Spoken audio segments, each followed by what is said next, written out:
receivers, the tight end and Zero are both playmakers. I mean, Zero probably won them the game last week. Jennings, as far as getting them down to the goal line, and they punched it in from there. And the tight end, Kuntz, had 74 catches last year, so really good. And when they made the transition to put Wolf at quarterback last year, I think they won like 6 games in a row, and I think they're he's like 6-2 as a starter, or 6-1 as a starter maybe. So he's playing really well. He's a big kid, too. He's 6'5", 235 pounds. And, Coach, he played in high school in Venice, Florida, Venice High School, where Larry Shannon, longtime ECU fans. Larry was a great receiver at ECU back in the 90s. Larry's been the coach at Venice High School, and he's coached this kid. So that's kind of an interesting tidbit going into this game. So what do you see in the quarterback? I think he's a good decision maker. Very, very accurate. Stands in there, makes the throws, pushes the ball down the field when he needs to. But he's going to get it to his playmakers and does a really good job running the offense, just put it in the right people's hands. And, they do a lot of check with me's. They'll check the sideline out, make sure they get the thumbs up to the plays. They're not calling a bad play or calling a play into a bad defense, a look they don't want to get into. So he does a good job controlling that and then getting the ball in the right people's hands. George Stringer was all over the field last week. I continued to call out his name, making tackles. He had 10 of them. He had the big fumble recovery. He really played great, didn't he? He did. Gerard's just one of our favorites. Obviously, just the way he plays the game, the way he flies around, the intensity, and we're going to need that same effort and that same intensity and performance this week. Coach, how about the guys up front? It seemed like they more than held their own in the trenches. Who played well for you? They did. They had several guys up front that did a really nice job, and just whether it's just gap control defense of holding their gap and run game, or eventually can collapse in the pocket on Leary to make him get rid of the ball maybe quicker than he wanted to. I know he didn't get to him that much, but I think he was 17 to 33, probably his lowest completion percentage of his career. But some guys up front, I mean, Elijah Morris was solid. I thought Manny Hickman and Chad both did a solid job on the edge. Jeremy's obviously solid on the other edge there, and big Deontay Johnson did a nice job just inside. So really proud of those guys, and going to need that same effort and same intensity this week. Well, talk about intensity. You've been around this game, Blake, for a long time, and so have I. Have you ever seen a couple of goal line stands like your defense had last week? Just really proud of our effort there, and in particular that fourth down play. And that fourth down play exemplifies everything we want to be as a defense, as a program. Just, guys flying to the ball, guys playing hard, guys playing with physical, triggering, and just excited about each other and making plays for each other, making plays for our fans. I talked with Miles Berry, your linebacker, after the game, and he said, we worked so hard on goal line stands in practice. This was kind of the fruits of our labor paying off. You guys do really work on that, don't you? Yeah, we do that in the preseason camp, obviously. There's our offense and some live situations there. It's kind of some different ways you can go live and in close quarter situation. And then you also, practice that stuff and prepare for those things during the week. And, whether it's NC State, ODU, whoever it is the opponent may be, you got to make sure that the looks you're going to get and the guys know what looks they're getting and what they can do down there and how you're going to defend those. So, Coach, we didn't talk much about the running game for ODU. Watson is the guy. He gets most of the carries. What are you going to have to do against the running game? Yeah, Watson, a 1,000-yard rusher from Green Hope High School in Raleigh, North Carolina there. He does a really good job about being patient back there. And those big linemen just kind of cover you up, and he's patient and kind of looks for a crease, and then when he hits it, he can go. So he's about a 200-pound back that's got really good vision and good speed. So we got our hands full and got to do a great job tackling him. That's ECU defensive coordinator Blake Harrell. Back live at UBE, we appreciate Blake Harrell being with us. To tell you what, folks, we've had a cast of thousands here today at UBE. I want to thank all of our guests, Troy D. and Ellerby from Pirate Radio, Don Edwards, the proprietor and owner of University Book Exchange, Stephen Igo, the publisher of Hoist the Colors, and then the two Pirate coordinators, Donnie Kirkpatrick, the offensive coordinator, and you just heard from Blake Harrell, the defensive coordinator. Shirley Rhodes makes it all go for us, our on-site engineer producer here at UB. And as we say goodbye to the show today, again, a heartfelt thanks to Troy D. and Ellerby and Pirate Radio for their $1,500 check to our Daughter's Memorial Scholarship Fund, the Heather Ann Pertee Memorial Scholarship Fund that helps support students at the nursing school of ECU. And then Don Edwards came by and matched that gift with another $1,500 check. Guys, we're so appreciative, and we're just grateful that we've been able to help so many students in the nursing school at ECU over the years, because they graduate, they stay in Eastern North Carolina, work at our hospitals, and become a big fabric of the community and really do contribute to the health care in Eastern North Carolina. And without the help of all you folks who donate to Heather Scholarship Fund, we could not, of course, do this. So, again, especially to the guys today, Don Edwards and Troy D. and Ellerby, thank you so much. It means the world to Debbie and me that you folks have stepped up and continue to step up year after year. Football just around the corner. It's the Pirates and ODU. See if the Pirates can get their first win of the year. Kickoff time is 6 o'clock on Saturday, and the Pirates look for win number 1 of this football season against a team they've never lost to, ODU. The Pirates are 3-0 against ODU. Thanks so much for being with us on the show from UBE, our 35th year of our Pirate Preview Show from University Book Exchange in Uptown Greenville. We'll see you at the game on Saturday at 6. Have a great weekend, everybody.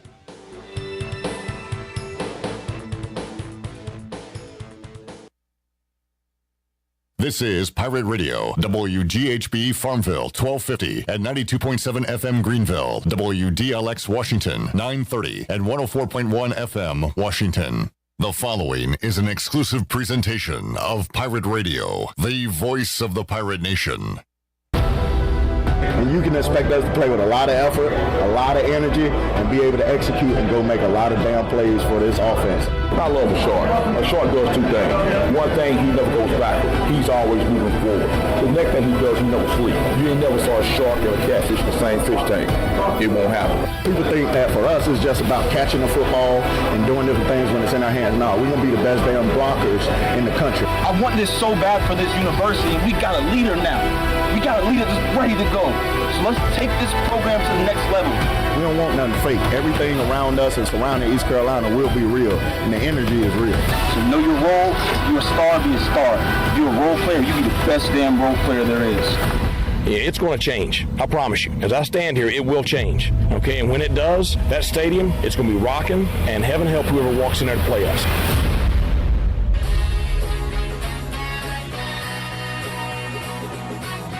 Pirate fans, get ready. It's time to talk ECU football on the Bud Light Pregame Tailgate. Brought to you by Bud Light. The Pirate Radio sports teams will get you ready with a game-winning strategy, live reports from the stadium, a breakdown of all the X's and O's, and all the scores and previews of other games around the country. Let's get ready. It's time for Pirate football on the voice of the Pirate Nation. Now live from the Pirate Radio studios, the Bud Light Pregame Tailgate is on the air. All right, week 2, ready to go. East Carolina, Old Dominion, 6 o'clock, Dowdy-Ficklin Stadium. East Carolina coming into the game 0-1 following a heartbreaker to NC State last week. On the flip side of that, Old Dominion coming in here 1-0 after a huge win against their rival, in-state rival, Virginia Tech. So it's the 1-0 Monarchs, 0-1 Pirates going at it today, and we've got you covered right here. 4 hours on the Bud Light Pregame Tailgate. We'll visit with the voice, Jeff Charles, in hour number 1. He is riding shotgun here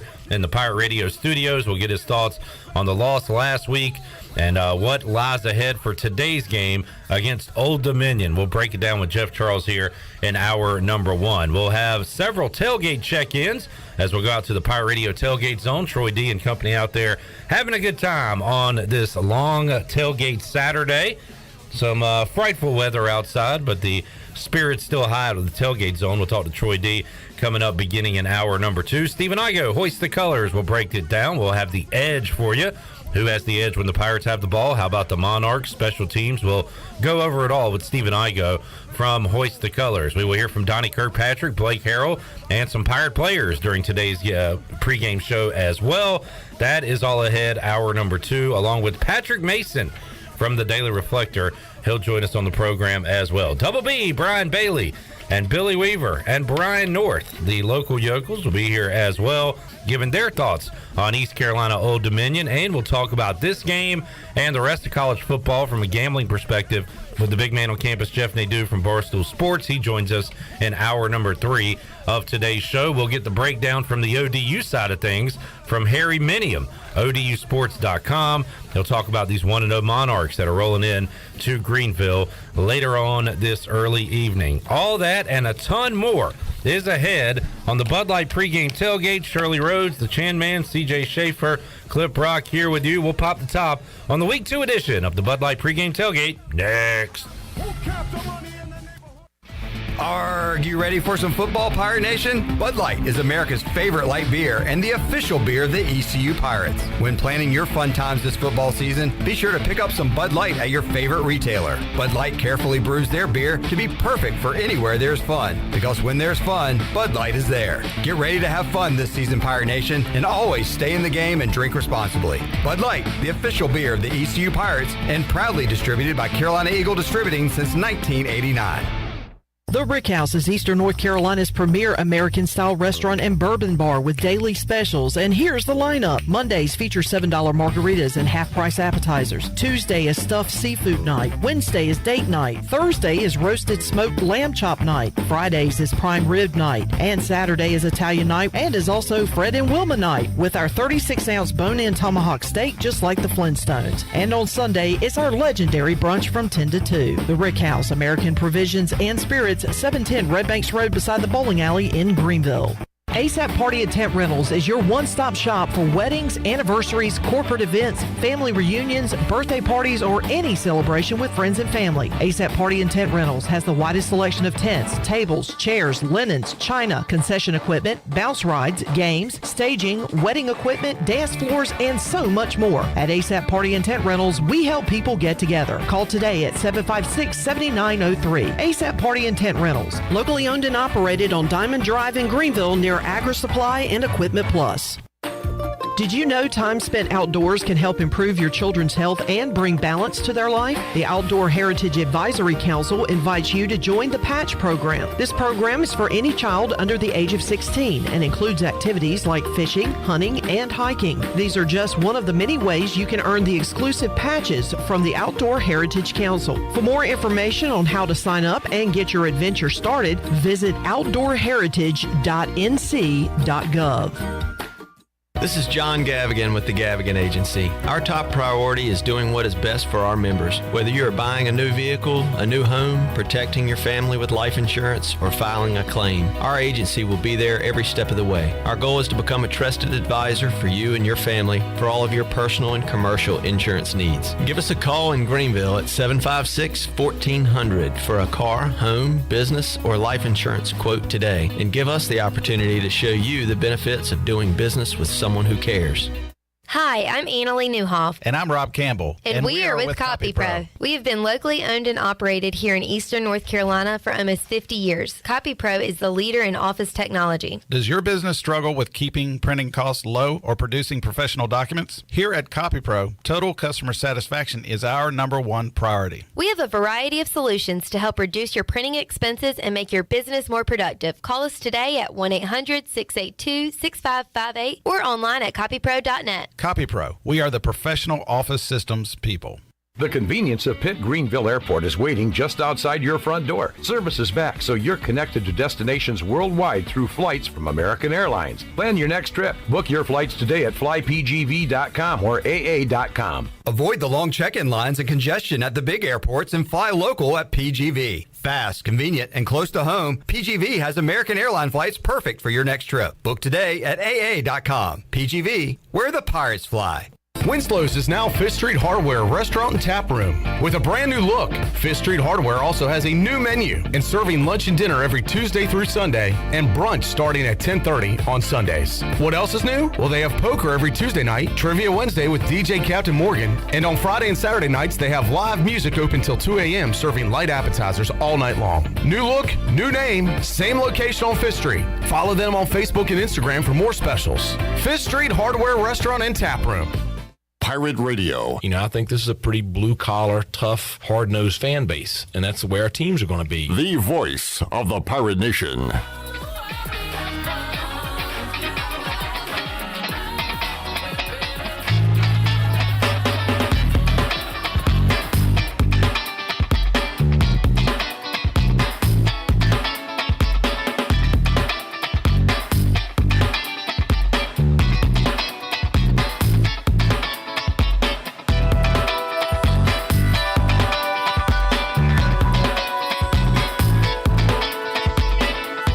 You're listening to the Bud Light Pregame Tailgate, powered by Bud Light, the official beer of the ECU Pirates, and proudly distributed by Carolina Eagle Distributing since 1989. Now, back to the show. Welcome back. For the latest breaking news, interesting stories, and awesome contests that can make you a winner, be sure to follow Pirate Radio on our social media. You can follow us on Facebook, Twitter, and Instagram at PR927FM. You can join the over 59,000 followers today. Now let's head back in to the Bud Light Pregame Tailgate. Here's Clip Brock. Alrighty, welcome in. It is week 2 of the 2022 ECU football season, and we are ready to roll here on the Bud Light Pregame Tailgate, and we are fat and happy coming to you on this Saturday because Parker's Barbecue hooked us up with the pregame food and talk about a variety, something for everybody today. We've got shrimp burgers, chicken sandwiches. Did you say there's fish sandwiches in there too? There's Shirley? fish sandwiches. I saw some fried chicken. Basically a whole fried chicken, 2 whole fried chickens. Brunswick stew, mac and cheese. Slaw. And corn sticks, hush puppies. Everything in between. It is quite a spread, and make sure you are enjoying some Parkers this football season. They will deliver nationwide. Also, they have their party rooms, their banquet hall there at the restaurant and on Memorial. And you can enjoy some awesome food and some great family time. Thank you to Parker's Barbecue for their tremendous support. ParkersBBQ.com. 3 locations right here in Greenville to serve you. All right, Shirley, Chandler, let's go ahead and get the memo out to people. We need them to smash it. Smash the like, smash the sub. If you're tuned in, there is no sense of you not doing so. So please, smash the like, smash the sub, and thank you for tuning in to the Voice of the Pirate Nation, Pirate Radio. You can watch it on YouTube. You can watch it on Facebook Live. We are here today, and you'll also see to my left is the voice, Jeff Charles, joining us here on a game day Saturday. Jeff, how you doing today? Fired up, Clip. It's game day. It's time to get it on another time, and I think Pirate fans are really fired up. Of course, it was a loss last week. But as you went around town this week, and I know on your show, the 5th quarter after the game, people were very, very encouraged, very impressed with the way the Pirates played. So let's hope that carries over to today. And Old Dominion had a great win over Virginia Tech. So I think the stage is set for a really good football game today. Yeah, and nobody hurts worse after a loss than the players. And that being said, they seem to be able to kind of bounce back, get ready for the next one, sometimes more so than fans. And it's just so impressive to talk to those guys on Monday. Yeah, they're bummed out they lost, but Isaiah Winstead put it in a very good way on Friday when we talked to him, Delcor Players Lounge. He said that if we'd have won the game, we'd have to get ready for week 2, just like we lost the game and got to get ready. They're still coming no matter if you win or lose, so you can't get too high, can't get too low. And I think Mike Houston and this veteran team understand that, which is why I think they will be ready to roll today at 6 o'clock. Clip, we talk about this a lot. 18, 19, 20-year-olds seem to be a little bit more resilient than coaches and fans and broadcasters and people that cover the team.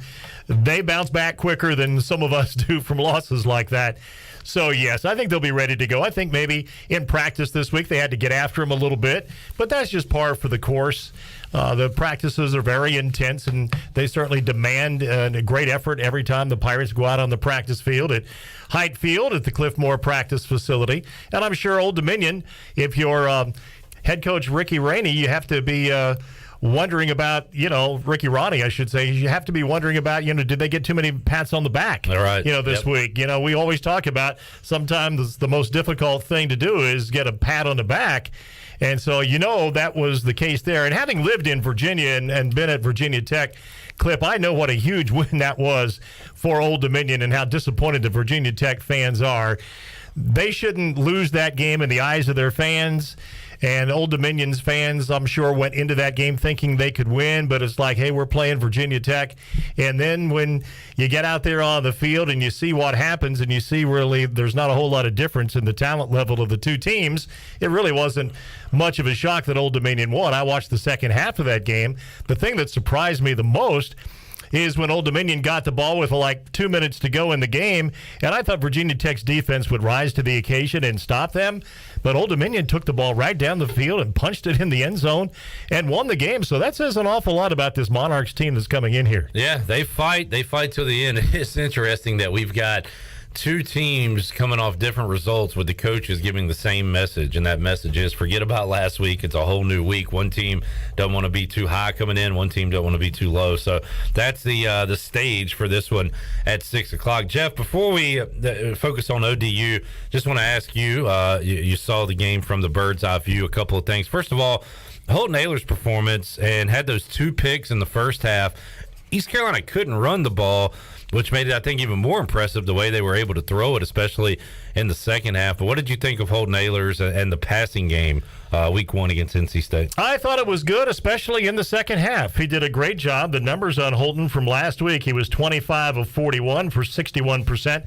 Did throw the 2 touchdown passes, one to C.J. Johnson and one to the tight end Shane Calhoun, and did have the 2 interceptions you talked about, but he threw for 267 yards. And then he was the leading rusher for the Pirates in the game last week. Clip, he ran for 57 yards. You talk about how the Pirates had a hard time running the football, and there is a reason for that. Most of the time, North Carolina State had 8 guys in the box, and as Coach Houston said in his press conference this week, you can keep trying to run the ball against that. It's like hitting your head against a stone wall. It's not going to be successful. So they really dared East Carolina to throw the ball. That was their game plan coming in.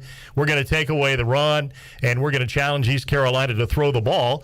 And the Pirates were effective, especially in the second half, throwing the football. And Holton Ahlers, as we've talked over the years, Clip, he just continues to rewrite the record books, and he now has 837 completions. That is more than any other American Athletic Conference quarterback has ever had. So he set that record last week, and he's going to have to be able to deal the ball again today against this Old Dominion defense, which is pretty good. They only gave up 17 points last week. Jeff Charles joining us. Jeff, one negative was certainly special teams. I'll say one bright spot on the special team side. I thought that the punt returns for East Carolina, they didn't break a long one, but I thought they did pretty well there. But everything else was a negative for ECU. They had the blocked punt, the missed extra point, the missed field goal, and also kick returns. And I apologize for hyping it up so much, and maybe we will see a big one from Keaton Mitchell today or later on this year, but it did not happen week 1. Now, I heard more returns than I saw, so I was listening to you and Kevin and heard Kevin talk about some hesitancy and things like that. So, Jeff, moving forward, well, first of all, what did you see last week from Keaton Mitchell in the kick return, and moving forward, what could we see different there? Well, like Kevin talked about on the air last week, I think Keaton was tiptoeing a little bit at times on kickoff returns, but you have to understand he's not done it a whole lot. I think he's going to go through a little bit of a learning curve back there. But you're right on the punt returns. Malik Fleming, I was really impressed with. Malik is a very confident guy, and he plays with a swagger, and I like that. And he just went out there and kind of took the bull by the horns on punt returns and really did a nice job. So I think they're in good shape there. It'll be interesting to see what Keaton does today, returning kickoffs. And I think that's, a situation that they will continue to evaluate week to week. But, again, East Carolina going back to last year and even in recent years, Clip, the kickoff return game's not been great, and that's why they decided to put Keaton back there, because they felt that he could give them a better threat and a home run threat returning kickoff. So, one game is only one game. We'll see Keaton out there today, and hopefully he'll have a better day returning kicks. Defensively, Jeff, you could say, I guess, one blemish on a pretty darn good Week 1 resume. NC State converted some 3rd and longs. I want to say 2 or 3 that were 10-plus yards. Outside of that, for the day, the Wolfpack were 4 of 13, which is a good number for your defense. And for East Carolina, of course, the goal line stands. Defensively, Jeff, that was very inspiring football we saw from the Pirates last week. Well, I don't think I've ever seen anything quite like it. NC State had 7 cracks at it from the 1-yard line and never got the ball in the end zone. It was just incredible. And we talked if that game would have ended up as a W for the Pirates rather than an L, we would probably be talking about those 2 goal line stands for a long, long time. I think most of us will remember them. But it was just a great effort. And as I talked with Miles Berry, ECU's outstanding linebacker, in the postgame show, he said, hey, this was no mistake. We practice this all the time, and we take a lot of pride in our goal line defense. And the Pirates were terrific in that department. And you're right on 3rd down, Clip. There were some breakdowns, I guess you might say, on some of those 3rd and longs. I remember a 3rd and 15 in particular. that it looked like the Pirates had him stopped, and they completed a pass over the middle and got the first down. But at the end of the day, you're right, they did a good job. 31%. If you're around 31% with your opponent on third down, then that's really good. And then you flip the coin on the other side, and the Pirates converted 53% of the time on third down. So they were good on third down offensively. They were good on third down defensively, and let's hope that trend continues. And Jeff, every Pirate fan is going to be interested to see what happens when Owen Daffer goes out there for his next field goal. Can he shake off what happened last week and get back to making kicks? And he had it rough after the game on Saturday. It was great to hear his teammates talk about rallying around him and having his back. But we'll see what he can do on the field. He'll get a shot today, and we'll see if he can come through. I have a lot of confidence in Owen Daffer. I've gotten a chance to get to know him over the last couple of years. He's a terrific young man, and I just feel like he will bounce back and he'll have a great year this year. That's the bad thing about football, Clip, is you only play once a week. So you have an entire week to mull over what happened if you had a bad day. If you're a baseball player and go for 4 and make 2 errors, well, guess what? You get to go out there the next day and just flush it away. But basketball 2 or 3 days later. Yeah. Exactly. But football, you got to let it settle for about a week before you have a chance to go out there and redeem yourself. But the thing that is different this year is that East Carolina has a different holder. Luke Larson is holding the punter for the Pirates, and they have a different snapper as well. In fact, they've got 2 snappers with this football team this year. So the operation is different.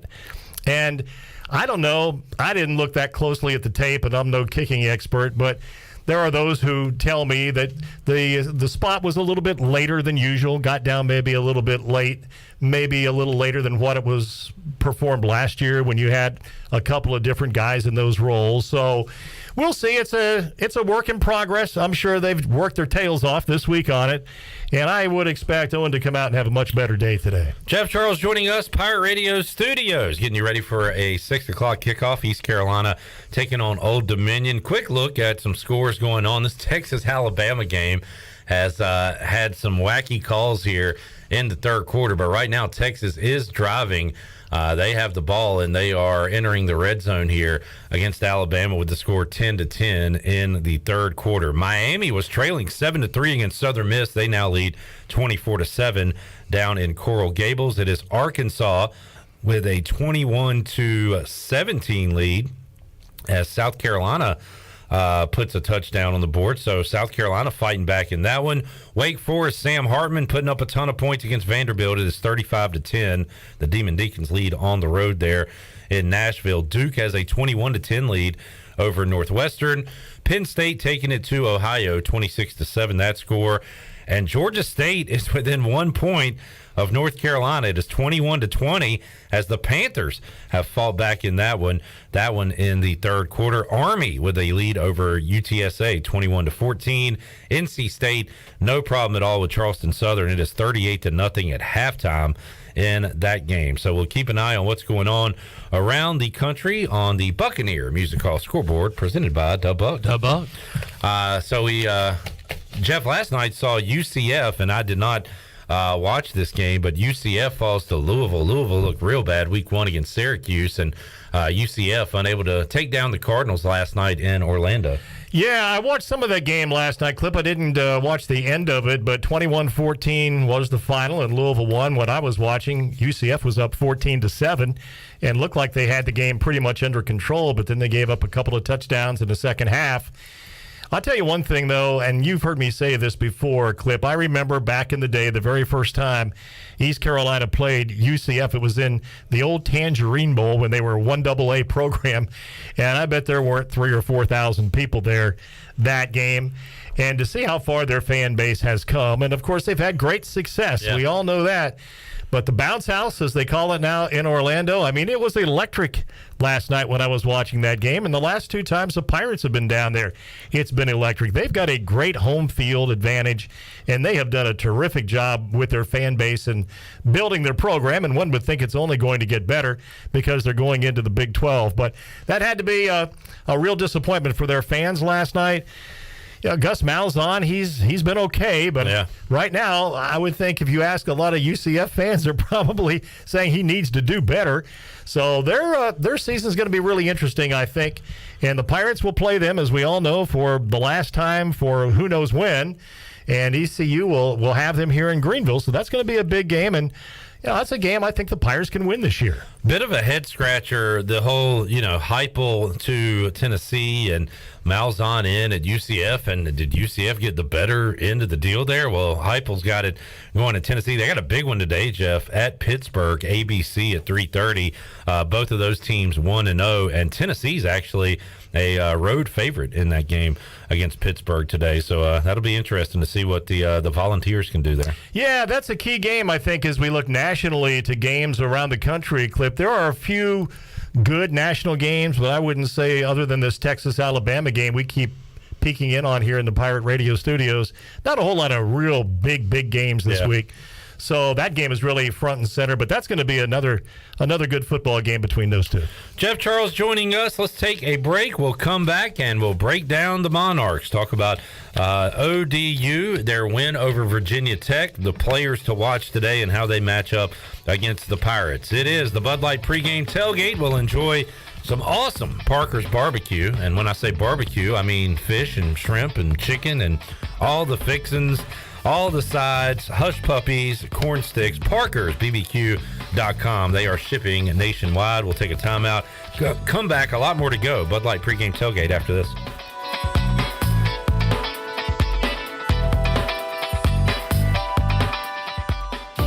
Hey Pirates, this is Holt Nailers. A big part of my success on the field is what I eat at home. To keep my body filled up, I order meals off a Clean Eats meal plan. I choose the meals I want from 6 different meals offered each week, and I pick them up on Sunday or Monday at the cafe on Red Banks Road. Each meal is packed with the perfect mix of healthy proteins, carbs, and veggies to keep my engine running at full speed. Go to cleaneats.com, click on meal plans, or stop by the cafe and get all the info. Clean Eats and the Pirates, a winning combination.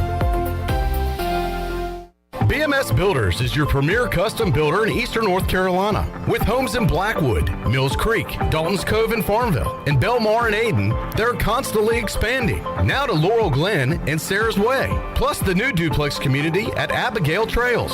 BMS Builders can build the home of your dreams. Just ask Dr. Dennis Ross in Greenville or ECU football coach Mike Houston. They built their homes, and they can build yours as well. Call 916-1578 for BMS Builders. At Bostic Sugg Furniture, we've lowered prices for some pretty big sales, but for our Labor Day sale, we've reduced them even more. Save on the most on-trend looks for your living room, dining room, and bedroom, and save up to 70% off clearance items store-wide. Plus, enjoy 12 months special financing. Sleep your best on a quality mattress for less. Plus, get 48 months special financing with no minimum purchase during the Labor Day sale. On now at Bostic Sugg Furniture. Tired and sluggish? Down in the dumps? Or do you just have the blahs? Well, maybe you need to hydrate. Revive Health and Wellness offers IV hydration, which can help you with lack of energy, improve your mood, assist with immunity, and even fix a hangover. Call today to set up an appointment at 350-1805. Locally owned and operated by Samantha Casper, Revive Health and Wellness has a new location and is ready to serve you. Stop by at 2459 Emerald Place in Greenville or go online at revivehealthwellness.org. Ahoy, mateys! It's Captain Jack Spare of R&R Tire Express. We're here to serve our pirate community by offering easy payments for easy ownership.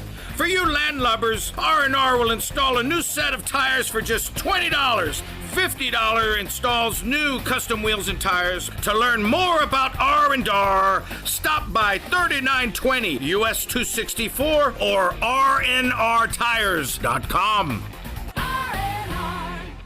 Are you looking for a home loan? Look no further than Amy Goss at Guild Mortgage. Since 1960, Guild Mortgage has partnered with industry professionals to close loans on time and help millions of Americans realize their dreams. Call Amy Goss at Guild Mortgage in Jacksonville, 910-389-4602. Amy Goss is licensed in Florida, Georgia, Maine, North Carolina, South Carolina, and Virginia. Guild Mortgage Company, Equal Housing Opportunity, NMLS 3274. NMLSconsumeraccess.org / for licensing information. Please visit guildmortgage.com / licensing. Guild Mortgage is not affiliated with Pirate Radio. Hi, this is Jeff Charles for my friends at Ed Watkins Marine. I've known Ed personally for years, covering his winning performances on the football field and on NASCAR's pit road. Now Ed is winning on the water, and you get to win too. You win with awesome prices on boats from Ed Watkins Marine, and of course, great service after the sale. If you're looking for a new boat, contact Ed Watkins Marine today. They will deliver anywhere. Find them online at edwatkinsmarine.com and tell them the voice sent you. Great food, great atmosphere, and great service is Ottavola Market Cafe. Ottavola is simply a restaurant that focuses on that, being a great restaurant. There's something for everyone at Ottavola. The menu offers a variety of great choices like pastas, pizzas, sandwiches, soups, salads, and seasonal rotating selections. Lunch or dinner, Ottavola is always the right call. Call ahead and get Ottavola to go, or stop by the bar for a drink with friends. It's simple. Come and eat at Ottavola Market Cafe, Red Banks Road next to Food Lion, and OttavolaMarket.com. Ottavola, pirates supporting pirates. This is Xavier Smith, and you're listening to Pirate Radio, the voice of Pirate Nation.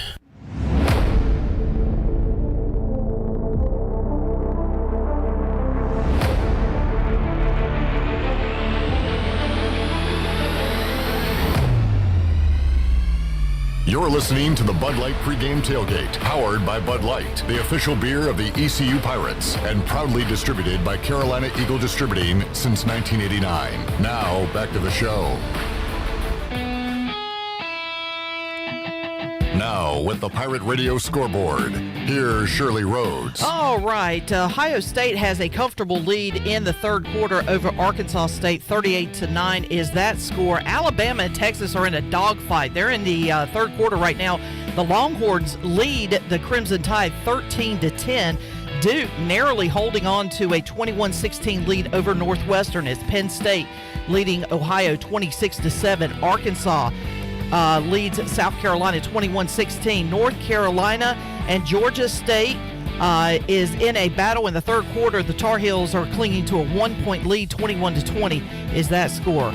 The Hurricanes lead Southern Miss 24-7. It's Wake Forest 35, Vanderbilt 10, and NC State has a 38-0 lead over Charleston Southern in the third quarter. And that is a look at your scoreboard, brought to you by the Buccaneer Music Hall. The Buck is your beacon of music in the land of the Pirates in eastern North Carolina. They're open from noon until 2 a.m. with live music every night along with football. You can follow the Buck on Facebook and Instagram for an updated schedule, and we'll see you at the Buck. Now let's head back in to the Bud Light Pregame Tailgate. Here's your host, Clip Brock. All righty, back with you. Bud Light Pregame Tailgate, Hour 1, fueled by Parker's Barbecue. Hooked us up with some awesome pregame tailgate grub. 3 locations in Greenville make Parker's your tailgating headquarters. And Texas has the ball. 3 minutes and some change in the third quarter, up by 3. Could this be a monumental upset? It's crazy to say that because we're talking about Texas here, but Alabama was a 20-point road favorite today in Austin. And right now, Jeff, going toe-to-toe with the Crimson Tide. They certainly have a chance to win the game at home in this one. We're watching it as we broadcast here in the Pirate Radio studios. And Texas, I'm impressed with. They look very good today under Coach Steve Sarkisian. And there's a history there between him and Nick Saban going back to when he was an assistant with Saban at Alabama. One other thing, Clip, as I was listening to Shirley give that Charleston Southern North Carolina State score 38-0 NC State, the backup quarterback, we talked about this last week. The backup quarterback at North Carolina State is Jack Chambers. Yeah. And Jack, of course, transferred from Charleston Southern to NC State. Remember when he came in here last year with Charleston Trying to Southern? Forget it. Yeah, he lit the Pirates up and almost led them to a big upset victory. Well, I would think in a 38-0 game, he's probably going to get in the ball game for the Wolfpack, and won't that be interesting watching him play against his old team from last year, Charleston Southern? That's a good point. Devin Leary in the first half, 2 passing touchdowns, 171 yards. The Sumo kid, Jeff, who had some impressive runs last week against East Carolina, 70 yards in the first half for NC State. And you're right, we could see some Jack Chambers. I remember as we went on with last year's football season, we talk about the best quarterbacks East Carolina faced in the 2021 season. Jack Chambers was in my top half. He was an impressive dude, man. Yeah, he was. I mean, he can throw it. He can run. The knock on him is he's only 5'10". Yeah, a little guy. He's short, and maybe on a good day he's 5'10". So major programs at the FBS level. Probably didn't think he was big enough to play, but he goes down to Charleston Southern, has a really nice career at the FCS level, and then decided to transfer to North Carolina State and play in the ACC. So I would think today, he didn't play last week against the Pirates, but I would think today he's got a chance to get on the field. Jeff Charles joining us here on the Bud Light pregame tailgate. Jeff, Alabama, if they were to lose today, that would be an upset.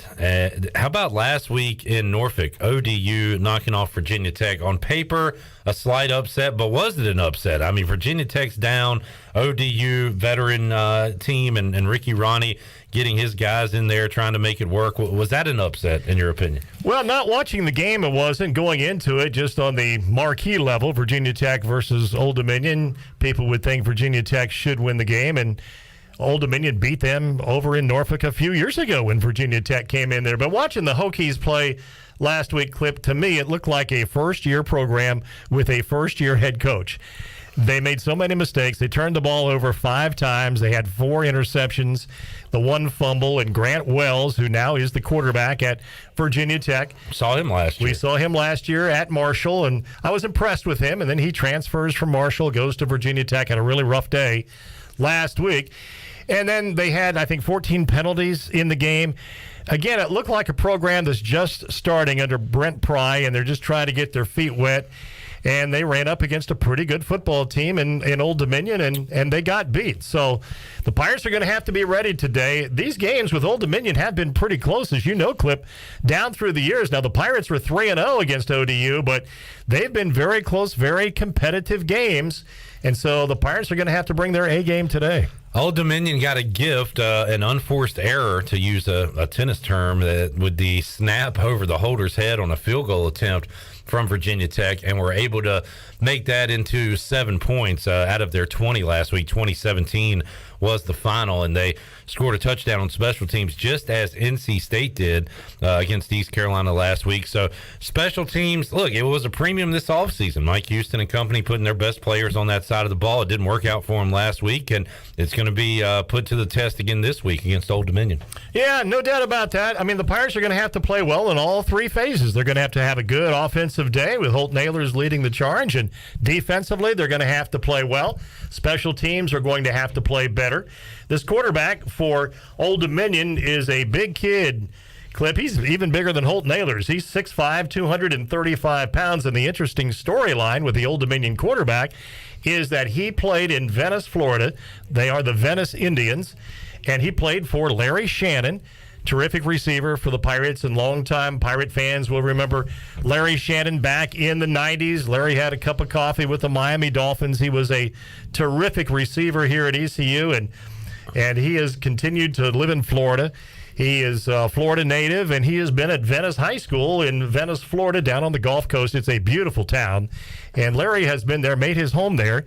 And you might think, well, he was a receiver in college and also for a little while in the pros. He must be at least the offensive coordinator. But no, he's the defensive coordinator at Venice. And another former Pirate who was here on, I think, only 1 year, John Peacock, was a backup running back. And John has been the head coach at Venice. And Jerry McManus, who's been an assistant coach at ECU and Wake Forest and Virginia Tech and a lot of places. Jerry retired. He retired to Venice, Florida, and he's on the staff down there with all of those guys. And I say all that because Hayden Wolf, the quarterback for Old Dominion today, is from Venice, and he played for all of those guys in high school. And he's a big kid. Now, his numbers last week were not very good. He was 14 of 35. That's only 40%. Didn't throw any touchdowns and did not get intercepted. And he's not a real mobile guy, Clip. He's more of a pocket passer that likes to stand in the pocket and throw the football. So I think if the Pirates can get some pressure on him today, and I think that could be the game plan, I think they can get him out of his rhythm and cause him some problems. Ryan McManus, Jeff, is the current director of football operations at East Carolina. I remember talking to him and asking, what's your dad up to? And he said, still coaching. He's down there with Larry Shannon down in Florida. And I think he said might give it another year or two before he finally hangs it up. But, that McManus family tree still involved with East Carolina football with Ryan McManus here. Hayden Wolf, coming off a rough game numbers-wise on the UBE stat sheet. 14 of 35, 165 yards. No touchdowns, no interceptions. Did hit some big plays at the end of the game, Jeff. You go back to that drive you talked about with them moving the ball down the field, getting the game-winning score. How about 165 yards passing, 122 of those going to the same receiver, and a guy that Mike Houston talked about in the press conference, Ollie Jennings, 5 catches, 122 yards. And, Jeff, you told me earlier we're going to see a lot of him today, you likely. Yeah, I would think so. I think when they go deep, they will be throwing the ball to Zero. So Pirate fans who are going to the game today, look for Zero, look for him going deep, because that is Hayden Wolf's favorite target. And he did have a big game last week. He did have a catch for 38 yards, 5 receptions, as you mentioned, Clip. Average of 24 yards per reception is pretty good. This kid's a really good player, and he was recruited by Mike Houston when Mike was at James Madison, and the young man ended up going to West Virginia and was a contributor at West Virginia. He had 26 catches there in 2 years and had a couple of touchdown catches as well. Last year, he had a really big year for them. He had 62 catches for ODU last year. So, this is a quality receiver. He's tall. He's 6'2", 200 pounds. He can run. He's got great hands. And so he's a weapon that they have offensively that the Pirates will have to match up with today. They don't have a whole lot of playmakers. I know oftentimes as I compare notes and get ready on my preparation to do games, I'll have like 4 or 5 receivers, or maybe 6 of them that I think are going to be in the game and be big contributors, and maybe 3 or 4 running backs. They don't quite have that kind of depth right now at ODU. So, again, if you're going to the game, concentrate on Zero, Allie Jennings, and then, of course, you can't miss the tight end, Clip, because he's 6'6", 260 pounds, 6'8", 260 pounds.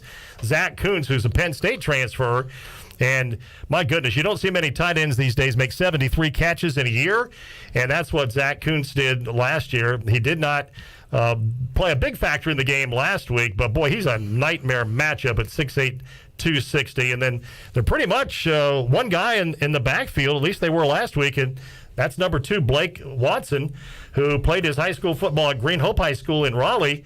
He's from the Queens, New York, and also started his career at North Carolina with the Tar Heels, and now he's become the lead running back and had a 1,000-yard season last year at ODU, and last week against the Hokies he ran for 60 yards. So he's kind of a one-man band back there. They've got 2 or 3 other running backs that they will rotate in there, but Watson's the guy. And you mentioned Kuntz, the tight end. They're talking potential NFL ability for him, Jeff, with the size and the numbers he's already been able to put up. Well, he was a big-time recruit coming out of high school, Clip. He's from Camp Hill, Pennsylvania, went to Penn State. He was a 4-star recruit out of high school. He comes from a very athletic family. His dad, Francis, played at Maryland. His brother, Christian, played at Penn State. And now he transfers to Old Dominion. He's a redshirt junior. And, yeah, he's a really, really good player. The Pirates saw a couple of really good tight ends last week when North Carolina State was here. So, a lot of good tight ends out there. The Pirates have a couple of terrific tight ends. This kid is good. And then they've got a backup who's good, too.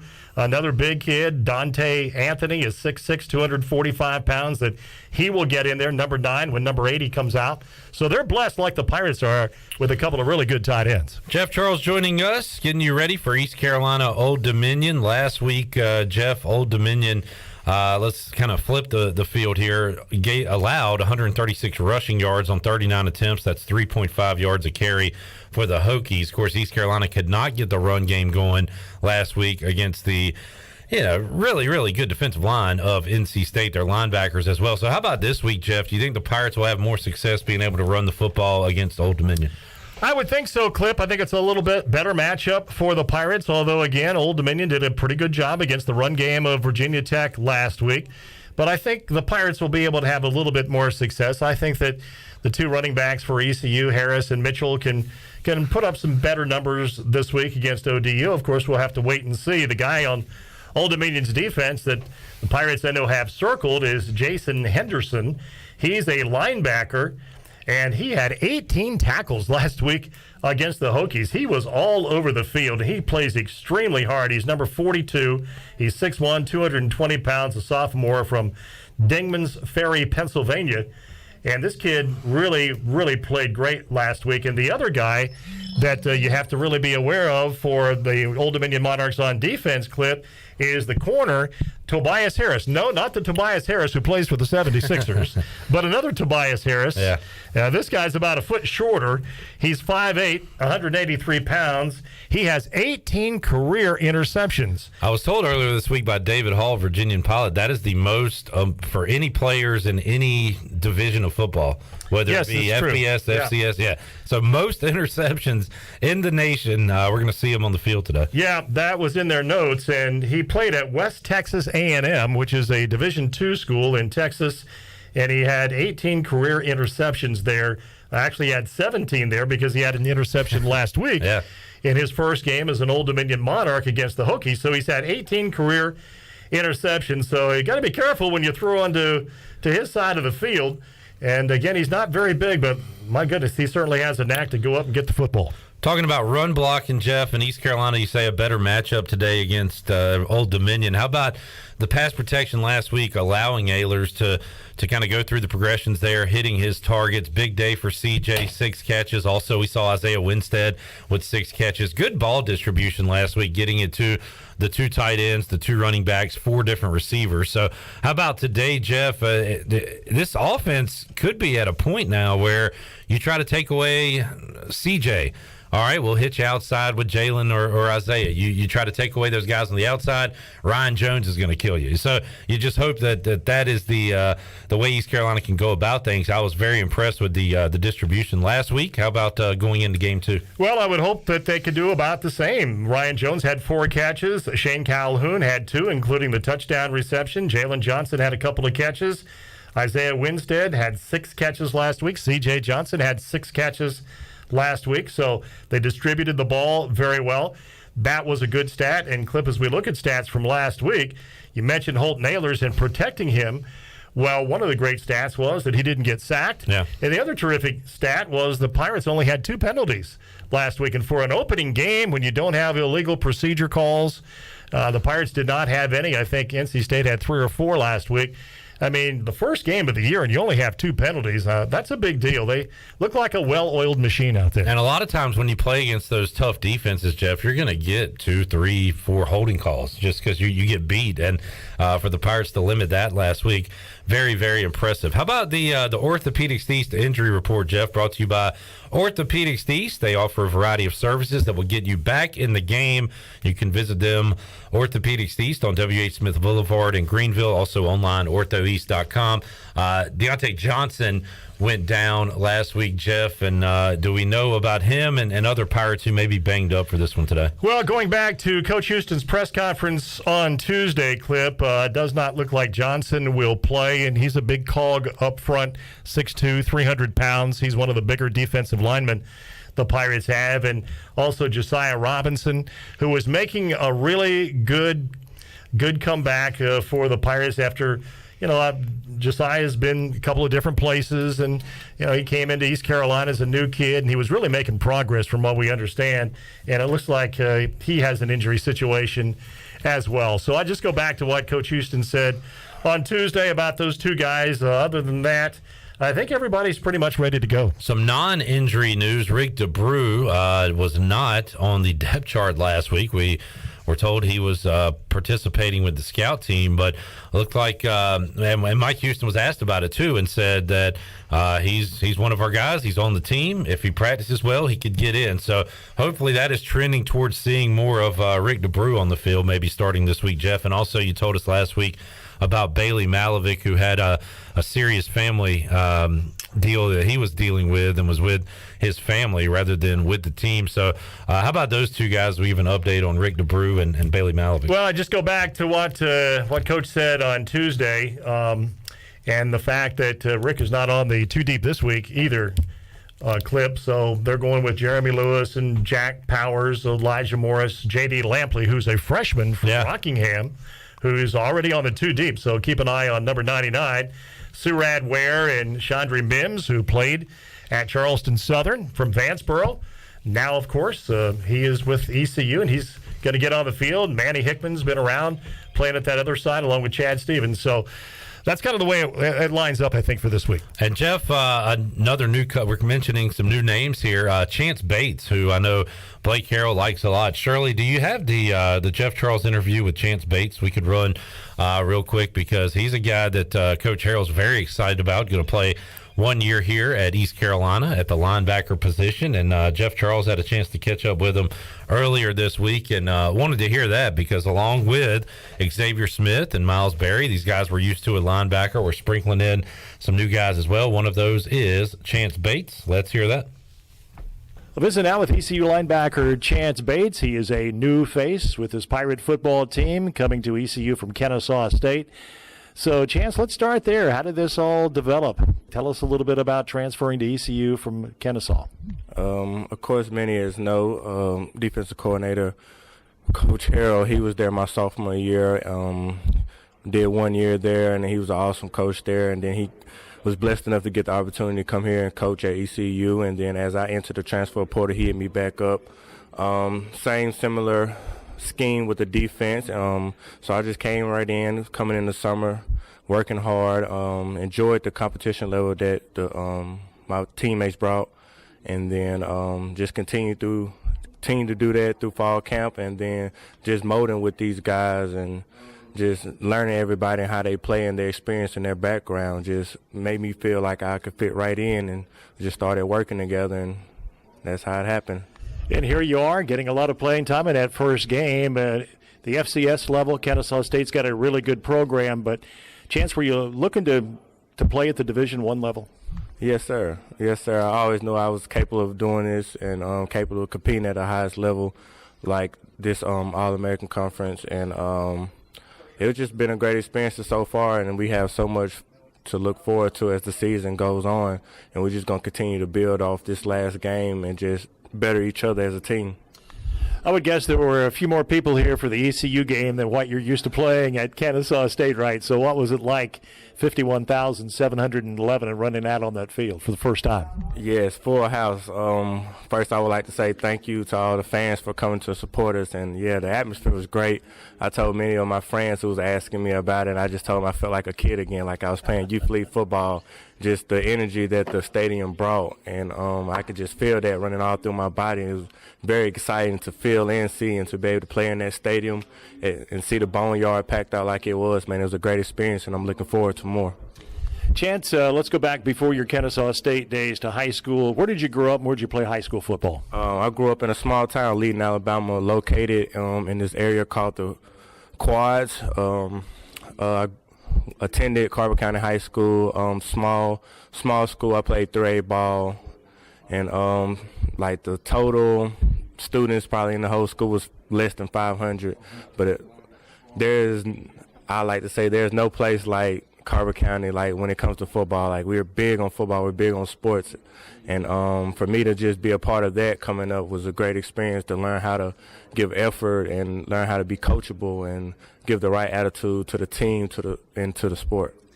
So tell me a little bit about your relationship with Coach Harrell. Obviously, you guys go back to your Kennesaw State days, and you have remained close. That's why you're here at ECU. So tell us a little bit about that. Yes, Coach Harrell, he's a great coach. He's very understandable. He listens to his players. He's great. He encourages you. He lets you know when you're working hard. He lets you know when things you could do better and as a player. And overall, he's just a great person outside of the football. And I thank him for bringing me here, giving me the opportunity to play on a big stage like this. And I couldn't be no more grateful. And I'm just ready to keep working with him. And, of course, this week's another one. You have to be really excited to get out there and play against Old Dominion this week, right? Yes, sir. We got coming off the loss to NC State it was heartbroken, but as a team, we win as a team, we lose as a team, so we know that we have to come back stronger, work harder, and be more locked in so we could win out like we plan on doing. That's Chance Bates. The voice with ECU linebacker Chance Bates. And as that interview was getting started, I asked Jeff, where's this kid from? And he told me Alabama, and then he went on to talk about his days growing up playing high school football in Alabama. I could hear the southern twang, Jeff, but sounds like a good old football playing country boy there. And he can lay the wood. And you like to say it, Jeff, he looks the part, right? He looks the part. This is the first time that I had a chance to sit down with Chance was at the press conference on Tuesday. And he is a physical specimen. He's 6'1", 242 pounds, and he's every bit of that.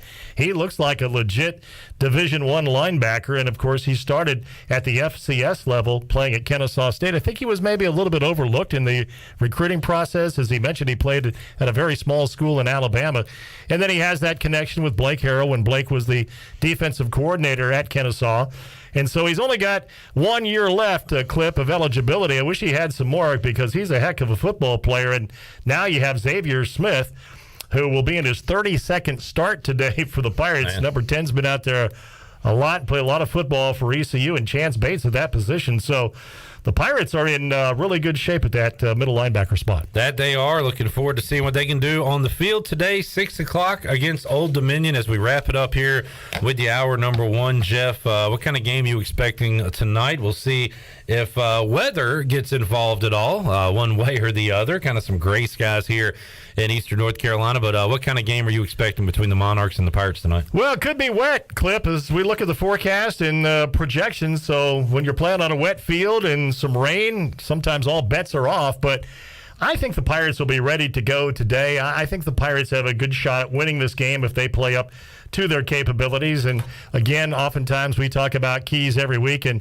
a lot of times it kind of gets down to the same thing. You can't turn the ball over. That's usually key number one. You can't make mistakes in the kicking game like the Pirates did last week, so they're going to have to clean that up, not turn the ball over. And then defensively, they've got some weapons on the other side of the field at ODU, and they're going to have to do a nice job against the tight end and also the deep threat, Allie Jennings. So if the Pirates can take care of business with those two playmakers that they have, do a good job against the run, which I think they can do as well, I think the Pirates will have a good shot to win. But it's not going to be easy. As I mentioned at the top of the show today, Clip, these games with ODU have been very, very competitive. And we remember the last time the Pirates went up to ODU, they were fortunate to win that game with the last possession field goal. So nothing you can't take anybody for granted. And in college football today, there's such parity. So the Pirates are going to have to play very well today to win. And last time they were here, Chandler always brings up Taylor Heineke. East Carolina was a pretty big favorite, if I recall, that day because ODU was still FCS at the time, I think, Jeff. And Heineke came in just slinging it around and put a scare into the Pirates. Nobody knew who Taylor Heineke was at that point, and then everybody found out he was really, really good. And then, of course, he goes on to the NFL. I think that score was 52-38. So they came in here and scored 38 points against the Pirates in Greenville that day. So a lot of respect for Old Dominion. I know a lot of folks there over the years because of my ties to Virginia and watching Old Dominion football and basically Old Dominion basketball for years before they brought back their football program. They play with these powder blue uniforms now, and it's really an interesting note, Clip. For many, many years, Carol Hudson was the sports information director at Old Dominion. Got to know Carol very, very well over the years. He has since retired, but he was beloved in the ODU community and the Norfolk community for many, many years. And they call that powder blue that they're wearing now, they call it Carol Hudson Blue. That's cool. After Carol, of course, the longtime SID at ODU. So that's a very nice tribute to a very nice man who had a great career at Old Dominion. Jeff, always enjoy this hour we get to spend with you on game day. Great insight, great information. Enjoyed the chat. Have a fantastic call today, Voice. And we'll talk to you next week here as we get ready for the Fighting Camels of Campbell. Yeah, first time ever visit from Campbell. That's right. Thank you, Jeff. Enjoyed it. Okay, same here, Clip. Thanks so much. All righty, we'll take a break. Alabama just scored a touchdown and kicked the extra point. They take a 1-point lead here about midway through the fourth quarter over the Texas Longhorns. Can the Longhorns respond? We'll keep you up to date on that one and all the other action going on the Buccaneer Music Hall Scoreboard presented by Da Buck. Let's see what's going on real quick down in Atlanta. I will look it up, Shirley, if you don't have it right offhand. North score are you talking about? North Carolina and Georgia State. It is all knotted up. Yes, sir. At 28 with 13 minutes left to go. Army, a 7-point lead on UTSA, coming down to the wire for these noon kickoffs. So we'll have all the updates for you. And a tailgate check-in when we return on the Bud Light pregame tailgate. Back with you after this.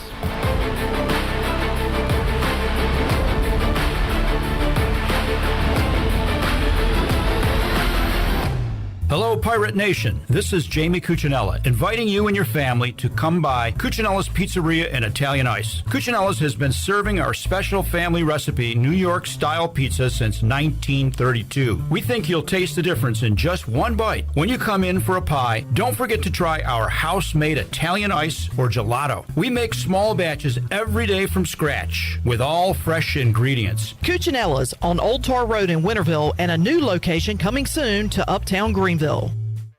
Come and explore great shopping in downtown Washington at Naughty Life. Hi, this is Gina from Naughty Life, and new fall merchandise is arriving every day, featuring all the new Yeti products, like the loadout buckets and waterproof dry duffel bags. We have new fall clothes for men, women, and children. At Naughty Life, we have something perfect for any occasion, like new jewelry and a great selection of sunglasses from Costa, Reflect, and RCI. Visit Naughty Life on Main Street in historic downtown Washington, and like us on Instagram and Facebook.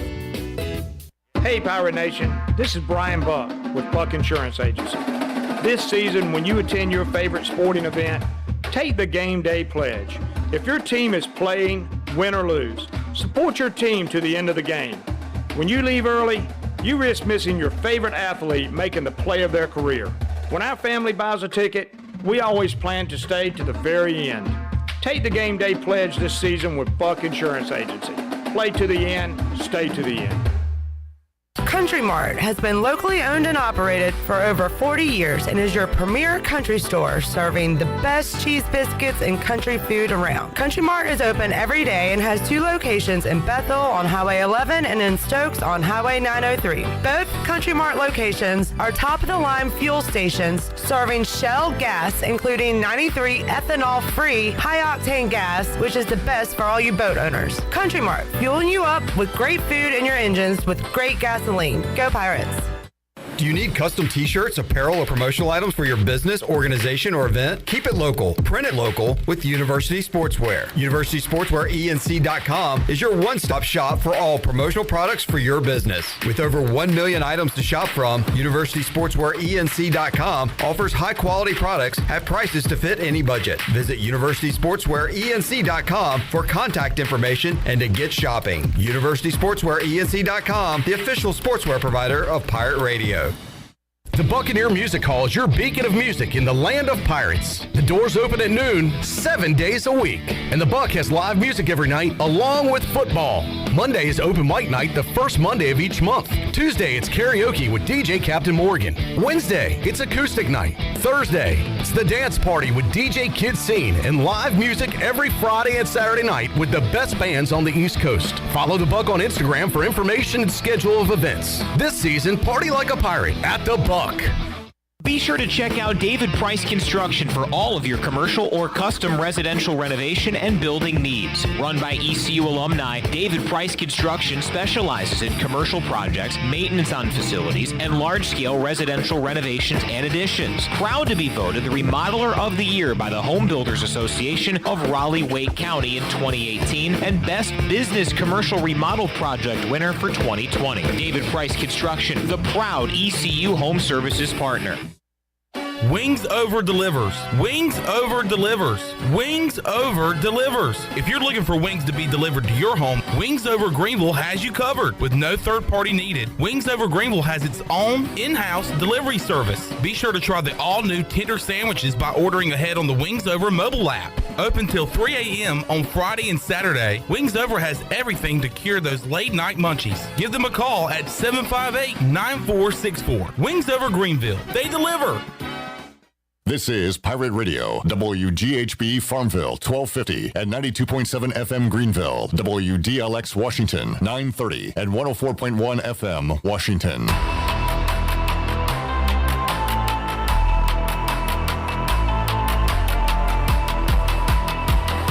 You're You're listening to the Bud Light Pregame Tailgate, powered by Bud Light, the official beer of the ECU Pirates, and proudly distributed by Carolina Eagle Distributing since 1989. Now, back to the show. Now, with the Pirate Radio Scoreboard, here's Shirley Rhodes. All right, things are getting interesting between North Carolina and Georgia State. The Tar Heels have scored a touchdown. They now lead 35-28 with about 10 minutes to go in the game. Ohio State leads Arkansas State 45-12 in the fourth quarter. Alabama hanging on to a 1-point lead, 17-16 over Texas in the fourth quarter. It is Duke 28, Northwestern 16 in the fourth. Arkansas leads South Carolina 35-16 in the fourth quarter. Wake Forest all over Vanderbilt 45-18 is that score with just under 5 minutes to go in that game. Miami leading Southern Miss 27-7. NC State is having no problem with Charleston Southern. 48-0 is that score at the start of the fourth quarter. Notre Dame and Marshall are midway through the first quarter. No score as of yet. That is a look at your Buccaneer Music Hall scoreboard, brought to you by The Buck. It's your beacon of music in the land of the Pirates, and they're open from noon until 2 a.m. with live music every night along with football. You can follow The Buck on Facebook and Instagram for updated schedules, and we'll see you at The Buck. Now let's head back into the Bud Light pregame tailgate. Here's your host, Clip Brock. The Buck. The Buck. Thank you, Shirley Rhodes. Buck. Sorry, had to do that for Billy. Billy Weaver will be here later on the U.S. Sailor fifth quarter call-in show. 3:30 window, App State, Texas A&M, Tennessee, Pittsburgh. So we got plenty of games to keep an eye on. Houston, Texas Tech is a 4 o'clock kickoff. We'll be talking about those during our Bud Light pregame tailgate, taking you up to the 6 o'clock kickoff. Coming up this hour, hour 2 of the show, we will talk to Stephen Igo from Hoist the Colors, also Patrick Mason. We'll hear some Donnie Kirkpatrick audio as well. But right now, we will head out to the Pit Electric live line and see what's going on out at the Pirate Radio tailgate zone. Outside our windows, we've got a light mist going on outside. So, Troy, what's the scene look like out there at the tailgate fields?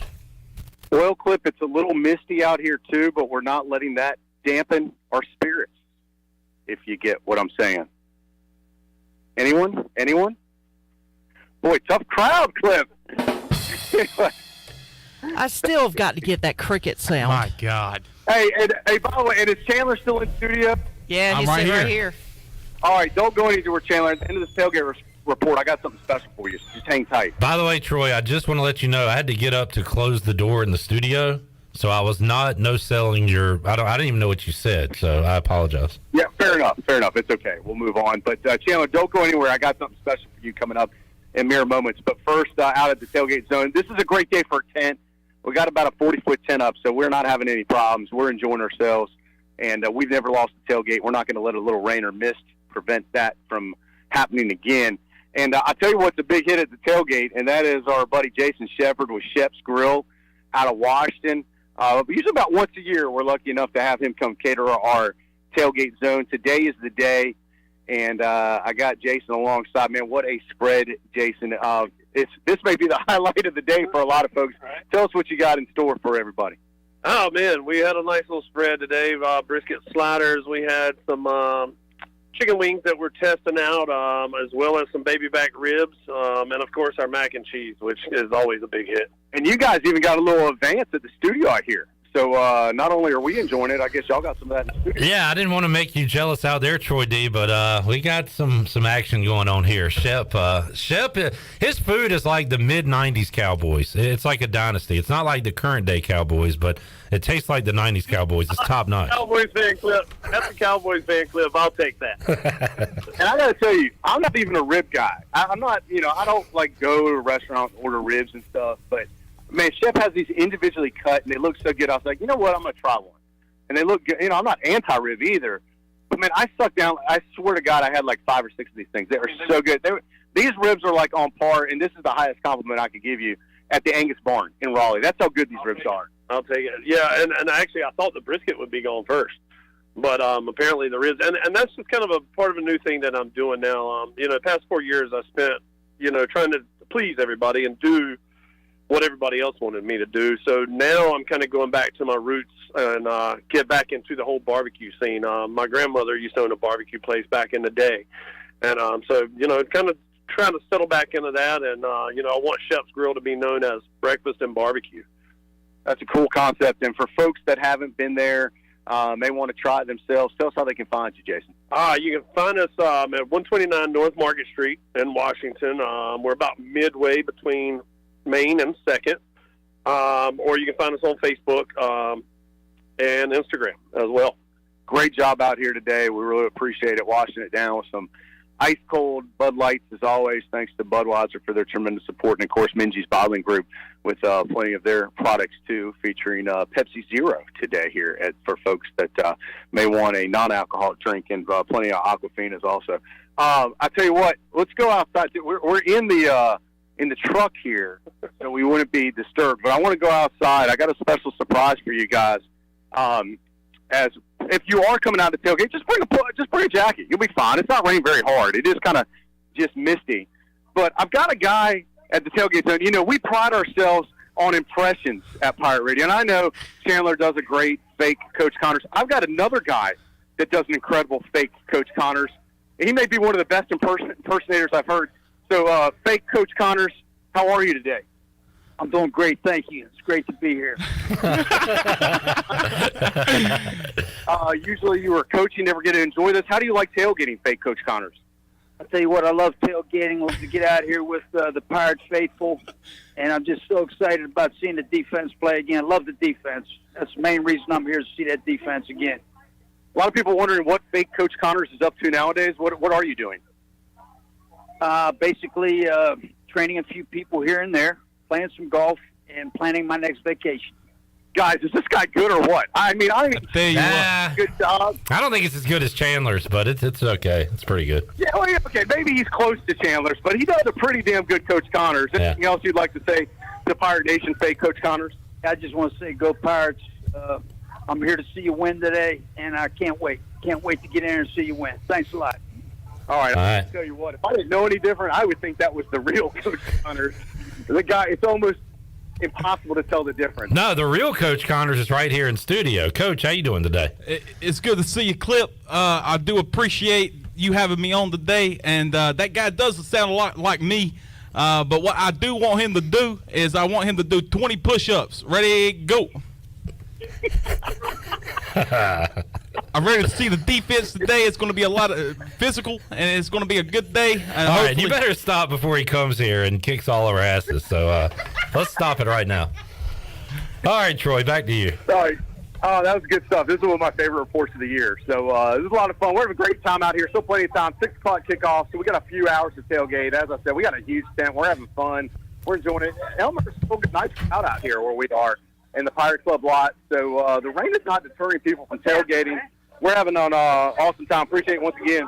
Jason Shepard with Shep's Grill for catering, and, of course, all of our beverage providers with Minji's Bottling Group and, of course, Carolina Eagle featuring Bud Light and all their great products. So that's the scene right now at the tailgate zone. We're really enjoying it, and we, of course, look forward to talking with you again next hour. Troy D sounds good. We'll talk to you around 4 o'clock. There's Troy D, fake Jeff Connors, who sounded a lot like the real Jeff Connors, and Jason Shepard, Shep's Grill, who, did drop us off a little side to go with our Parkers there. Yeah, you can thank me for that. Thank you, Charlotte. and Shep, Jason Shepard has to be tired. I have him on Facebook. He's been up since like 2 or 3 in the morning. Oh, yeah. Getting ready for a big tailgating day at the Pirate Radio Tailgate Zone. So thanks to Shep for all his support. Well, I had mentioned, when he had mentioned on Facebook that he was catering the Pirate Radio Tailgate, I kind of mentioned, I was like, I'm kind of jealous because I do miss the brisket sliders. If you've never had a brisket slider from Shep's Grill, you were really missing out. And he said, well, I got a couple I can drop off to you. And I was like, sweet. Awesome stuff. And that is why Shep is the man. Yep. All right, Stephen Igo got him a kid's meal of Parker's from the back. He's got him a chicken leg and a small portion of mac and cheese and one hush puppy. Well, hey, Stephen. That sounds like that's a kid's meal. That's my godson's meal. Trying to save room for our pregame meal, but had to get at least some Parkers. And I was curious about the the ribs and the brisket, so I might have to go dive into that as well. Might as well. Eat while you're here. Steven, good to see you. Can you hang out a second? What time do you need to leave? I got as long as you want. We can go right up to a kickoff. I can finish the show so you guys can get to the game. Let's hear from Donnie Kirkpatrick. He joined Jeff Charles, went one-on-one with The Voice, and talked some East Carolina offense. Looking at numbers on the UB stat sheet last week, running game never got going. Holton Ahlers was the leading rusher with 57 yards, Rajay with 23, Keaton with 36, and most of that coming on a 28-yard run. Passing game had its ups and downs. I'd say more ups than downs. Holton had the bad 2 picks in the first half, but finished 267 yards, 2 touchdowns, 1 to C.J. Johnson, 1 to Shane Calhoun. C.J. and Isaiah Winstead, your leading receivers, with 6 catches a pop. Let's hear what Donnie Kirkpatrick had to say when he met with Jeff Charles this week. Visit now with ECU offensive coordinator Donnie Kirkpatrick. And, Coach, let's talk about this Old Dominion defense first. They played really well against Virginia Tech last week. What is the strength of this defense? They're athletic. They are really good at linebacker, run well, blitz well. Couple good guys up front, especially defensive end, super athletic. Will be different than last week. In that last week, 3 down front, big guys, bull rushers. Defensive ends now are speed rushers, come off the edge, counter move. Secondary, a lot of interceptions. I think he did contribute that to they play the ball well, really break on the ball well. Got athletic guys, probably guys that were receivers in the past, catch the ball well. Coach, let's go back to last week. I thought Holton Ahlers played really, really well, especially in the second half for you. I thought the whole offense the second half was really outstanding. I thought we did blow one opportunity. Now, we had some poor field position, so I wish we'd have scored more points, obviously. I think that would have helped a little bit. But I thought the second half we came out really well. We started the game pretty well. We had the interception. He just kind of made a little bit of an underthrow on that. And really that was the only bad play I thought that he played. He really gave us a chance to win the game, I thought.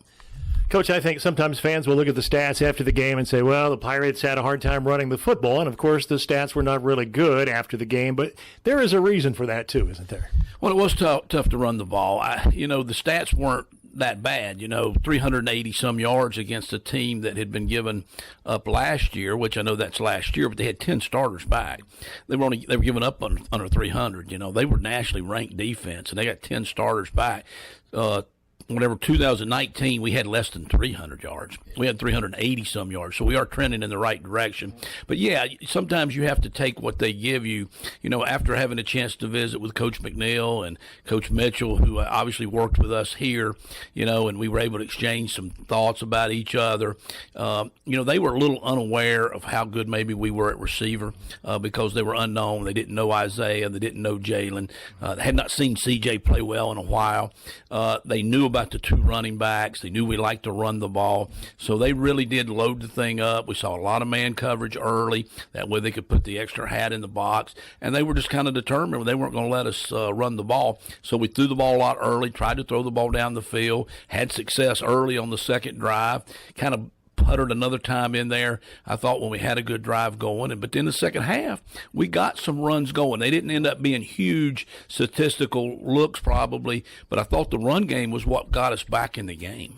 And Holton Ahlers was the leading rusher in the game for you last week, Coach. I guess that's not an ideal situation, but still really a positive for Holton.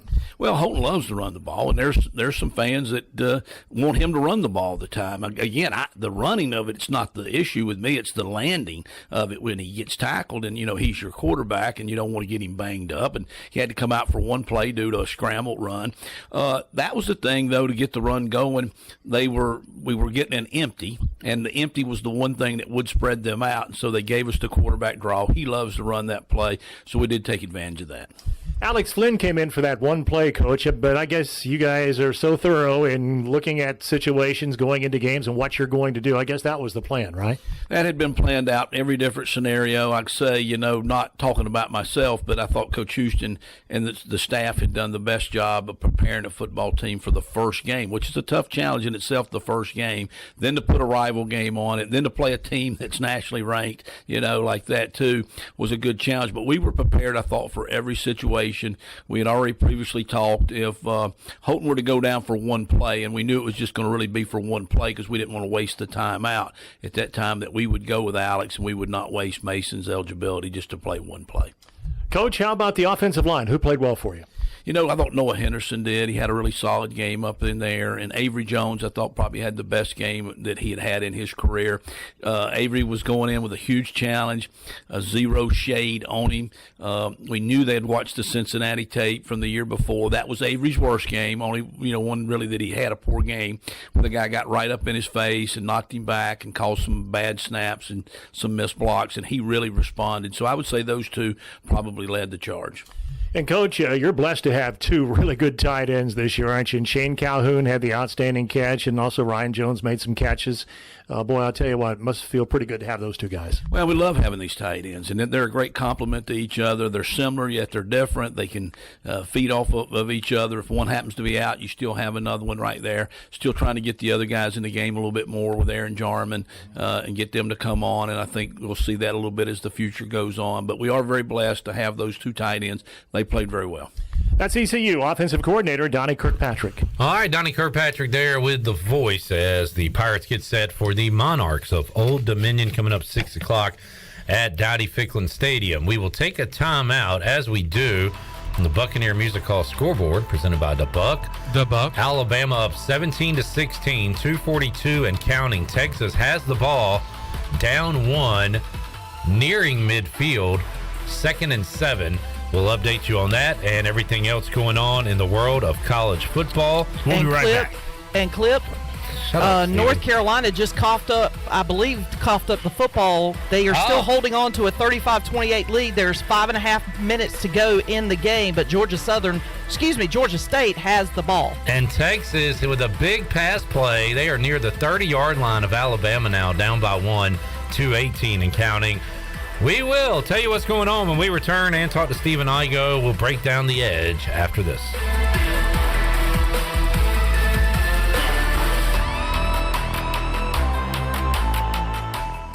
Are you ready for some football, Pirate Nation? Bud Light is America's favorite light beer and the official beer of the ECU Pirates. When planning your fun times this football season, be sure to pick up some Bud Light at your favorite retailer. Bud Light carefully brews their beer to be perfect for anywhere there's fun. Because when there's fun, Bud Light is there. Get ready to have fun this season, Pirate Nation, and always stay in the game and drink responsibly. Bud Light, the official beer of the ECU Pirates, and proudly distributed by Carolina Eagle Distributing since 1989. So, how does short points work? Well, at Jersey Mike's, 6 regular number 13s plus 3 giant number 7s equals a free regular number 13. So, Pepsi and Lay's now earn more points towards free subs. That adds up. Exactly. Download the Jersey Mike's app and earn rewards towards free subs with every sub, Pepsi, and Lay's you purchase. So, how does short points work? Well, at Jersey Mike's, 6 regular number 13s plus 3 giant number 7s equals a free regular number 13. So, Pepsi and Lay's now earn more points towards free subs. That adds up. Exactly. Download the Jersey Mike's app and earn rewards towards free subs with every sub, Pepsi, and Lay's you purchase. If you have family coming over this summer, the last thing you need is sweaty relatives.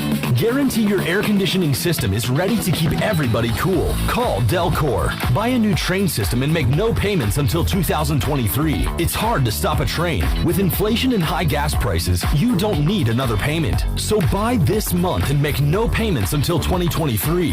Go to DelcorInc.com or call 252-321-8868. Delcor, the service professionals. UBE and PirateWear.com is excited to offer Pirate Nation the largest selection of new ECU merchandise and tailgate supplies ever. UBE has the best prices in town, so that makes UBE your one-stop shop for all things ECU. UBE does daily restocks of Champion, Adidas, and Under Armour. Don't forget to bring your young Pirates in to plunder the Crow's Nest, which is the only kids store dedicated to ECU. Plenty of free parking uptown in Greenville. Visit them at PirateWear.com. Go Pirates! Here today with Jeff Stein from Brown & Wood. Hey Jeff, how's inventory going? Inventory levels are increasing. For the first time in over 45 days, we have Mazdas in stock, Buick in stock, Cadillac in stock, and GMC in stock. I highly encourage the customer to go to GMC.com, build and price their vehicle, share that with Brown & Wood, and let us place your order. We need some price protection for these customers, and you got to place an order to have that. Brown & Wood, your #1 dealership in Greenville, and the home of the lifetime powertrain warranty. Hey Pirate Nation, Lindsay Gray here with Carolina Caliber. In 1960, my granddaddy started his firearm business right here in Eastern NC. Still family owned and operated, we have the area's largest selection for outdoor shooting sports and accessories and are one of the nation's top firearm dealers. At Carolina Caliber, we have everything you need from hunting, home defense, and personal protection, including a wide variety for ladies and youth. We buy, sell, and trade. It's a time-honored tradition. Visit us at Carolina Caliber on Fire Tower Road in Winterville. Do you have an old injury or just some pain that keeps holding you back? It's time for you to get better. With Kinetic Physical Therapy and Wellness, we can help you get your life back. Whether you need to get back to a sport, back in the gym, or just back to enjoying life, our team of specialists use a one-on-one, hands-on approach in our state-of-the-art facility to get you back moving again. Don't settle for where you are. Don't stay in pain. Visit kptonline.com today to see how Kinetic Physical Therapy and Wellness can help you live well, move more, and hurt less. Pirate Radio. It's going to change. I promise you. As I stand here, it will change. Okay, and when it does, that stadium, it's going to be rocking, and heaven help whoever walks in there to play us. The voice of the Pirate Nation.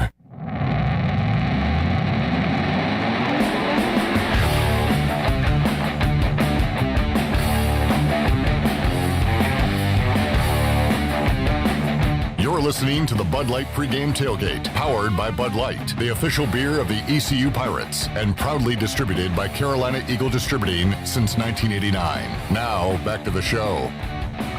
All right. You can watch all of Pirate Radio's local programming on YouTube Live. All you got to do is go to YouTube, smash the like button. Also, smash that sub button as well. Just look for Pirate Radio TV. Watch Pirate Radio live Monday through Friday, 3 until 6 p.m. And, of course, you can watch the Bud Light Pregame Tailgate in the U.S. Cellular fifth quarter on game days as well. Once again, go to YouTube, search Pirate Radio TV, and click on that subscribe button. And we've got about 3 minutes left to go in this North Carolina game. It is still 35-28 North Carolina, and they're just shy of and we've got a fumble. And let's see, are they calling him down? They are calling him down. So it'll remain North Carolina ball. They are clinging to a 35-28 lead with 2:45 left to go in the game. Clip. All right, how about this? Texas just had it around the 20-yard line. Steven says, how are they going to play this? They got to stay aggressive, go for the touchdown, right? Well, they get sacked and driven back to the 32. Now we're looking at a 49-yard attempt to take the lead, and it is gone! So much time left, though. Yeah, too much time left. Alabama's going to win. It is now 19-17 Texas with 1:29 left on the clock. So sure about that, Cliff. One timeout left for the Tide, but the Texas Longhorns take the lead with 1:29 left to go in the fourth.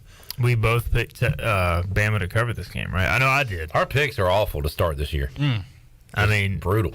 Kicker whose last name is Auburn, who missed a 20-yarder or something. Yeah, earlier, which was a bad. Laces out. Nice turn there by the holder. Boy, that ball did. Yeah, that was a knuckleball. Like a Tim Wakefield Red Sox classic right there. Going. All right, so there's what's going on the Buccaneer Music Hall scoreboard presented by Da Buck. Da Buck. Well done, Shirley. With authority. Steven, how you doing today? I'm doing good. How you doing? Doing good. Steven, let's take it back. A young Steven Igo growing up in Greenville. Enjoyed your chat with Jeff Charles yesterday. That was cool. Yeah, that was great. Pirate Preview. I enjoyed that. I've been interviewed by a lot of people. Have not been interviewed by Jeff Charles before, so that was kind of a surreal experience, and enjoyed talking about some different stuff with him. You know, usually we just break down the games, the personnel, but we kind of talked about Hoist the Colors, how it got started, so I really enjoyed that. Igo, let's talk Edge. When East Carolina and Old Dominion go at it today, 6 o'clock. Edge? Yeah. WWE? Mm-hmm. Or you want to talk The Edge? I mean, there's a clear discrepancy you need to make there. That again, Charlie? The Edge! That's a throwback right there. Edge is still wrestling in 2022, huh? He is. When we started the segment, I think he had retired. Yeah. And would never wrestle again due to injury. Now he's back and just getting wasted away by WWE like they tend to do. All right. There's your Edge WWE update. Now let's talk about The Edge. The Edge! That one right there. Steven, So last week I said, I think, where does East Carolina have the edge on the field against NC State? Because NC State, better personnel for the most part. So how about this week? East Carolina is the big favorite in this game. Does Old Dominion have an edge anywhere in your eyes? Yeah, I think special teams is a clear advantage for them based upon how ECU special teams have performed over the last 7-8 games, like the last half of last season, and obviously the opener. Old Dominion has been very good on special teams. They scored a touchdown on special teams last week. Granted, it was a fluke play, but our old friend Robert Kennedy, former ECU transfer, now a starting nickelback for the Monarchs, he ended up having a big game. So I just think they're really solid on special teams. Lamarian James returned 2 kickoffs for touchdowns last year. He's back as their kick returner. They blocked a couple punts, blocked a couple kicks. So, and if it's going to be a wet game, that has to concern you. I mean, because things happen on special teams in wet games typically. And you got to have good ball security. You got to have good snapping, good holding, all that stuff. And then you got to have a clean kick. And it's not easy to do when it's dry. It's certainly not easy to do when the ball is wet and slippery. So the block punt last week, Mike Houston said 2 things. He said there was a missed block. Yes. And also Luke Larson's got to get that off anyway. It was a very extremely poor block on basically the opposite side of which way Larson was rolling. And it allowed the guy to just come free, essentially. The guy who was trying to block him just kind of ran step for step with him all the way back to where he blocked it. It was just not good execution at all. But there should have been some more urgency there, and the ball should have been gotten away. And it's just like Coach Houston said, it's a mistake you cannot make. The missed field goals, an extra point, how concerning is that heading into week 2, Stephen? That, you could say it cost them last week, but how about moving forward? I mean, the confidence level in Owen Daffer right now.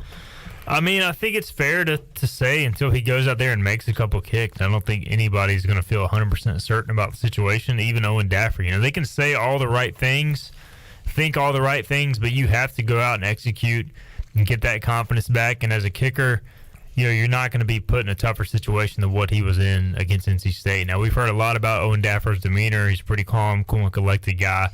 And I'll be honest, you go back and look at the game, the potential game-winning kick, like he hit it good. It had plenty of distance. He just pushed it.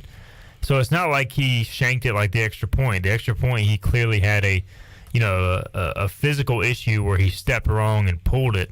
The other one, he hit it good. He just didn't hit it extremely straight or accurate, and because it was somewhat far back, they could have gotten closer, as we've talked about.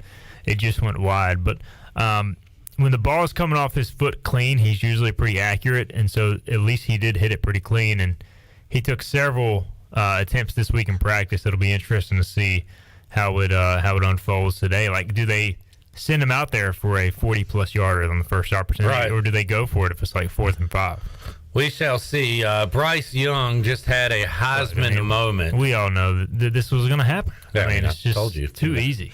Texas rusher comes in free, has a clean shot, and whiffs. And Young ducks it and runs about 25 yards down the field. Alabama now has a very easily makeable field goal.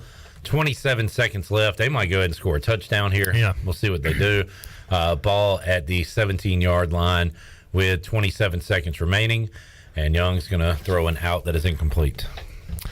It is interesting to see Alabama here inside the 20, still throwing the football, trying to get as close as possible, because I just don't think you ever want to put it on a college kicker, even from this distance. You want it. I think 10 more yards or so, you feel pretty comfortable. But even like a 35-plus yarder in college football, it just seems like those are far from automatic. I mean, I would like to just have Young run into the middle of the field. Yeah. The hashes are so wide, which I guess technically makes it easier for a kicker, but also I feel like you get some... Or just throw a touchdown. They throw an incomplete pass, so it's going to be 3rd and 10, 19 seconds left at, I believe, the 17-yard line. Ball on the right hash currently. Alabama trailing Texas by 2. All right, let's see. What did Old Dominion do well last week? I guess you got to go to the defensive side for that. One thing they do a lot of is force turnovers, it looks like, or at least they did last week.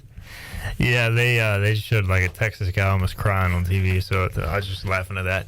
But yeah, I mean they're I just tell you what, they're just a solid team. You know, they started last year 1-6. They made the quarterback change and ended up going. I think they lost the first game with Hayden Wolf at quarterback and then won the next 5. So since he has become the starter, they've gone 6-2. Overall, they're 6-1 in their last 7 games, with that only loss coming to Tulsa.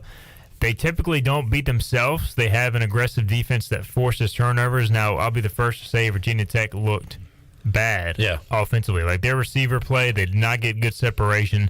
I think ECU's receivers is going to be an upgrade compared to last week for ODU's defense.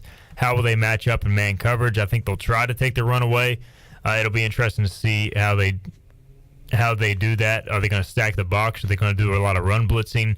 And if you're East Carolina, you want to get the running game going, so you have to find that balance of, hey, we got to get Keaton and Rajay their touches, but if they come out playing the run like NC State did, you may see some early passing as well.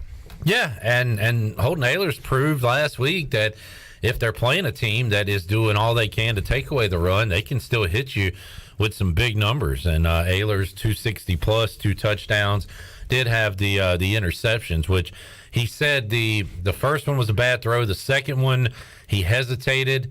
And we've kind of talked about this with Ahlers in the past, but hesitated to run, said he probably should have ran it on that play. Either way, he had Winstead open, but just overshot him. Yeah, it almost like the guy who was covering Winstead kind of came in the rush, and then Winstead came free. Or either way, Winstead was open. It was just one of those cases where he turned his body to run, then tried to reset, and it sailed on him. You know, Holden, it's just like if he can cancel out those 1 to 2 mistakes per game, then he could be like a top-tier quarterback in the American Athletic Conference. There's the field goal. We knew it was coming. Alabama 20-19 now over Texas with 10 seconds left. And, I mean, Texas did what they were supposed to do. They went down and scored, but we knew that there was way too much time. Alabama did not even use their timeout. Yeah, it was just, I mean, all they did was do little out passes, check downs. Hit one big one to the running back over the middle. And, yeah, man, just Alabama's just a machine. Even when they play terrible, they're still going to get out of the road with a victory. I'm trying to see. Not the prettiest kick in the world, but it went through. How many penalties they've had today. It is well into the double digits. And let's see if they give me that. I was really hoping Texas would pull this out just to hear Nick Saban post-game. Penalties on the day. Alabama has 15. Jeez. Do we have a yardage? 15 penalties. How many penalty yards? Yep. And even 100, I go. So there you go. And they're still going to win. Now we get to hear from Texas. If Quinn Ewers wouldn't have got hurt, then, I will say he was looking good early on. Good, man. He was making some great throws. And, yeah. Got landed on early in the game. Any update on UNC? UNC. Final is a 35-28. Carolina wins. All right. Tar Heels win. I think I got that one on the pick. Plus 7.5. So they ended up winning by more than... Or you 35-28, right? Oh, so you picked Georgia State. Yeah. So they're 3-0. I mean, they've got to be about the most unimpressive 3-0. I know. It is a shaky 3-0. Very shaky. Ooh. All right. Stephen, Jeff Charles called this one. He said, watch out. Jack Chambers going to get in the game. Jack Chambers revenge game. The former Charleston Southern quarterback has gone in against Charleston Southern for NC State. He is 4 out of 9 and threw a touchdown pass, and has also ran the ball 3 times. So he is a gamer, man. He was fun to watch last year. How about this quarterback? Bad numbers last week against Virginia Tech, but the ODU signal caller, Igo, has had some good games in the past. We'll certainly have some in the future, but how about today facing ECU? I think he's much better than the numbers he put up. You look at last week's game, he was under pressure 53% of his drop back. So basically half the time he was dropping back. And we've seen how much that affects Holton Ahlers. And we know Holton Ahlers, when he has a clean pocket, he can do some damage. And I think Hayden Wolf's kind of the same way. So for me, I'm watching the matchup up front. ODU has a pretty experienced offensive line, but they can get beat. They have a new center. And so I'm looking forward to seeing how ECU approaches that. Do they attack early, and what do they do with that? as Nick Saban yells at somebody. Yeah, probably his own team. Somebody, after making the tackle to end the game, somebody's going to have a great picture that fans are going to love. Horns down. Texas player on the ground, no time left, and the guy's doing the horns down right on top of him. Screw Texas, man. I hate Texas. A lot of people, man, I hope Texas wins. Screw Texas. Well, I think everybody's just tired of Alabama, but I'm tired of Texas. With the way Texas fans acted in Greenville for the Super Regional, I doubt many Pirate fans are too upset by this. I'm upset that this wasn't an ass kicking. So I'm on the screw Texas train. I'm on the Stephen Igo train. I tell you that. I bought stock early on, and man, business is booming. You were the one that teed it up for me to come on Pirate Radio to grow the brand. And here we are, man. Without you, none of this would be possible. That's right. I have pretty much paved the way for you to have success. You're one of the biggest stakeholders in Hoist the Colors. You get like 50% of the return. So yeah. People don't know that, so I'm doing well. So make sure you check out hoistthecolors.net. Check out the podcast, which you have rolling multiple times a week. Yep, 3 times per week in season. What does that mean? It's rolling. Oh, it's rolling. Yeah. Downhill. Roll Tide. Thanks for joining us, Stephen. We'll talk to you later on. And if you feel frisky, you can always welcome to give us a call if we have a line open after the game. Yeah. Sometimes you do, sometimes you usually don't. When I'm getting in the car, you guys are wrapping up, and I get the sense if I call in at that moment, there's not going to be a lot of happiness. Yeah. It's like, we've already heard all this. So shut up. Go home. Leave me alone. Igo, enjoy the game, sir. Thank you. Enjoy the rain. Are you going to be there since it's raining? I think we're planning on it. I like that look of confidence from Chandler. He says, we're going. Last game I went to didn't happen. We had a delay. They had to play it on Sunday. Was that the Rainbox game? Infamous Rainbox game. Now I'm planning on make the trip again, and look at what's going on. I believe that was a 6 o'clock kickoff, too, on a Saturday. Yep. Might have to go to UBE and get a poncho. UBE! By the way, if you're getting to town late and you need a poncho, UBE has them. So might have to go over there and invest in one because it is raining and it looks like it's going to rain up until kickoff. Your poncho headquarters, University Book Exchange. Let's take a break. We'll come back when we return. We'll talk to Patrick Mason, Daily Reflector. We'll get his take on East Carolina and Old Dominion. More to go on the Bud Light Pregame Tailgate. Back with you after this.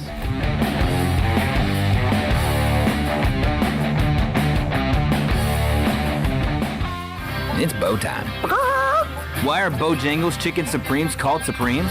Well, with golden crispy chicken tenderloins this juicy, tender, and full of bold flavor, what else would you call them? Superbs? Nah, that would be weird. Get your Chicken Supremes combo today with a scratch-made biscuit, your choice of fixin', legendary iced tea, and have you heard there's a new sauce in town? Try our new creamy buffalo sauce when you get a Chicken Supremes combo today. It's bow time. I can't think of anyone who doesn't love a clean car, but how often do you actually go to the car wash? Does it take too long, or maybe it's just not a very nice place? Tommy's Express changes everything. Our wash is bright, inviting, clean, and fast. I love the flat conveyor belt. So easy to pull onto, much smoother ride, and safer for my car. And when you join Tommy Club, you can wash as often as you like for one low monthly price. I save money and time. We're Tommy's Express. At the corner of Greenville Boulevard and Red Banks Road, Greenville. The Dickinson Avenue Public House is a lively and diverse restaurant in Greenville that utilizes fresh and local ingredients. With influences of Creole, Asian, and upscale Southern cuisine, the Dickinson Avenue Public House offers a seasonally rotating menu and a full-service bar with rotating craft brews on tap. Come to the intersection of 8th and Dickinson and enjoy $1 off drafts on Tuesday, half-price flights on Wednesday, half-price wine bottles on Thursday, and $1 oysters Tuesday through Friday from 5:30 to 7. For more details, check out their website at daphousенc.com.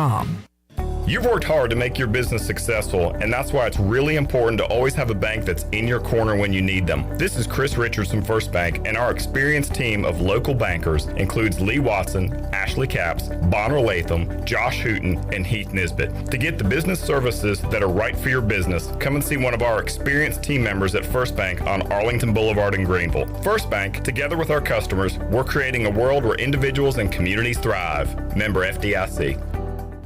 Greenville Utilities electric customers will soon be able to receive text notifications in the event of power outages. Enrollment is automatic, so make sure GUC has your cell phone number by signing into your account at GUC.com, then update the information in your user profile. Want to talk with someone instead? Call 252-752-7166 during business hours. 252-752-7166. Update us so we can update you. Visit GUC.com for more information. Welcome to US Cellular, where new and current customers choose any phone they want for free. Free? Even the one with 5G and lots of storage? Free. And the one with the latest everything? Free. At US Cellular, any phone you see is free, whether you're a new or current customer. US Cellular, America's locally grown wireless. Terms apply. See uscellular.com for details. This is Brandon Tate, owner and operator of Atlantic Wireless, an authorized agent for US Cellular since 1997. Visit atlanticwireless.com to find the store near you. We go beyond the call. Beauty Bar Medi Spa wants to know if you are ready to fall into beauty October 7th through the 14th. All services and products will be on sale. Botox, filler, painless laser hair removal, facials, RF microneedling, rejuvenating laser treatments to treat brown spots, wrinkles, texture, veins, and skin tightening. And now, the only facility in the area to offer non-surgical under-eye fat pad treatments. BeautyBarMedispa.com, Red Banks Road, Greenville. Go Pirates! Better ingredients, better pizza, better brace yourself because this right here is a Papa John's Papa Bowl. No crust, just piping hot toppings and melty cheese in an oven-baked bowl.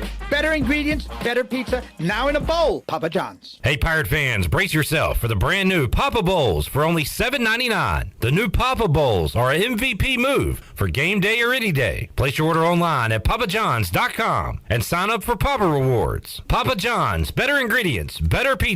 Go Pirates!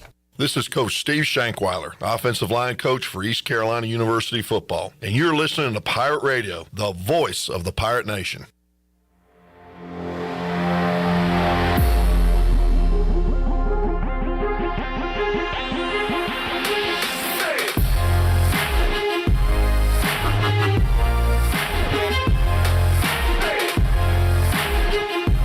You're listening to the Bud Light Pregame Tailgate, powered by Bud Light, the official beer of the ECU Pirates, and proudly distributed by Carolina Eagle Distributing since 1989. Now, back to the show. Welcome back for the latest breaking news, interesting stories, and awesome contests that can make you a winner. Be sure to follow Pirate Radio on our social media. Follow us on Facebook, Twitter, and Instagram at PR927FM. You can join the over 59,000 followers today and clip a quick Buccaneer Music Hall scoreboard.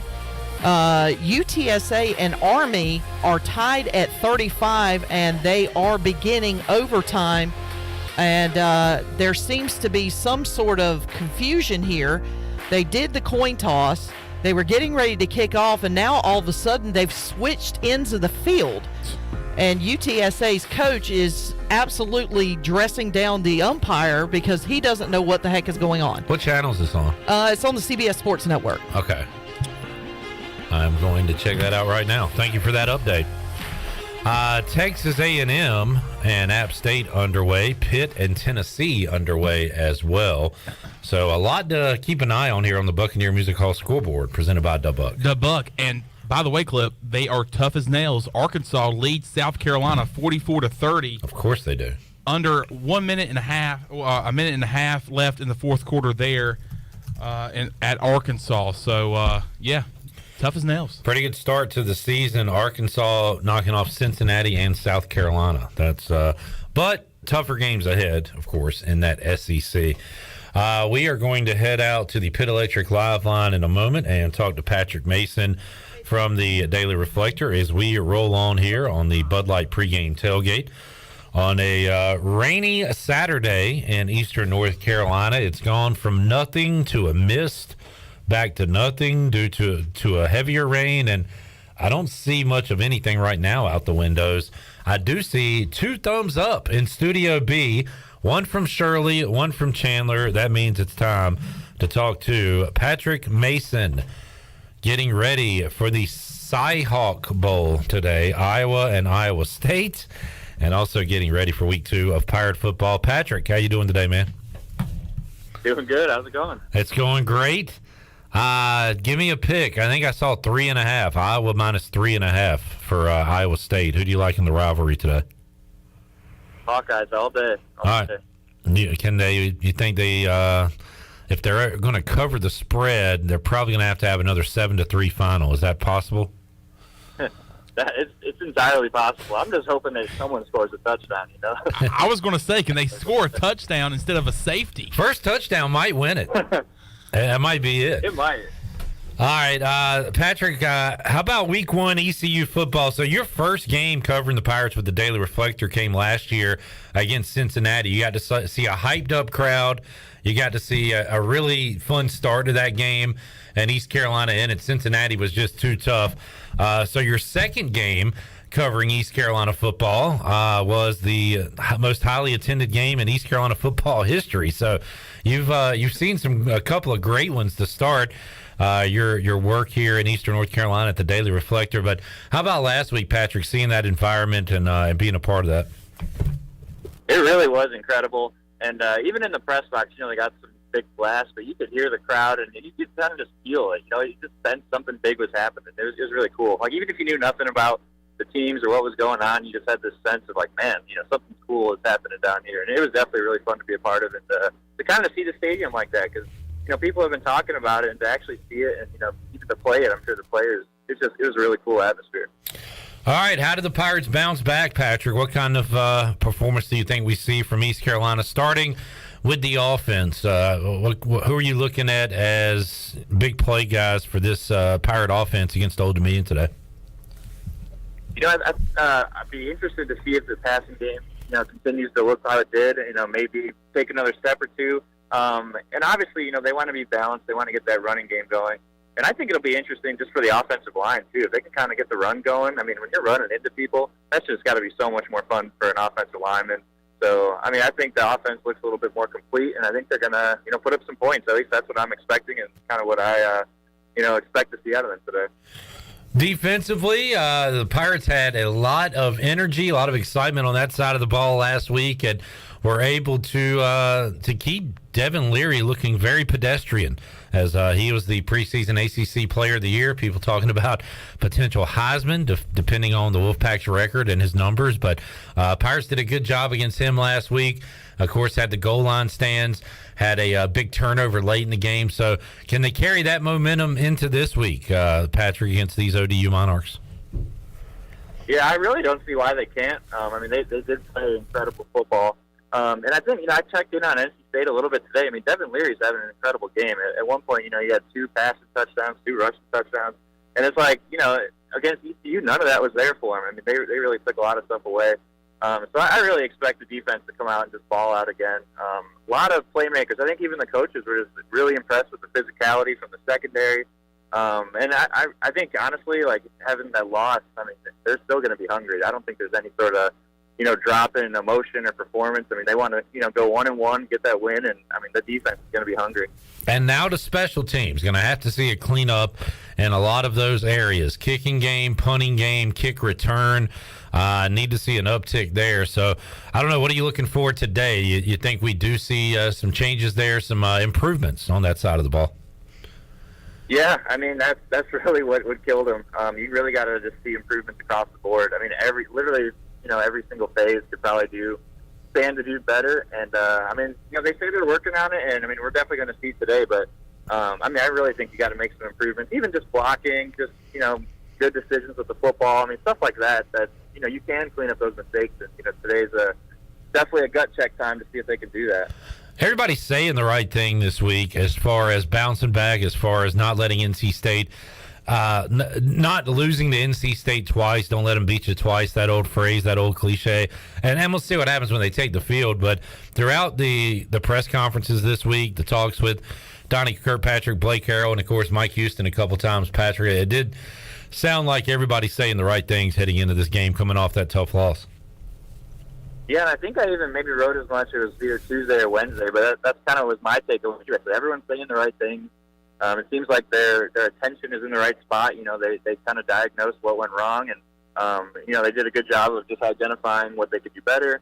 Like you said, all of it is talk early on, but there's no reason why they just can't go out and actually make those changes. And like you said, I really don't think this team is going to lose to NC State twice. I think they're really going to come out and do the things they need to do to improve. Patrick Mason joining us. He'll be there tonight to see East Carolina ODU. You can read about it, pages of the Daily Reflector, online, reflector.com. Patrick, anything else we need to know? No, and like I said, I think, last week I was really focused on the offensive and defensive lines. And, maybe it might not be as important, this week, but I really think it could be something fun to watch if that running game's going. I'd like to see how this offensive line run blocks and how they get that run going, because I think we saw last week the pass protection was there. So I think maybe a flip side here, maybe they can play a little different. We can kind of see what this line looks like. Yeah, definitely want to see better numbers from the run game and let Keaton and Rajay get loose and have some big time runs out there today. Patrick, thanks for joining us. Enjoy the game, and we'll talk to you Wednesday right here on Pirate Radio Live. That's right. Go get them. All right, there is Patrick Mason, Daily Reflector, joining us today on the Bud Light pregame tailgate. Pittsburgh kicks a field goal to take a 3-0 lead over Tennessee. So that's a big one going on today in Knoxville. Chandler?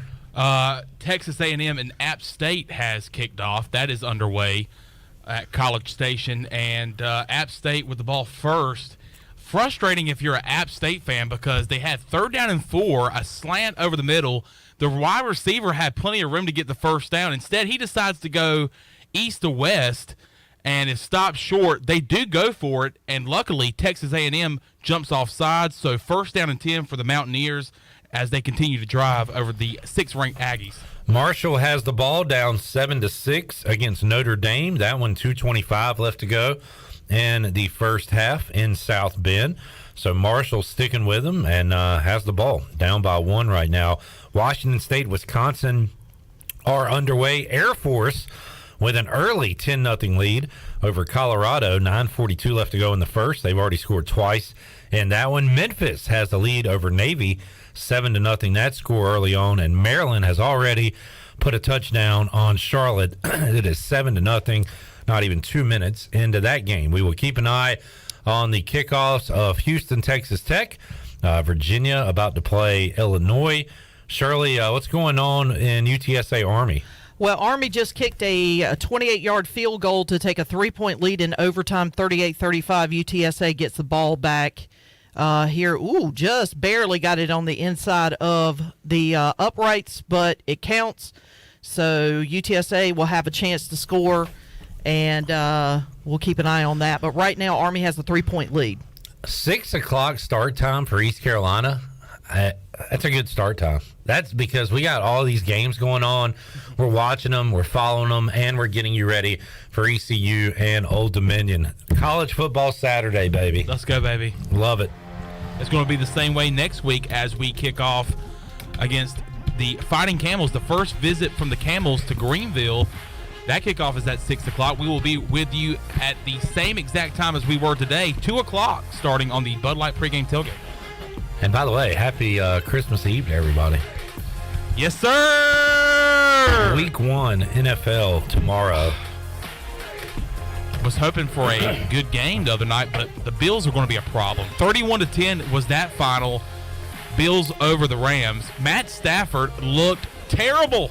3 picks. I told you he wasn't my guy anymore. I know, and I thought about that the whole game. I was like, well, good thing that is not Clip's guy. He's not your guy. Not my guy, my guy. Let's take a break. We'll come back.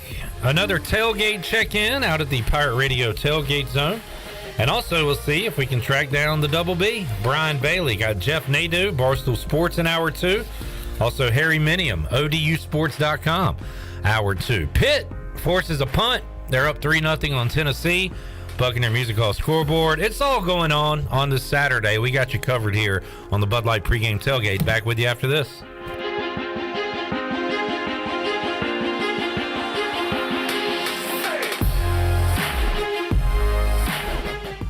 For over 51 years, Parker's Barbecue has brought families together with our award-winning whole hog barbecue and fried chicken.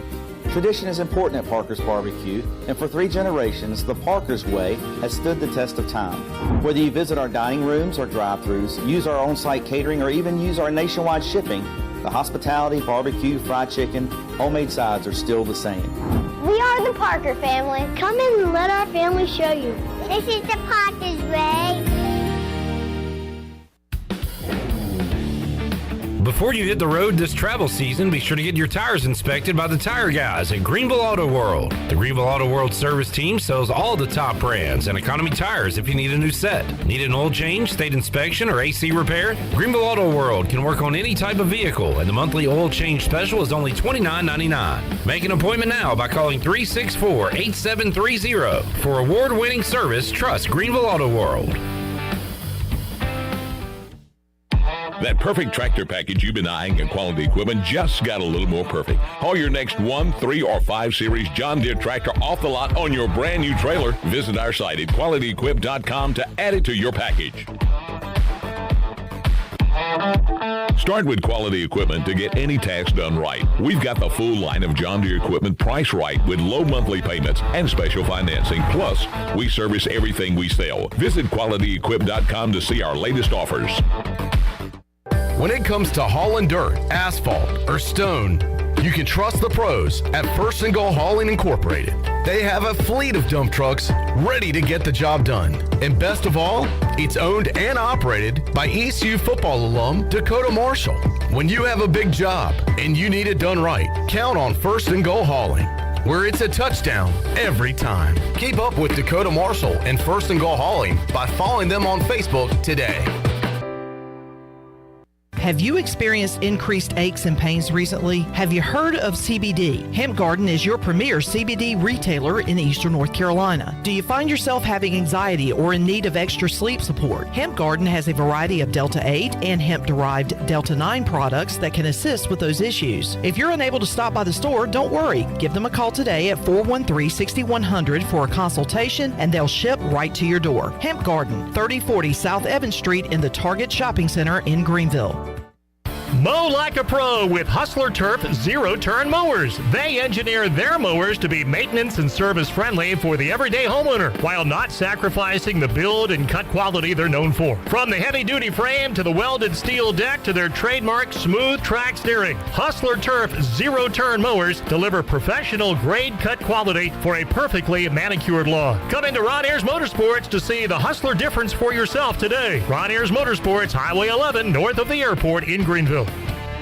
This is Dr. Christopher McDowell from Orthopedics East and Sports Medicine Center. Our practice has been caring for athletes at ECU and the residents of Eastern North Carolina for more than 35 years. Whether it's time for your sports injury or it's time for that joint replacement, Orthopedics East provides the latest in operative and non-operative orthopedic care. We also offer on-site physical therapy and MRI services, as well as walk-in urgent care on the weekends from 10 a.m. to 2 p.m. For experience and professional care, call us at 757-BONE or visit us online at orthoeast.com. Go Pirates!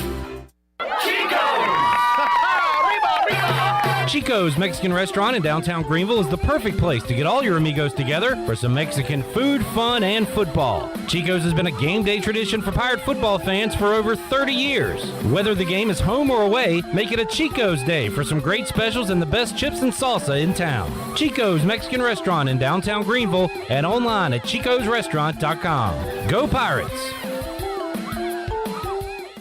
This is Pirate Radio, WGHB Farmville, 1250 and 92.7 FM Greenville, WDLX Washington, 930 and 104.1 FM Washington.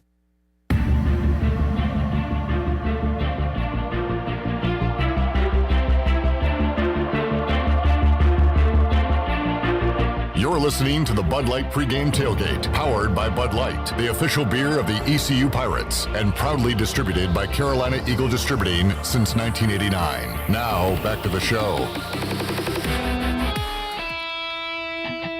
Now, with the Pirate Radio scoreboard, here's Shirley Rhodes. All right, this game just ended. Army had kicked a 28-yard field goal to take the lead in overtime, and then Texas San Antonio went right down the field and scored a touchdown. They win it in overtime by a final of 41-38. Yes, Clip? Shirley, UTSA 1-1 on the year, have played in a combined 4 overtimes in the first 2 weeks of the season. How about that? How about that? All right, that is a stat to consider. Consider that. I will. All right, Notre Dame is holding on to a 7-6 lead over Marshall. It is Clemson 7, Furman 3 in the first quarter. Cincinnati has a 7-0 lead over Kennesaw State in the first quarter. Memphis jumps out to a 7-0 lead over Navy. It is Pittsburgh 9, Tennessee 0. Washington State and Wisconsin both are scoreless as of they just started that game. And with under 3 minutes to go, North Carolina State has a 55-3 lead over Charleston Southern.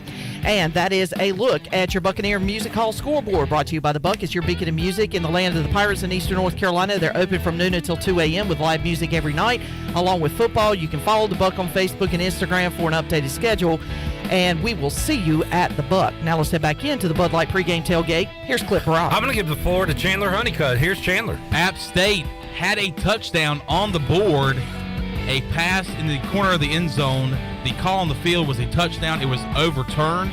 Now App State will attempt a field goal to go on top of 6th-ranked Texas A&M. I will give you a play-by-play on that right now. 2:51 to go in the first quarter. 4th and 10. Straightaway field goal. Snap. Hold.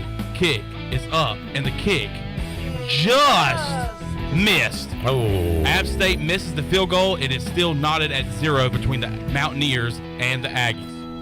I got a stat to consider from Johnny Robertson. He's good to give us these kinds of stats to consider. Army today, in the losing effort, had 304 passing yards. Very un-Army-like. Very. For them today. Man, that's a lot of passing yards for Army. All right, let's head out to the Pit Electric Live Line and talk to Double B, Brian Bailey. He is the sports director, WNCT Channel 9, host of Touchdown Friday, host of the Brian Bailey Show, and he joins us here on the Bud Light pregame tailgate. Bailey, how you doing today, man? Not too bad. It's not raining right now, so that's a good thing. It's off and on. Right now it's off, so head on out to Dowdy Ficklen Stadium and get ready for ECU and ODU. Brian Bailey, one of the famous ODU alums, right? You and Justin Verlander and others? Yeah, Justin Verlander and others are more famous than sure. But, yeah. Well, how about this, Bailey? Back when you were in school, well, was there an ODU football program? What was the ODU football program at that point? No, at that point, obviously, there wasn't one. I think they started in 2009. Man. And with their first year. And they've come a long way in that brief period of time. They've really done a nice job of being competitive early on and, moving up the ranks as far as that goes. And they've got 2 wins under their belt against Virginia Tech. They're 0-3 all time against East Carolina. But they're a good football team. They've done some really nice things. Last year they got off to a slow start, and they went on that winning streak, went to a bowl game. So this is a team that knows how to win, and I think they come to Greenville thinking they got a really good chance to win. Bailey, you see Mike Houston directly after games, and what was the vibe like Saturday night compared to the last time you were able to speak with Coach Houston this week and the players? Do you think they have really put that one behind them and are ready for ODU here? Well, I think they have to. I mean, I don't think there's any question that it was very difficult. When getting with him after the game, it's such a raw interview and a raw television show that we put together. And it's one of the things that we like about doing it, that when they win a big game, you get all that emotion. And when they lose a game like they lost against North Carolina State, you get all that emotion as well. So I think that, he was devastated. The team was devastated, but they started bouncing back on Sunday. And I think, the one thing we talked about in the show last week, you cannot let one loss turn into 2. And I think they've done a really good job this week of trying to get past that. If they lose this game, it won't be because they lost to North Carolina State. Line sitting at 12 last time I checked, Bailey. East Carolina, a 12-point favorite. What do you think about that number? Well, I saw it go to 13, so obviously if it did go to 13, the bettors like East Carolina. Yeah, I think it just kind of depends on, the turnover bug, what happens there. I mean, Old Dominion can turn it over. East Carolina did a nice job last week, had a pretty clean game with penalties and turnovers. And I think both teams, and Coach Houston talked about that both teams really want to establish the run. And I think the team that does establish the run is the one that's going to win. You remember last week, North Carolina State established the run early on and had control of the game up 21-7. East Carolina able to fight back in that one, coming up just short, and a lot of the reason they were able to fight back was that passing attack for East Carolina. You want to see it more balanced this week, Bailey, and get that run game going. But as Igo said, if ODU is going to come out and stack the box, that could mean another big day for Holton Ahlers in the passing game. Yeah, I think you'll see whatever they give East Carolina offensively, that's what Holton Ahlers is going to take. That's why you have a fifth-year guy at quarterback. And, he's got the option to go away from the play that's called and get them in the right set, get them in the right formation. And so I agree. If they put 8 in the box, I think you'll see him flinging. I think Rajay is going to have a big day today. What's up, my man? Rajay is just passing by. All right, my guy, Rajay Harris. So Brian Bailey. Man, what? So you don't really believe he's going to have a big day. You just said that because he walked by you, huh? Oh, most certainly. No, I think All right. I like Rajay. I thought that was the coolest thing the other day when he scored that touchdown that basically should have tied the game against NC State, because Rajay's a really good kid. Yeah. And he understands that he's in a backfield with another outstanding player. Coach Houston says it a lot, but he don't want to lose either one of those two guys. He wants to keep them here as long as he possibly can.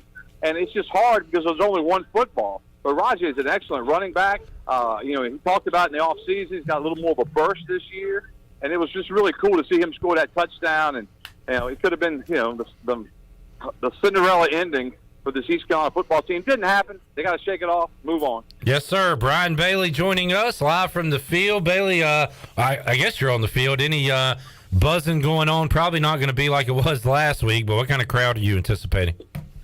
Yeah, I think they were hoping for 40 to 42 before the rains came in, but now I'm a little worried about the crowd because and even the players are coming out a little bit late. Now that it's not raining, more players are coming out, but it's with the weather situation, and there's a real chance we could get something in here that we have a delay of some sort. So I think fans have to kind of be wary of that. If lightning gets within, I think it's 6 miles, but don't quote me, but and JJ and those guys will be on top of that. And they have to remember the A&T game when the team ran out. As soon as they ran out, they had to run back because of lightning in the air. Hopefully, we won't have anything like that, but it's a possibility. Bailey, ironically, that is the last ECU game I went to, and it was played the next day. And I have a ticket for this game, and here we go again. It might be me.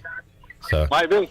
There you go. Bailey, thanks for joining us, man. We'll hear from you after the game on the U.S. Sailor 5th Quarter Call-In Show, and hear you throughout the week here on Pirate Radio. Thanks, man. Sounds good. BB, live report from the field over at Dowdy-Ficklin Stadium. I got, that's a lot of wrestling going on there. Got to be a flag one way or the other. Watching Texas Tech and Houston go at it. Houston surviving UTSA last week, and now on the road again facing Texas Tech. The Cougars 25th in the country, no score as the Red Raiders are driving. Chandler. Texas A&M, App State, 3rd down and 6. Texas A&M with the ball. They get pressure. App State forces a fumble. The offensive lineman for Texas A&M picks it up. He then fumbles. App State recovers. They now have the ball 2nd down and 7, deep into Texas A&M territory, looking to take a lead over the 6th-ranked Texas A&M Aggies. We are keeping up with everything going on the Buccaneer Music Hall scoreboard presented by Buck. Memphis up 7-0 on Navy. Air Force up 10-0 on Colorado. Pittsburgh 10-0 over Tennessee. And Marshall has the 9-7 lead over Notre Dame at halftime. How about that? All right, let's head out to the Pit Electric live line. Pit Electric. Troy D joining us, Pirate Radio Tailgate Zone. Troy, we are less than 2 hours away from kickoff. What's going on out there? Well, the good news is the rain is cleared, at least for right now, Cliff. So I haven't studied the radar, but I would say very nice tailgating conditions right now. No rain, just overcast skies, light breeze. So things are really picking up here. We're a nice crowd a couple hours before kickoff, a lot better than it was about an hour or two ago. So things looking better for attendance right now, and hopefully, things can stay halfway decent and not be raining too hard later on.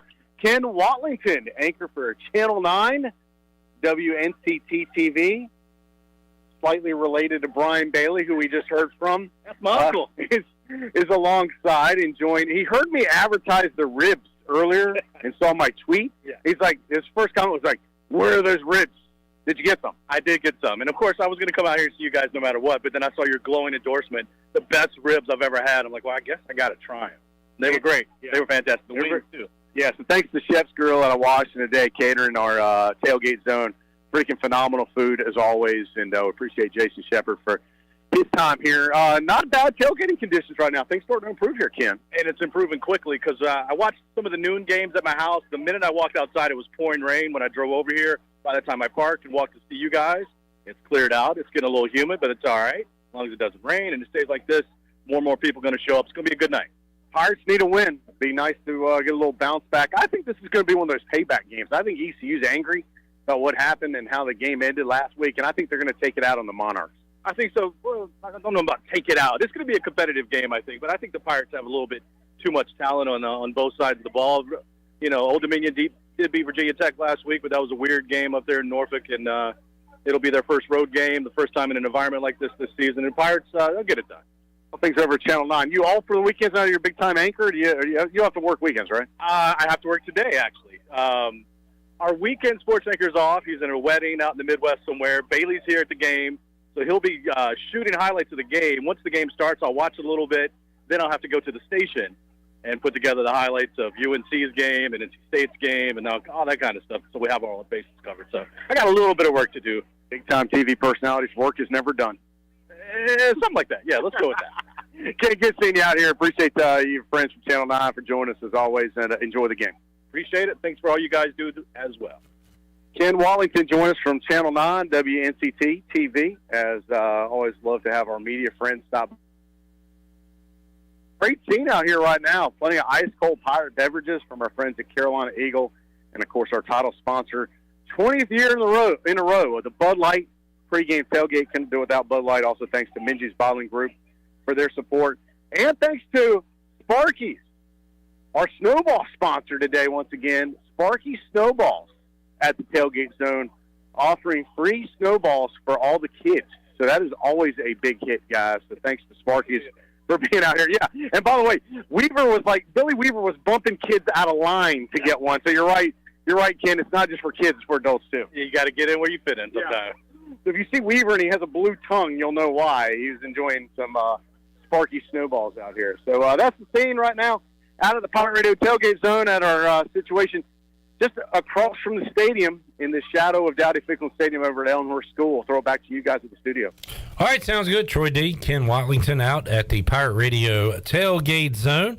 Patrick Mason, Buccaneer Music Hall score update. Iowa, it took them all of 2.5 minutes to put a touchdown on the board. Wow. First of the year. Couldn't do it last week against South Dakota State in the entire game, but they're able to get one early in this one against their rival Iowa State. It is 7-0 Hawkeyes up in that one. App State continues to get lucky breaks as on second down and I believe 8, maybe second down and 10, a face mask penalty gets them 15 more yards. They are approaching the end zone here, still knotted up 0-0 in College Station at Mountaineers and the Aggies there. So we'll keep an eye on that as the game progresses. And I'm sorry, I didn't mean to. And Navy has scored a touchdown, so now they trail Memphis 10-7. Thank you very much, Shirley Rhodes, Chandler Honeycutt on the Buccaneer Music Hall scoreboard, presented by The Buck. The Buck. Ben on Facebook Live says the Pirates win 27-10 today.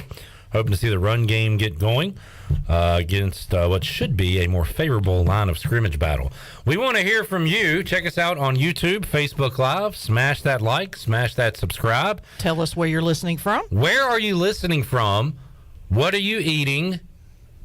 And when you go to Parker's, are you a hush puppy guy or gal or a corn stick guy or gal? I bring that up because the numbers are in my favor. Way more hush puppy people here than corn stick people, and I am a corn stick person. So I was glad to see that packed bag of corn sticks and the empty almost bag of hush puppies. So are you team HP or CS? Where are you listening from? Where are you watching from? What's on your game day menu? And anything else you'd like to add? Screenshot it. If you're watching us on your TV, screenshot it and tag us on social media. Here's something else. Smash, like, smash, sub. Come on, folks. Help us out. Thanks for tuning in.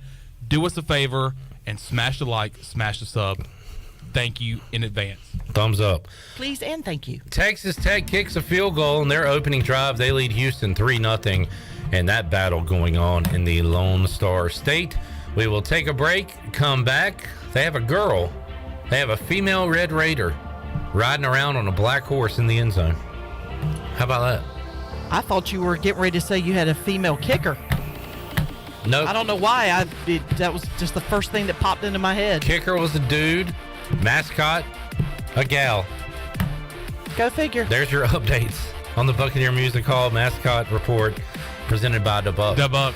Take a time out, come back. What do we got coming up? We got the big man on campus, Jeff Nadeau, joining us to talk about ECU ODU and the rest of the Saturday slate from a gambling perspective. That's on the way. PRL back. Bud Light pregame tailgate. Back with you after this. Bravo!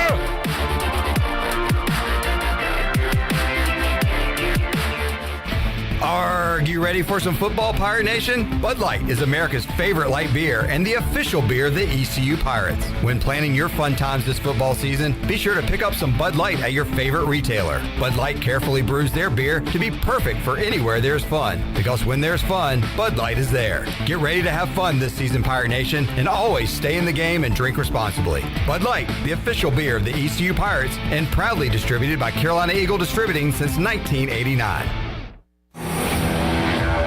The best burgers around. Everyone loves a thick, juicy, and fresh burger. Tiebreakers in Greenville, plus the all-new Tiebreakers in Winterville, do real burgers better than anybody. So don't just go to any burger-themed restaurant chain. It's time to break the chain and eat local. Tiebreakers, real burgers at its best. Everybody loves burgers. Welcome to US Cellular, where new and current customers choose any phone they want for free. Free? Even the one with 5G and lots of storage? Free. And the one with the latest everything? Free. At US Cellular, any phone you see is free, whether you're a new or current customer. US Cellular, America's locally grown wireless. Terms apply. See uscellular.com for details. We all love using Uber Eats, DoorDash, and grocery pickup. It makes life so much easier. Well, now there is cellular delivery, and the team at Cellular Warehouse has perfected the process. They will deliver your new phone right to your door with all your information loaded on the new phone, and the best thing is there is no charge for this awesome service. And you don't have to waste half the day sitting in a Cellular store. Call Toby Williams today at 252-799-7051 and let his team of experts make your cellular delivery today. Cellular Warehouse, your local U.S. Cellular authorized agent, serving all of Eastern North Carolina. I'm Michael Vaughn with East Coast Grading and Utilities. Many of you know my dad, David Vaughn, and his work in putting in subdivisions all over Pirate Nation. But East Coast Grading and Utilities is not just for those type of big jobs. We're here for the homeowners. Whether it's concrete, driveways, hauling rock, or sand, whatever you need, East Coast Grading and Utilities can get the job done. Call us at 252-531-7494 or check us out on Facebook at East Coast Grading and Utilities. Every team knows that the two-point play can be a winning move. That's why I'm here. State Farm agent Timothy Sawyer and my team are here to help you go for two by combining your home and auto insurance. It's a great call that saves you time and money. So go for the win and score some savings by combining your home and auto. It's just another way we're here to help life go right. Call me, Timothy Sawyer, at 493-0002 today. We know that juicy, cheesy, grilled to perfection burger sounds amazing, but it does sound like something is missing. Pepsi, baby! The yin to this burger's yang. Burgers and Pepsi go together like burgers and Pepsi. This perfect blending of flavors makes every bite of lettuce, every sesame seed on the bun, and every sip of that crisp, refreshing, ice-cold cola a journey to Foodtopia.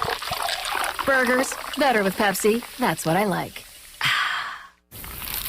Is that the sound of an ooey gooey, cheesy, crunchy slice of P-I-Z-Z-A?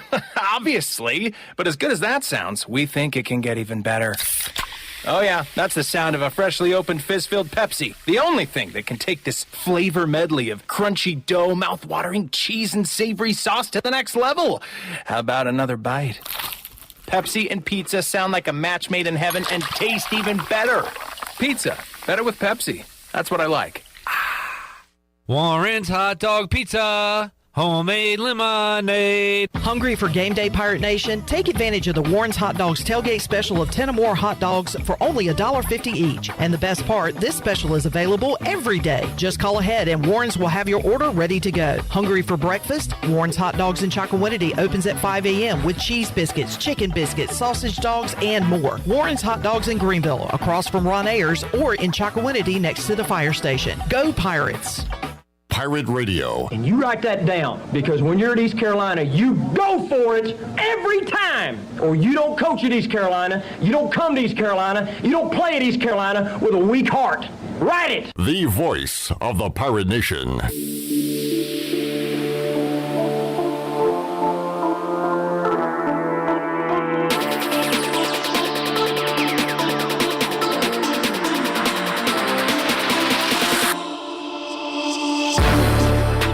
Listening to the Bud Light Pregame Tailgate, powered by Bud Light, the official beer of the ECU Pirates, and proudly distributed by Carolina Eagle Distributing since 1989. Now, back to the show. Welcome back. Hey, watch all of Pirate Radio's local programming on YouTube Live. You can watch Pirate Radio Live Monday through Friday from 3 until 6 p.m. And, of course, on game days, you can watch the Bud Light Pregame Tailgate and the U.S. Cellular Fifth Quarter. Just go to YouTube, search Pirate Radio TV, and hit that subscribe button. Now let's head back in to the Bud Light Pregame Tailgate. Here's your host, Clip Rock. All right, getting a lot of updates on YouTube and Facebook Live. I asked if you were a Corn Sticks or Hush Puppies guy or gal from Parker's. We've got Ian checking in, Corn Sticks. Brandon in D.C. says Corn Sticks. My mom says Hush Puppies. My dad is on Corn Sticks. Wait. Atta girl, Pam. The first two, where did you say they were from? Brandon's in Washington, D.C. Ian did not say. Okay. Gil is listening in Calabash, North Carolina. Cameron is listening in Baltimore, says Go Pirates, Go O's. Pam is in Winterville. Scott, our Maryland guy, is tuned in Maryland. Johnny's in Virginia grilling out. And we've also got Caitlin listening in Georgia. Reed is in Atlanta on the way to Kennesaw in Georgia. Theodore's in Charlotte, and CL is part of the Cornstick gang. So there's your update. Okay, then. By the way, a update on the score in College Station. I'm keeping a close eye on the Aggies and Mountaineers. Mountaineers punch it in the end zone. They are on top of Texas A&M, 7-0. Texas A&M almost coughed up the football, but they got the ball back luckily. But it is going to be second down and long for the Aggies. So keeping a close eye on that one. Mountaineers on top, 7-0. Interesting score there. Interesting score in South Bend. Marshall on top of Notre Dame at halftime, 9-7. Pittsburgh, 10-0 lead over Tennessee. As Jeff Nadeau, Barstool Sports, joins us on the Pit Electric Live line, the big man on campus. Jeff, how you doing on this football Saturday? Great. I don't know what a corn stick is or whatever else you're talking about, but it sounds nice. I can promise you it's good. Jeff, a little too north of us to understand the great Southern cooking from Parker's, but when you do finally make the trip to Greenville, Jeff, we're going to hook you up with some awesome Parker's food, and we'll let you decide. Are you a Hush Puppy guy or a corn stick guy? We'll let you do the taste test. Sounds good. All right, big man. Let's go early action first, and then we'll look at some games that haven't kicked off yet. But, of course, Alabama gets the late field goal to knock off Texas. North Carolina wins it by 7, depending on where you got that line. It was early in the week, Georgia State plus 7.5. So folks on the Panthers side might have won that one. Anything early catch your eye in the 12 o'clock window, big man? Yeah, I mean, I was very much not surprised with Texas hanging around. I thought, look, they were just too athletic. The line was too high. Sure won the game, but that happens when you settle for field goals, Clip. You cannot continue to settle for field goals and expect to win games, especially against a team like Alabama. Outside of that, though, I mean, I had a pretty good start to the day. I mean, Wake Forest was an easy winner. I had Army over again. Guys, again, Clip, one of the unsung secrets in football is Army overs against quality offenses. I mean, they just can't stop good offenses. Been pretty happy with the Cards so far. I didn't watch any of the Army games. Somebody pointed it out to us on Facebook Live. Army had over 300 passing yards today, Jeff. You rarely see that at all. But, yeah, UTSA Army were getting up and down the field. Yeah, I think they saw, obviously, Houston attack that UTSA defense. And, yeah, I mean, Army has that wrinkle I don't like them to throw too much because then it starts to seep into people's thoughts that Army is going to somehow become a throwing team. But, yeah, look, they came up short, but 2 tough games to start the season in UTSA and Coastal Carolina for Army. They'll be a good bet the rest of the year. East Carolina, Old Dominion, the Pirates saw it at 12, saw it now. I'll check it again, Jeff. Brian Bailey said it was up to 13 earlier. So I know you said earlier this week you weren't really interested in laying that many points, and yeah, it is up to 13. So people starting to back the Pirates here. You're not interested in laying that many points with East Carolina. I don't know, a lean anywhere in this game, Jeff? Total at 50.5. What kind of game are you expecting today? Yeah, I'm getting a little bit more excited to where, look, I'm not going to tell you to back Old Dominion at any level. I think this number is probably about right. I think it is high, just with East Carolina. And it isn't that I don't like them. It isn't that I don't want to bet them. I don't like them in this betting profile, winning by double digits, having to win by 2 touchdowns. But I don't think Old Dominion's very good. I think I saw Igo's giving them way too much credit. I think he had it as an 8-point win for Old Dominion. I think, or an 8-point win for East Carolina. I think that's a little too. You're giving them too much credit. This is a team. Yes, they won last week, but Virginia Tech is not a good team. They had 5 turnovers. The offense for Old Dominion is not good. I think if ECU focuses, plays good defensively, and just blocks up front, I think they get high, mid high 30s probably. I don't see Old Dominion pushing past maybe 20, 24. I think ECU ultimately win and cover.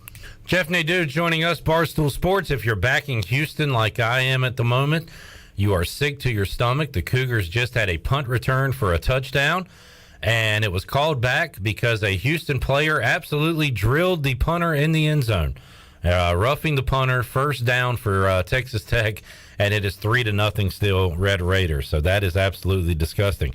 Other games coming up, Jeff.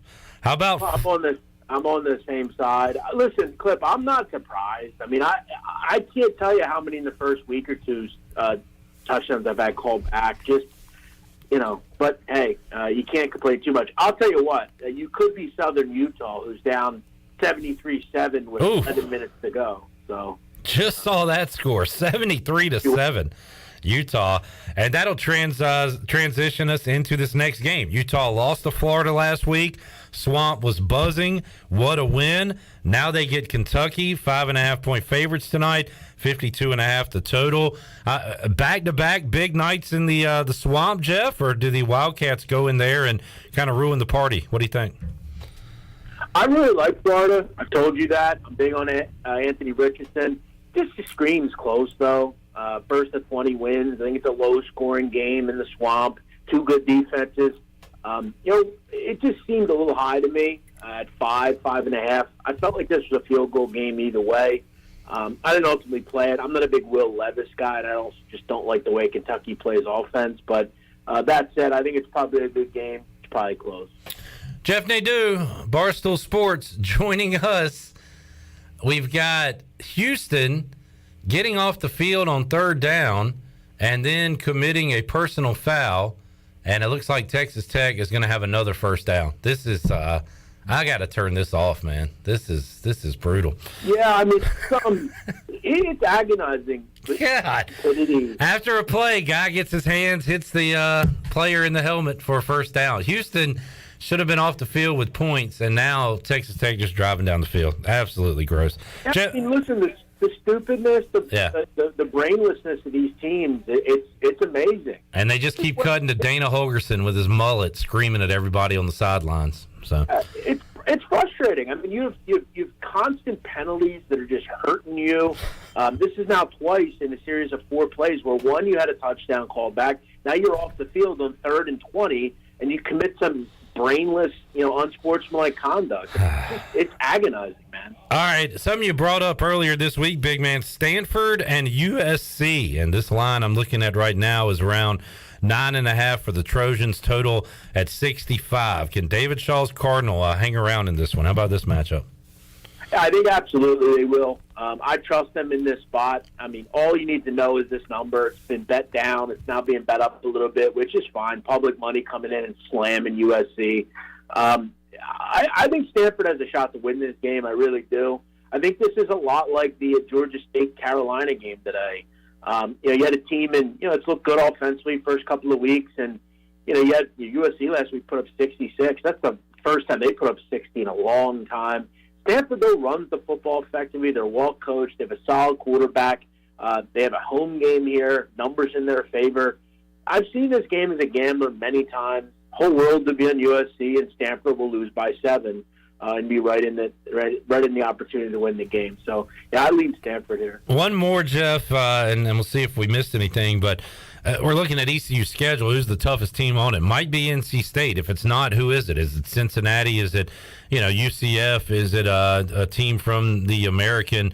Or could it be BYU? It might be. And BYU, a huge game tonight against Baylor. That's a 10-18 kickoff. And BYU is actually a 2.5-point favorite in this one, total at 54. How about that one coming up later tonight? Cougars and Bears going at it. I mean, I don't buy points much of ever. I mean, I'm generally trying to make the number happen on my own and to just go there naturally. I wouldn't have any issue if you buy this up to 3 and take Baylor. I mean, I think it's a very important thing to do. I think this game's close. Keep in mind, BYU going to be without Puka Nacua and Gunnar Romney, 2 of their best players on offense. You take that away from Jaron Hall, now all of a sudden others have to step up that maybe aren't really capable of stepping up. I think this is a good spot for Baylor. This is a great game, good one out on the West Coast. Tough place to go and play, but this is a huge opportunity for both teams. I think it comes down to the wire. I think having 3 makes a lot of sense here. I like this hard-nosed Dave Aranda defense, and they're better this year offensively than they've been in years past. Jeff Nadeau, Barstool Sports, joining us. Big man, anything else we need to know before we let you go today? Yeah, I like Fresno. I think they get the job done tonight at home against Oregon State. Tough spot for OSU coming off a big win last week against Boise. Now you have to travel down and take on a Fresno team that I think is the best team in the Mountain West. Sold-out game here tonight. Jake Haener is the difference in this game. Jake Haener is, to me, one of the best quarterbacks in the country. Nobody talks about. They are stacked on defense, have a very good offense as well. They got a Cal transfer coming in that I think helps this offense in a big way. If you're giving me a pick-em here, I will gladly take, to me, the better team. I like OSU. Nothing to hang your heads out here, but I think Fresno is the better team. I think they're prepared. And remember, Cliff, first game you played Boise for Oregon State. Fresno played, I think, Cal Poly or something. I'm not real worried. A lot of time to prepare. Give me Fresno. All right, and that one is indeed a pick 'em. That's a good matchup tonight. I had Oregon State last week. They put it on Boise early and often, and Fresno get ready for the Beavers tonight.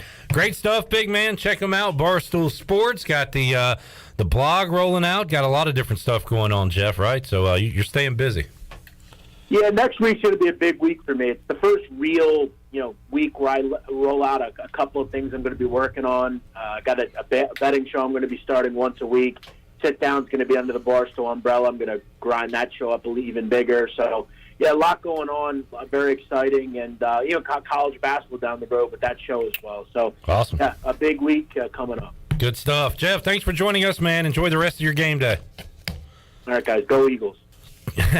Jeff Nadeau, his Eagles taking on the Lions coming up tomorrow when the NFL kicks off first Sunday of the year. That's going to be a lot of fun. We'll might talk a little NFL here on this program and maybe afterwards on the U.S. Sailor fifth quarter call-in show. But when we return, we'll hear from the ODU side of things. Harry Minium writes for ODUsports.com. Talked to Harry earlier this week, gave us a good scouting report, good vibe check on what's going on with the Monarchs, and we'll hear from him when we return. And it has happened. Houston, well, I shouldn't say it's happened yet.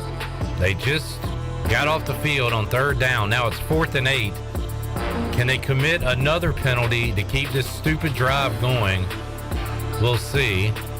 Chandler, you got any updates over there on the Man of Chan sports desk? I am Mr. Mountaineer today. I'm keeping an eye on App State, Texas A&M. Texas A&M answers with a touchdown. They are all knotted up at 7 at College Station. They are now looking at a play. Chase Bryce, the quarterback for the Mountaineers, they are saying on the field it is a fumble, but it looks like a tuck rule situation here. So tuck rule. They are going to look at it. To me personally, it looks like it will be incomplete, but we will see. and I will update you when we return. Sounds good. We're back with more Bud Light Pregame Tailgate after this.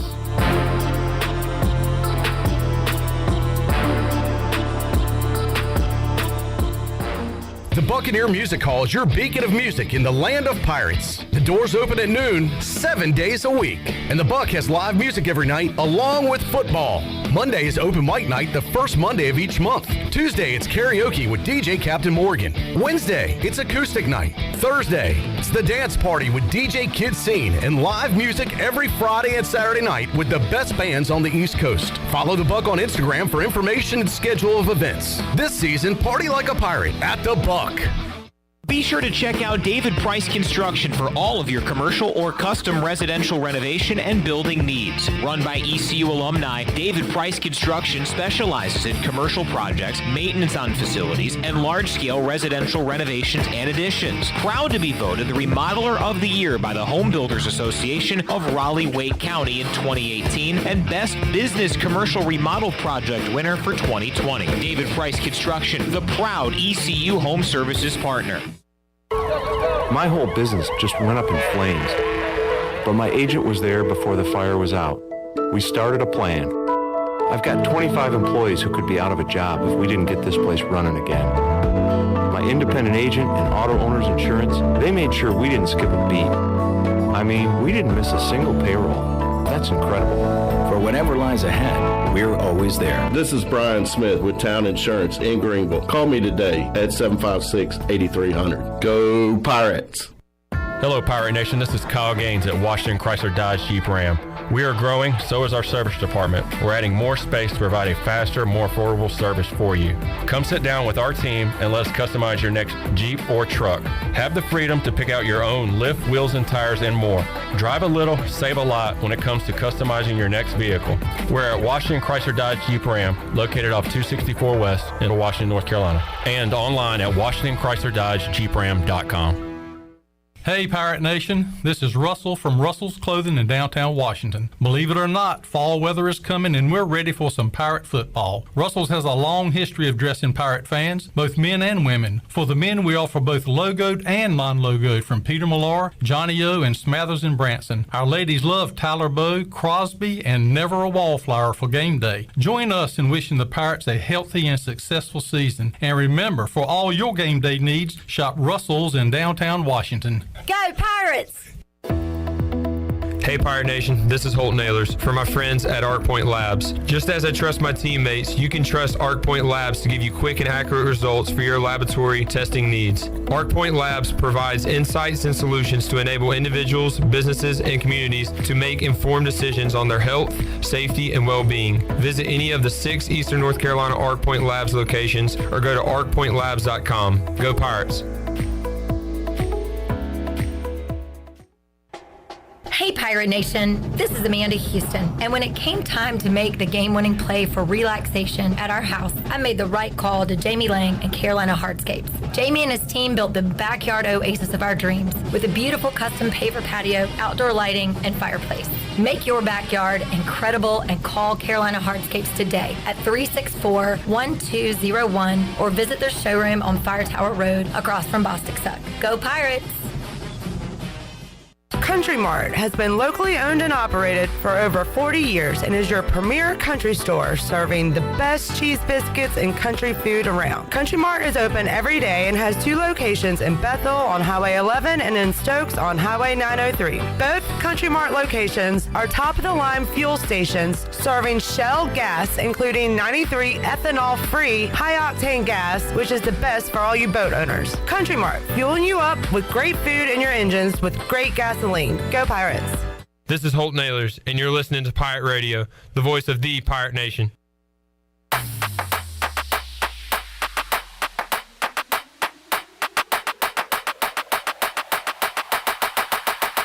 You're listening to the Bud Light Pregame Tailgate, powered by Bud Light, the official beer of the ECU Pirates, and proudly distributed by Carolina Eagle Distributing since 1989. Now, back to the show.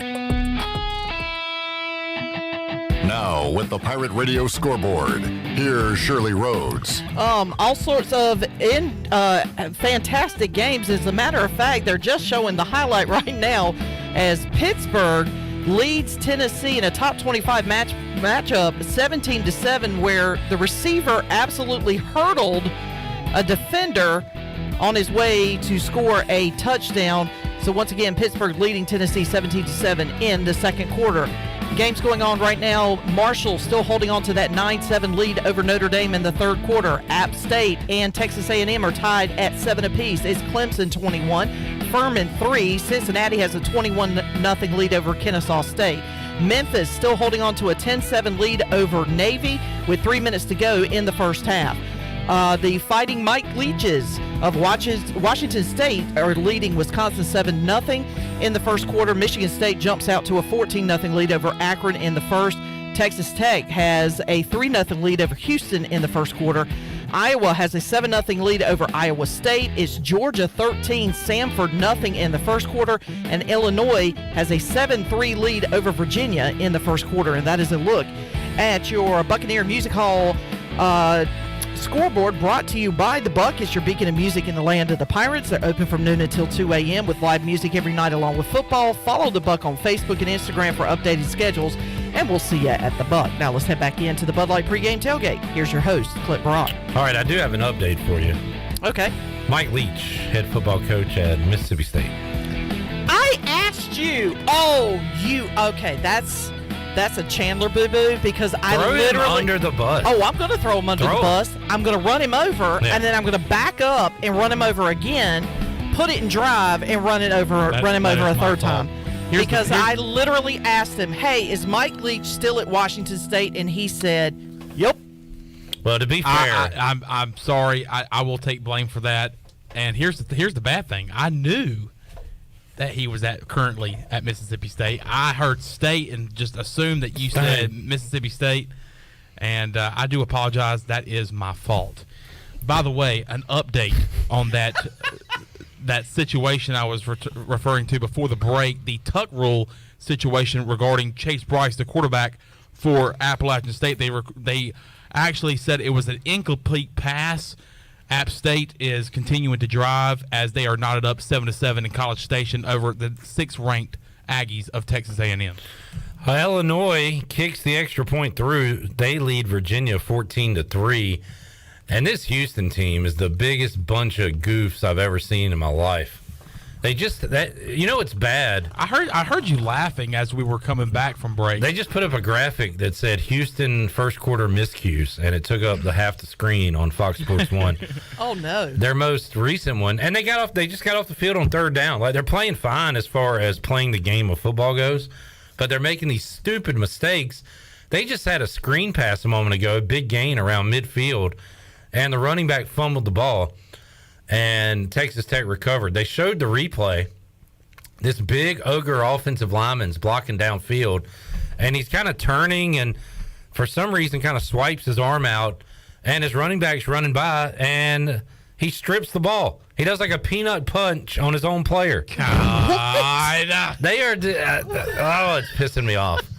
But anyway, 3-0. Texas Tech leads Houston in the first quarter on the Buccaneer Music Hall Scoreboard. Brought to you by the Buck. And by the way, we have asked the people tuning in on either Facebook or YouTube Live, corn sticks or hush puppies. By the way, smash the like, smash the sub. Smash. We have an update from your mother, Pam. Your father, Clip Sr., is a hush puppy guy. Did you already update that? What? Clip Sr. is a hush puppy guy. Where did you see that? On Facebook Live. Well, first of all, yeah, we talked about this like 20 minutes ago. But it says HP, your dad, CS, which leads me to believe she's saying HP and my dad's saying corn sticks. Are you reading that in the opposite way? Oh, I read that as hush puppies, your dad, Clip Sr. You're not having a good segment. You're not having a good segment. That is here. my fault. Yeah. I'm sorry. I led Shirley in the wrong direction where Mike Leach is coaching football, and I read a comment wrong from your mother, which, by the way... Which we've already read 20 minutes ago. And I'm sorry. That's fine. I know you're watching Washington State 2019 highlights on YouTube. Where Mike Leach... No, I'm actually very glued to this App State Texas A&M game. Is Dennis Franchione still the coach at Texas A&M? No. So in other words, this segment is brought to you by We Poop the Bed. It is daggum Jimbo Fisher. Jimbo Fisher buying all them players. Daggum! He's buying them. All right, let's hear from Harry Minium as we get things under control here. He is the beat writer, ODUsports.com. Talked to Harry earlier this week about what to expect. ODU coming off a big win, who were some players to watch, and everything in between. Let's hear it. Harry, I guess my first question is, has the partying stopped up there in Norfolk? What a scene last Friday as Old Dominion knocks off Virginia Tech, and fans stormed the field. It was quite a celebration on Friday night. Has everything kind of settled down and, moving on to week 2 now? Well, Ricky Ronnie asked, we asked Ricky Ronnie that at his press conference Monday, and he said when the players came in Sunday and watched the film of East Carolina, that's when the celebration stopped. I mean, East Carolina, I'm writing a story for tomorrow at ODUsports.com. I think East Carolina may be the best team on ODU's schedule the rest of the way. That's definitely better than Virginia Tech. East Carolina's a 13-point favorite. But I must say that was quite a scene. It's been a long time since it's been 4 years, actually, since we've had a moment like that to celebrate. This program has been through some tough times, 4-8, 5-7, 4-8, 1-11, 2017, 2018, and 2019, and then 2020 we didn't play. So it's been Ricky Ronnie's been here 2 years now, and he's rebuilding the program, and the fan base is coming back. And that 1-11 year, Harry, I believe that was the season East Carolina knocked off Old Dominion in a close one in Norfolk, and that was Mike Houston's team trying to build something. Old Dominion not very good that season, and now as we sit here, a lot of those players are back for East Carolina this year, playing as 4th, 5th year seniors. How about on the Old Dominion roster? How many familiar faces will we see from that game? Not a whole lot, actually. They Old Dominion had a lot of juniors and seniors on those teams. Quite frankly, the talent level was not where it needed to be. So Ricky Ronnie, in his first year here, I think he had something like 45 freshmen, including the walk-ons. He's totally rebuilt the roster. Vast majority of the players that you'll see were recruited by Ricky Ronnie. There are some exceptions, like Nick Saldivari. He's offensive lineman. He leads our offensive line. He was recruited by Bobby Wilder. And Stephen Williams, Jr., I think he's playing his 10th season for us. I mean, he was 17 when he came here, and I think he's like 24. He's a linebacker that was recruited by Bobby Wilder. And by the way, he's a quarterback turned linebacker. So, Yeah, Harry Minium joining us, ODUsports.com, and Old Dominion coming off that win over Virginia Tech. It'll be the Pirates and the Hokies. You mentioned that, Pirates and Monarchs after the Monarchs beat the Hokies. You mentioned the line of the game, Harry, and look, every team's looking for an edge and the chip on the shoulder and all that. Vegas knows more than we do, more times than not, but I was very surprised. I was thinking Pirates by 7 or 8 maybe, but that 13 that came out, I think it was down to 12.5 last time I looked. But was that number surprising to you at all? It was a little bit surprising, but then again, I think the people in Vegas watched ECU. I mean, you guys dominated NC State. Special teams, Yeah. And I feel so bad for your kicker, and I hope he wins some games this year with clutch kicks, because the game doesn't come down to 1 or 2 plays. It comes down to 30 or 40, as Ricky Ronnie always says. But I think one of the things that Las Vegas has to be thinking is you guys are really going to be motivated after a tough loss like that. You're angry, and you dominated an ACC team that was ranked in the top 15. So I'm not too surprised. I was actually more surprised that Tech was favored over Old Dominion. Quite frankly, I thought with this, they're in a complete rebuilding mode. They have a new coach. We have 17 starters back on offense and defense. I was a little surprised that it wasn't a pick'em game. Harry Minium joining us. Harry, speaking of special teams, Beamer ball is long gone, but we saw that snap over the holder's head. Old Dominion turned that into a touchdown. That was a big play in the game. And then a lot of defense, a lot of offense that needs to pick up on both ends. How would you describe the game on Friday night there in Norfolk? it was kind of helter-skelter. Our quarterback, Hayden Wolf, did not throw well in the first three quarters. He came back in the fourth quarter and threw well, led him to 10 points. And Hayden's a good quarterback. We asked Ricky Ronnie about that. He said that Hayden was just a little too jacked up for the game, and when you're too jacked up, that's when you don't play well. And, I think that was the case with several players. It's not surprising. Virginia Tech is a huge game for us. Coaches always like to say they're all the same, but we know they're not. So, it was surprising. The quarterback for Virginia Tech, of course, he played at Marshall last year and broke our hearts with a touchdown pass in the last minute that sent a game into overtime, and then they beat us.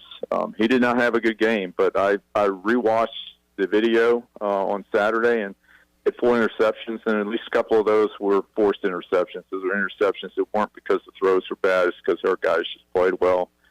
Tech made a lot of other mistakes. It was kind of a typical opener. There were a lot of mistakes on both sides, and I think both teams are going to be better. I think Tech is going to get a lot better as the season goes as well.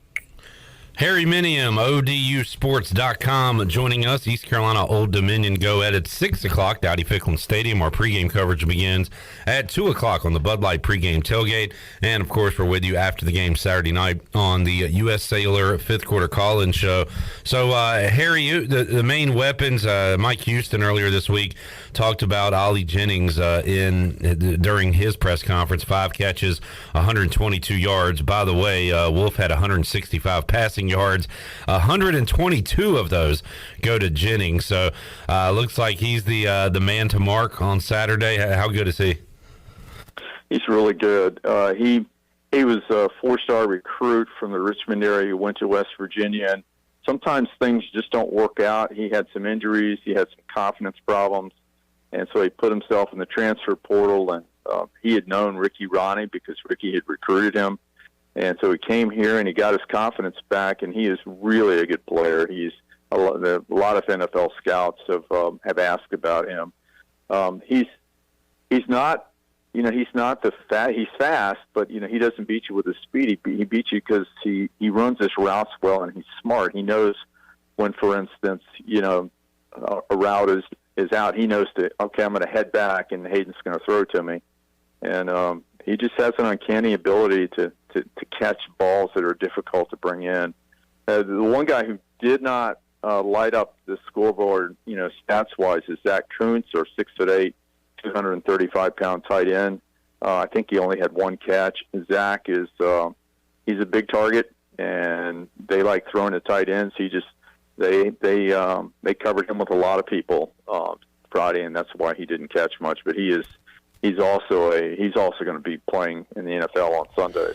Yeah, heard a lot about him. Stephen Igo, Hoist the Colors, talked about him yesterday as we were breaking this one down, Old Dominion and Virginia Tech. How about defensively?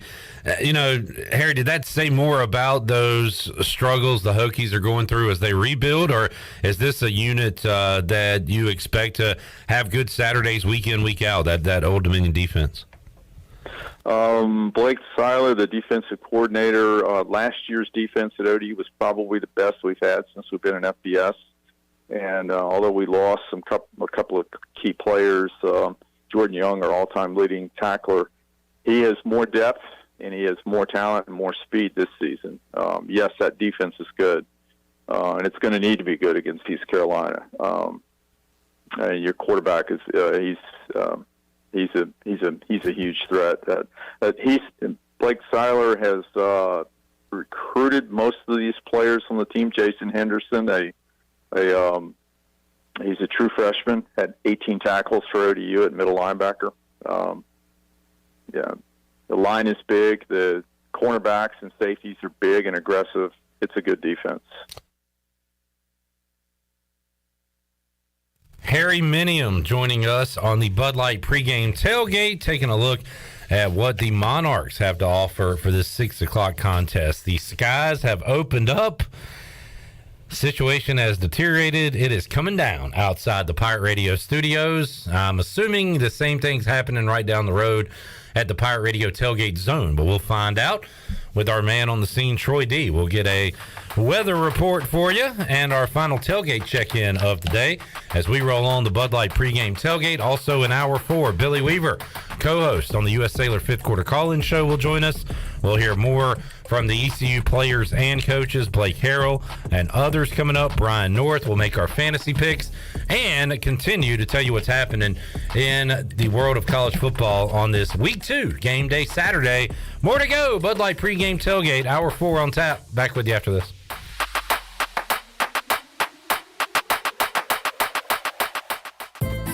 Hey Pirate Nation, this is Holt Nailers, and when it comes to getting your family together, there's no better place than Familia, which is Italian for family. Familia is the place I like to bring my football family, especially my offensive linemen. Whether it's great New York-style pizzas, homemade meatballs, lasagna, chicken parmesan, or delicious homemade desserts, Familia is a winning play every time. For dine-in or takeout, make Familia your go-to play when you have a hungry team. Familia on Fire Tower Road near Pitt Community College. Go Pirates!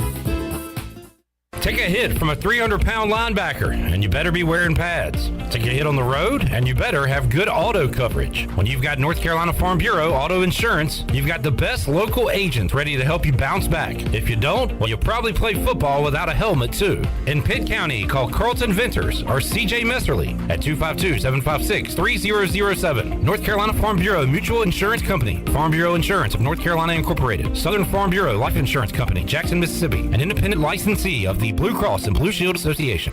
Do you have any real estate questions about buying or selling residential or commercial properties? Are you curious about this current real estate market? Do you need a property manager for all your rental houses? This is proud ECU alum Scott Harris with RE/MAX Preferred Realty and SD Harris Properties, and I would love to help answer every question you have and show you a real estate experience that will be memorable and enjoyable. Every step of the way, I'm here to make your dreams a stress-free reality. Call me today at 347-1857. That's 347-1857. Go Pirates. Hey Pirate Nation, Shimmer Boutique is your one-stop shop for all your tailgate essentials. This is Holt Nailers, and if you need a Yeti cooler, apparel, shoes, or accessories for the season, Shimmer has you covered. Shimmer Boutique is also the exclusive retailer in Greenville carrying the largest selection of built and broken gear for adults and youth. Be ready for game day and every day at Shimmer Boutique on Greenville Boulevard behind Starbucks and in Winterville across from Lowe's. Go Pirates! Love is finding the internet of your dreams from MetroNet. Get ready for fast, reliable, 100% fiber speeds with unlimited data so you can stream, study, surf, and game on all your devices simultaneously. No lag times or buffering. MetroNet offers student deals. Get 100 megabit internet for just $39.95 a month. Switch today at metronet.com/switch. MetroNet. Love your internet. Do you need custom t-shirts, apparel, or promotional items for your business, organization, or event? Keep it local. Print it local with University Sportswear. University Sportswear ENC.com is your one-stop shop for all promotional products for your business. With over 1 million items to shop from, University Sportswear ENC.com offers high-quality products at prices to fit any budget. Visit University Sportswear ENC.com for contact information and to get shopping. University Sportswear ENC.com, the official sportswear provider of Pirate Radio. This is Braxton Green with Angel Oak Home Loans. If you're looking to purchase a home, it is still a great time, and being pre-qualified before you begin shopping is an advantage. At Angel Oak, we offer a wide variety of programs ranging from conventional, government, and portfolio loans that can fit most financial situations. To get started, contact our experienced team of Talbot Green, Joanne Weir, Wanda Hager, or myself, Braxton Green, at 751-2060. NMLS 1719250, Equal Housing Lender. While you're sleeping, our whole hogs are slow cooking over wood to create that bite that Eastern North Carolina is known for. I'm Sam Jones, and for more than 3 generations, my folks have been the torchbearers for what whole hog barbecue is supposed to be. At Sam Jones, you'll find plenty of smoke, but no mirrors. Everything, and I mean everything, is made fresh daily, including our sides, sweets, and sauces. Come on over and see us at Sam Jones Barbecue, and I bet you'll be able to taste our passion in just one bite. Sam Jones Barbecue, Fire Tower Road. This is Pirate Radio, WGHB Farmville, 1250 and 92.7 FM Greenville, WDLX Washington, 930 and 104.1 FM Washington.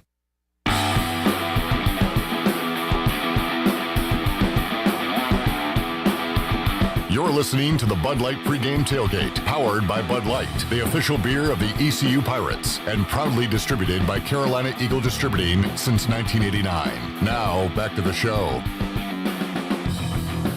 Welcome back, and for the latest breaking news, interesting stories, and awesome contests that can make you a winner, be sure to follow Pirate Radio on our social media on Facebook, Twitter, and Instagram at PR927FM. Join the over 59,000 followers today. Now let's head back into the Bud Light Pregame Tailgate. Here's your host, Clip Brock. All righty, we are enjoying our Bud Light Pregame Tailgate inside today. We're staying nice and dry. With some great Parker's barbecue, parkersbbq.com. They'll ship nationwide, whether you're a hush puppy or corn stick person. Troy D is our weatherman on the scene out at the Pirate Radio tailgate zone. Troy, what's going on out there right now? Clip, the mist has turned into a full-blown downpour. Not going to sugarcoat it. It's raining pretty hard. I just looked at the radar. It looks like we're going to have a little bit of a break coming up soon, but then there's another pocket moving this way. So this is going to be a rain game. It is a rain tailgate now, full-blown tailgate. And a lot of times I ask myself, we have this really big, nice tent at the tailgate. And I'm like, do we really need this big tent? Wouldn't it be nice to get some sunshine, and is it more than we need? Well, on days like this, Clip, the tent is worth every single penny. So this is what I call a good tent tailgate day, and we are packed inside it. Obviously, very popular spot anyway, without the rain, but with the rain, we've got easily 100 or more folks inside the tent with us here trying to stay dry. So it's been a lot of fun tailgating. Jason Shepard's done a great job with Shep's Grill and Wash. And thanks to you again, Jason. Appreciate all you do. Hey, man, thank you guys for allowing me to come out here and do it. I mean, I think the ribs are gone. They've been gone. I mean, there is some brisket left, which is really surprising. But it's kind of the thing now. Literally, fall off the bone, ribs, incredible, gone. We've got a little bit of brisket left for sliders, and then we're getting ready to wrap up in the next hour or so. It's been a fun tailgate, though. I got to tell you what, even with the rain, Caitlin Weaver is alongside Billy Weaver. So let's get a prediction for the game. What do you think is going to happen? All right, so defense, they're here to play. I don't think they stand a chance. Their offense is about to get shut out. That's it. That's the whole thing. What's the score? 41-10. You don't want to be too cocky. ECU? Oh yeah, absolutely. You're actually a lot better than Billy. Can we get you on for his report instead? Anytime. You gonna pay me? Spoken like a true Weaver. We'll negotiate off the air.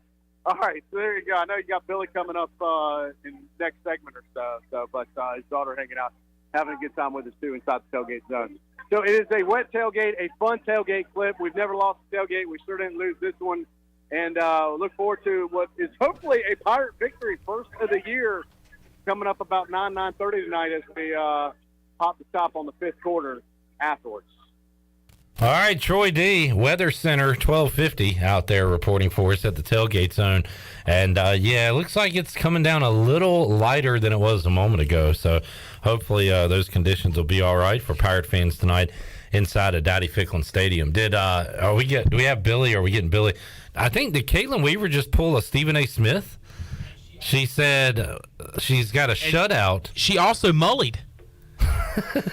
Said it was going to be a shutout, but her final score for the day was ECU 41, Old Dominion 10.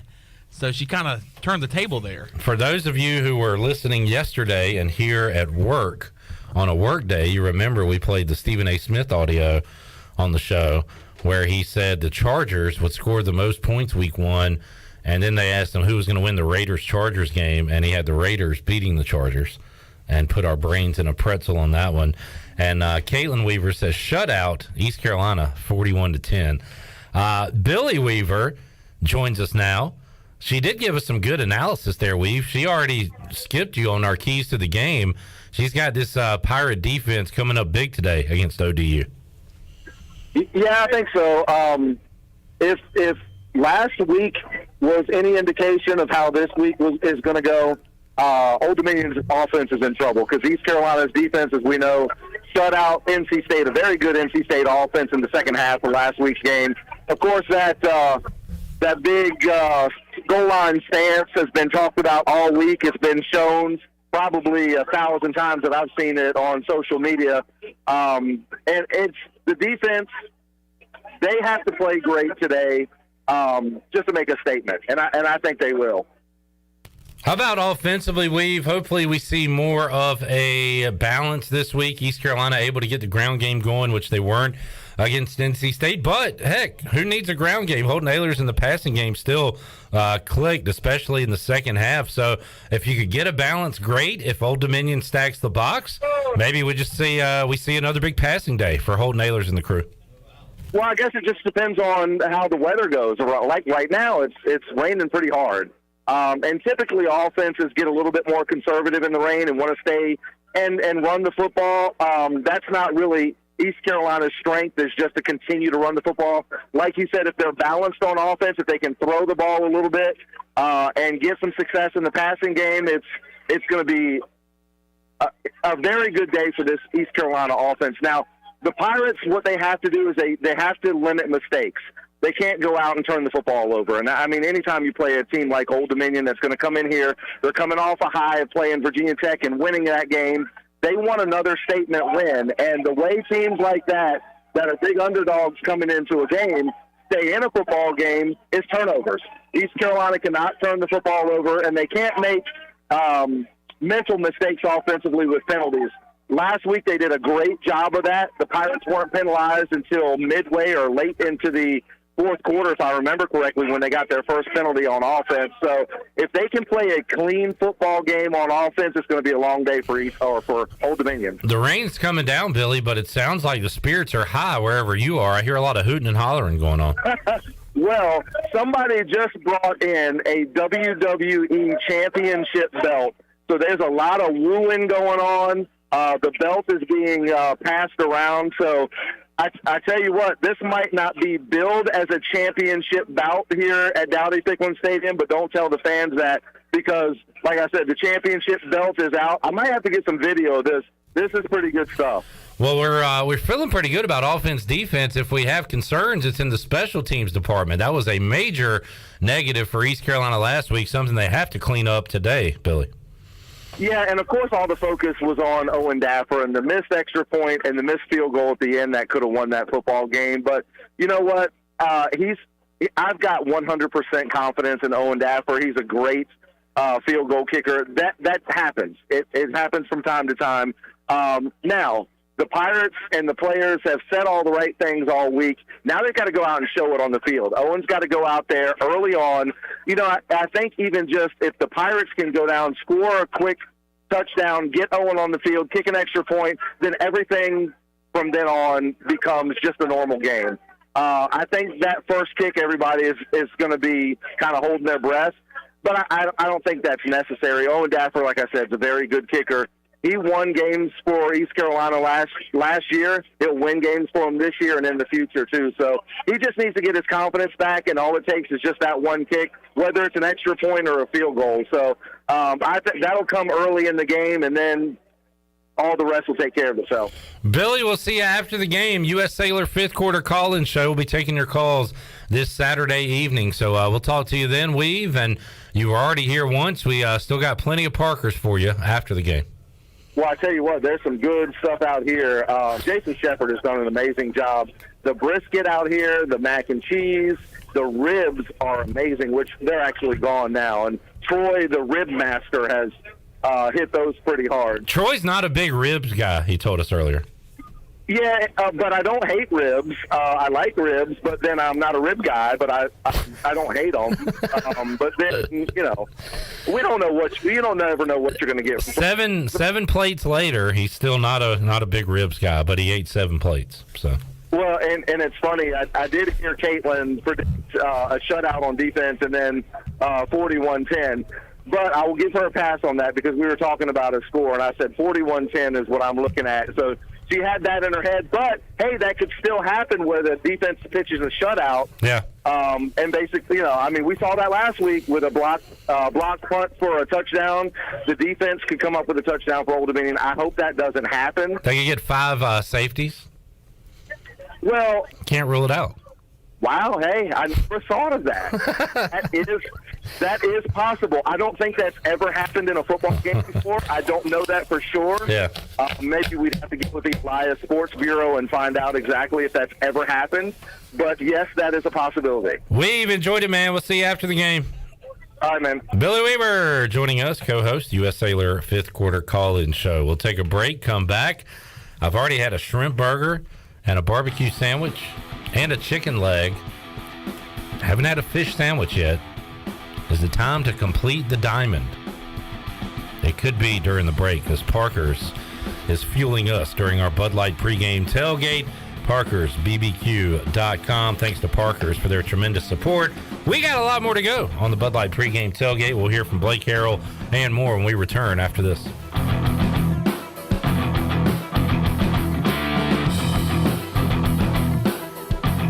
Here today with Jeff Stein from Brown & Wood. Jeff, how's the service department? Service is going great. Like I told you before, 2022 is a year of the customer. We've been voted #1 dealership in Greenville for 3 years in a row, and there's a reason why. For service, we still offer free pickup and drop-off, so we're trying to make it super convenient for the customer. And right now, our customers are repairing their vehicles more than ever. How can people make a service appointment? They can go to brownwood.net or dial 355-6080. So how does short points work? Well, at Jersey Mike's, 6 regular number 13s plus 3 giant number 7s equals a free regular number 13. So Pepsi and Lay's now earn more points towards free subs. That adds up. Exactly. Download the Jersey Mike's app and earn rewards towards free subs with every sub, Pepsi, and Lay's you purchase. So how does short points work? Well, at Jersey Mike's, 6 regular number 13s plus 3 giant number 7s equals a free regular number 13. So Pepsi and Lay's now earn more points towards free subs. That adds up. Exactly. Download the Jersey Mike's app and earn rewards towards free subs with every sub, Pepsi, and Lay's you purchase. If you have family coming over this summer, the last thing you need is sweaty relatives. Guarantee your air conditioning system is ready to keep everybody cool. Call Delcor. Buy a new train system and make no payments until 2023. It's hard to stop a train. With inflation and high gas prices, you don't need another payment. So buy this month and make no payments until 2023. Go to DelcorInc.com or call 252-321-8868. Delcor, the service professionals. You've worked hard to make your business successful, and that's why it's really important to always have a bank that's in your corner when you need them. This is Chris Richards from First Bank, and our experienced team of local bankers includes Lee Watson, Ashley Capps, Bonner Latham, Josh Hooten, and Heath Nisbet. To get the business services that are right for your business, come and see one of our experienced team members at First Bank on Arlington Boulevard in Greenville. First Bank, together with our customers, we're creating a world where individuals and communities thrive. Member FDIC. UBE and PirateWear.com is excited to offer Pirate Nation the largest selection of new ECU merchandise and tailgate supplies ever. UBE has the best prices in town, so that makes UBE your one-stop shop for all things ECU. UBE does daily restocks of Champion, Adidas, and Under Armour. Don't forget to bring your young Pirates in to plunder the Crow's Nest, which is the only kids store dedicated to ECU. Plenty of free parking uptown in Greenville. Visit them at PirateWear.com. Go Pirates! That perfect tractor package you've been eyeing at Quality Equipment just got a little more perfect. Haul your next 1, 3, or 5 Series John Deere tractor off the lot on your brand new trailer. Visit our site at QualityEquip.com to add it to your package. Start with Quality Equipment to get any task done right. We've got the full line of John Deere equipment priced right with low monthly payments and special financing. Plus, we service everything we sell. Visit QualityEquip.com to see our latest offers. The best burgers around. Everyone loves a thick, juicy, and fresh burger. Tiebreakers in Greenville, plus the all-new Tiebreakers in Winterville. Do real burgers better than anybody. So don't just go to any burger-themed restaurant chain. It's time to break the chain and eat local. Tiebreakers, real burgers at its best. Everybody loves burgers. Pirate Radio. It's going to change. I promise you. As I stand here, it will change. Okay, and when it does, that stadium, it's going to be rocking, and heaven help whoever walks in there to play us. The voice of the Pirate Nation.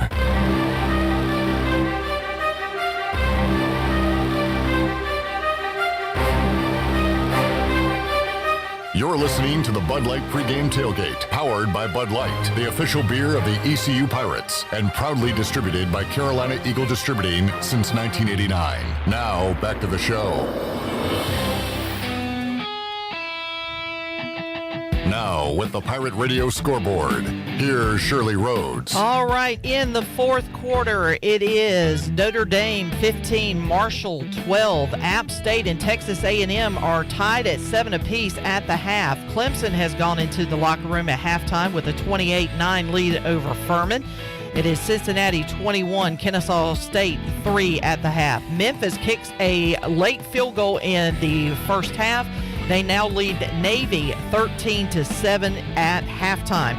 Tennessee has now taken the lead over Pittsburgh 21-17 in the second quarter. It is Wisconsin 14, Washington State 7 at the half. Michigan State has a 14-0 lead over Akron in the second quarter.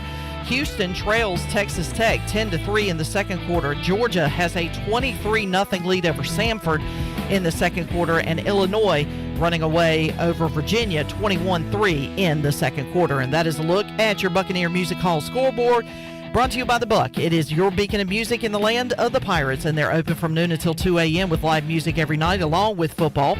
You can follow The Buck on Facebook and Instagram for updated schedules. We'll see you at The Buck. Now let's head back into the Bud Light pregame tailgate. Here's your host, Clip Rock. Alrighty, back with you, Pirate Radio Live here on Bud Light pregame tailgate here on a Saturday. Yikes! That's 2 errors by me today. 2 fumbleias. E2. Coming off of probably at least 2 last week. Fumble! So they are starting to add up. I got to get back into the lab and clean these things up because it is a long season. And I can't let these mistakes affect me all year. You can't turn 1 loss into 2. I got to shake it. I got to get better.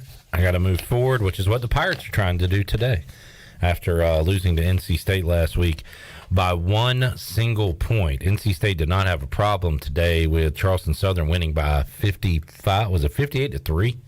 Something like that. Wolfpack hammered Charleston Southern today.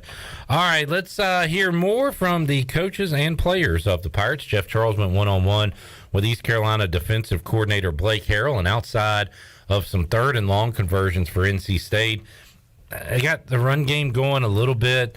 It wasn't too much to complain about for on the Pirates defense last week. They were really good against the Wolfpack, played winning football, just didn't get the win. They'll try to repeat that performance today. Here's what Blake Harrell had to say when he talked to The Voice this week. Listen now with ECU defensive coordinator Blake Harrell. And, Coach, let's talk about this ODU offense you'll see this week. Hayden Wolf is the quarterback, and I'll tell you what, he's got a couple of weapons to throw to Allie Jennings. And then, of course, on the other side, the big tight end, Zach Kuntz. So this is a team that you guys will have to bring it defensively for.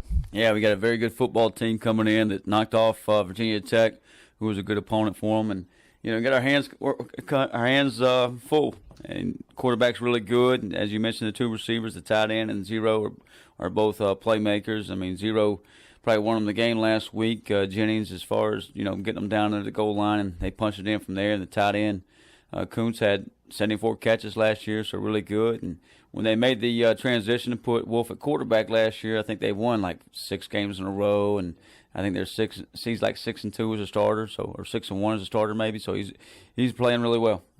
He's a big kid, too. He's 6'5", 235 pounds. And, Coach, he played in high school in Venice, Florida, Venice High School, where Larry Shannon, longtime ECU fans. Larry was a great receiver at ECU back in the 90s. Larry's been the coach at Venice High School, and he's coached this kid. So that's kind of an interesting tidbit going into this game. So what do you see in the quarterback? I think he's a good decision maker. Very, very accurate. Stands in there, makes the throws, pushes the ball down the field when he needs to. But he's going to get it to his playmakers and does a really good job running the offense, just put it in the right people's hands. And, they do a lot of check with me's. They'll check the sideline out, make sure they get the thumbs up to the plays. They're not calling a bad play or calling a play into a bad defense, a look they don't want to get into. So he does a good job controlling that and then getting the ball in the right people's hands. George Stringer was all over the field last week. I continued to call out his name, making tackles. He had 10 of them. He had the big fumble recovery. He really played great, didn't he? He did. Gerard's just one of our favorites, obviously, just the way he plays the game, the way he flies around, the intensity, and we're going to need that same effort and that same intensity and, performance this week. Coach, how about the guys up front? It seemed like they more than held their own in the trenches. Who played well for you? They did. They had several guys up front that did a really nice job, and just, whether it's just gap control defense of holding their gap and run game, or eventually collapsing the pocket on Leary to make him get rid of the ball maybe quicker than he wanted to. I know he didn't get to him that much, but I think he was 17 to 33, probably his lowest completion percentage of his career. But some guys up front, I mean, Elijah Morris was solid. I thought Manny Hickman and Chad both did a solid job on the edge. Jeremy's obviously solid on the other edge there, and big Deontay Johnson did a nice job just inside. So really proud of those guys, and going to need that same effort and same intensity this week. Well, talk about intensity. You've been around this game, Blake, for a long time, and so have I. Have you ever seen a couple of goal line stands like your defense had last week? Just really proud of our effort there, and in particular that fourth down play. And that fourth down play exemplifies everything we want to be as a defense, as a program. Just, guys flying to the ball, guys playing hard, guys playing with physical, triggering, and just excited about each other and making plays for each other, making plays for our fans. I talked with Miles Berry, your linebacker, after the game, and he said, we worked so hard on goal line stands in practice. This was kind of the fruits of our labor paying off. You guys do really work on that, don't you? Yeah, we do that in the preseason camp, obviously. There's our offense and some live situations there. It's kind of some different ways you can go live and in close quarter situation. And then you also, practice that stuff and prepare for those things during the week. And, whether it's NC State, ODU, whoever it is the opponent may be, you got to make sure that the looks you're going to get and the guys know what looks they're getting and what they can do down there and how you're going to defend those. So, Coach, we didn't talk much about the running game for ODU. Watson is the guy. He gets most of the carries. What are you going to have to do against the running game? Yeah, Watson, 1,000-yard rusher from Green Hope High School in Raleigh, North Carolina there. He does a really good job about being patient back there. And those big linemen just kind of cover you up, and he's patient and kind of looks for a crease, and then when he hits it, he can go. So he's about a 200-pound back that's got really good vision and good speed. So we got our hands full and got to do a great job tackling him. That's ECU defensive coordinator Blake Harrell. Pirate defensive coordinator Blake Harrell there with the voice Jeff Charles. Let's switch over to the offensive side and hear Jeff talk to kind of the man that makes it go on the offensive line for East Carolina, Avery Jones, the Pirates center. He went one-on-one with Avery earlier this week. Let's hear that right now. Well, visit now with Avery Jones from Havelock, North Carolina, former Tar Heel, now, of course, here with the Pirates. So what was it like, Avery, playing against NC State this past weekend? I'm not going to lie, it was fun. I was excited to play against NC State, just being from Chapel Hill and having that rivalry. But not really playing in those games, always wanting to play against NC State. It was a lot of fun. So tell us about the transfer journey here. Avery, you started your career at North Carolina. Now here you are at East Carolina. How did all this happen? Just looking for a new fit. I think when I was leaving high school, ECU wasn't really the spot I wanted to be at the time, but I loved ECU. I loved the environment and the culture. Being close, to ECU from Havelock. Picking Chapel Hill didn't really work out. I thought coming back home would be the best decision for me. And to rebuild ECU, it's been special, and I'm glad I've been a part of that. You guys did a great job in protecting Holton Ahlers this past week. Tell us a little bit about that, if you would, Avery, and tell us about your general feelings about how the offensive line played. I think the offensive line played really well, just being locked in on our keys and what to look for, and, practice-wise, just being locked in. I think the coaching staff really had us set up for a good game. So, I think it just goes back to practice, practicing hard, practicing well, how you want to play. You guys really do practice hard, don't you? I mean, it's very physical, intense practices. I mean, there's no messing around out there, is there? Right, no messing around, all gas, no brakes type of practice. We get after it, but that's how we play. That's the type of culture we want to make. Right. Yeah, and that's what Coach Houston has brought here, and you can see now he wanted to do that when he came here, and you can see the fruits of his labor and you guys' labor paying off because that's the way you guys are playing now. Let's talk about Old Dominion coming up this week. Have you had a chance to see them on tape and what you're up against with their defense? Yeah, Old Dominion is a really good team. Props to them. Just took down Virginia Tech, so we're gonna like the coaches say that the logo on the helmet doesn't matter. We're gonna come out and work hard like we do every week and prepare like we do every week, and have the same type of standard that we do all the time every week. That's Avery Jones. Avery Jones there. East Carolina tight end Shane Calhoun had 2 catches last week, and he made the most of them. One of them was a touchdown, and he talked to The Voice this week. Here is Jeff Charles and Shane Calhoun. I'll visit now with ECU tight end Shane Calhoun. And Shane, let's go back to this past Saturday, the touchdown catch. Can you go back and relive that for us? Yeah, back there on the goal line, we had a similar run game schemed up earlier in the game. So we kind of lined up in the same formation and ran a pass concept out of it. And the defense, they bit on the run, and I just snuck behind the defense right there in the back corner end zone. It was a great throw. It was a great catch. I wanted to talk about both you and Ryan Jones playing the tight end spot, Shane. I would think that you guys can keep each other fresh, so when you get in the game, you've got plenty of energy, right? Mm-hmm. We play off each other pretty well. I mean, there's times where he has stuff he needs to do. There's times I have stuff we need to do, and, it keeps us both fresh and ready to go at different times during the game. So I think Coach Scott puts us in a great position to make plays on Saturdays. Even though it was a loss, can you guys gain confidence from the way you performed this past Saturday? Yeah, we definitely gained a little bit of confidence. We always say, no moral victories as a team, but, it shows that, the caliber of team we can be in the future down the road. We played a really good team, really good defense, and it shows that, with the caliber of defense that we played and how we operated as an offense, it gives us a lot of confidence going forward. 51,711, an all-time record for Pirate football with the attendance. What was it like to play in front of that crowd last Saturday? It was crazy. I've never seen so many people probably in one place in my entire life. So it was a really good experience seeing how many people there, and, the offense especially and the defense, we fed off each other, but the crowd really, played a big part in how we operate as a team and the energy that we had all day.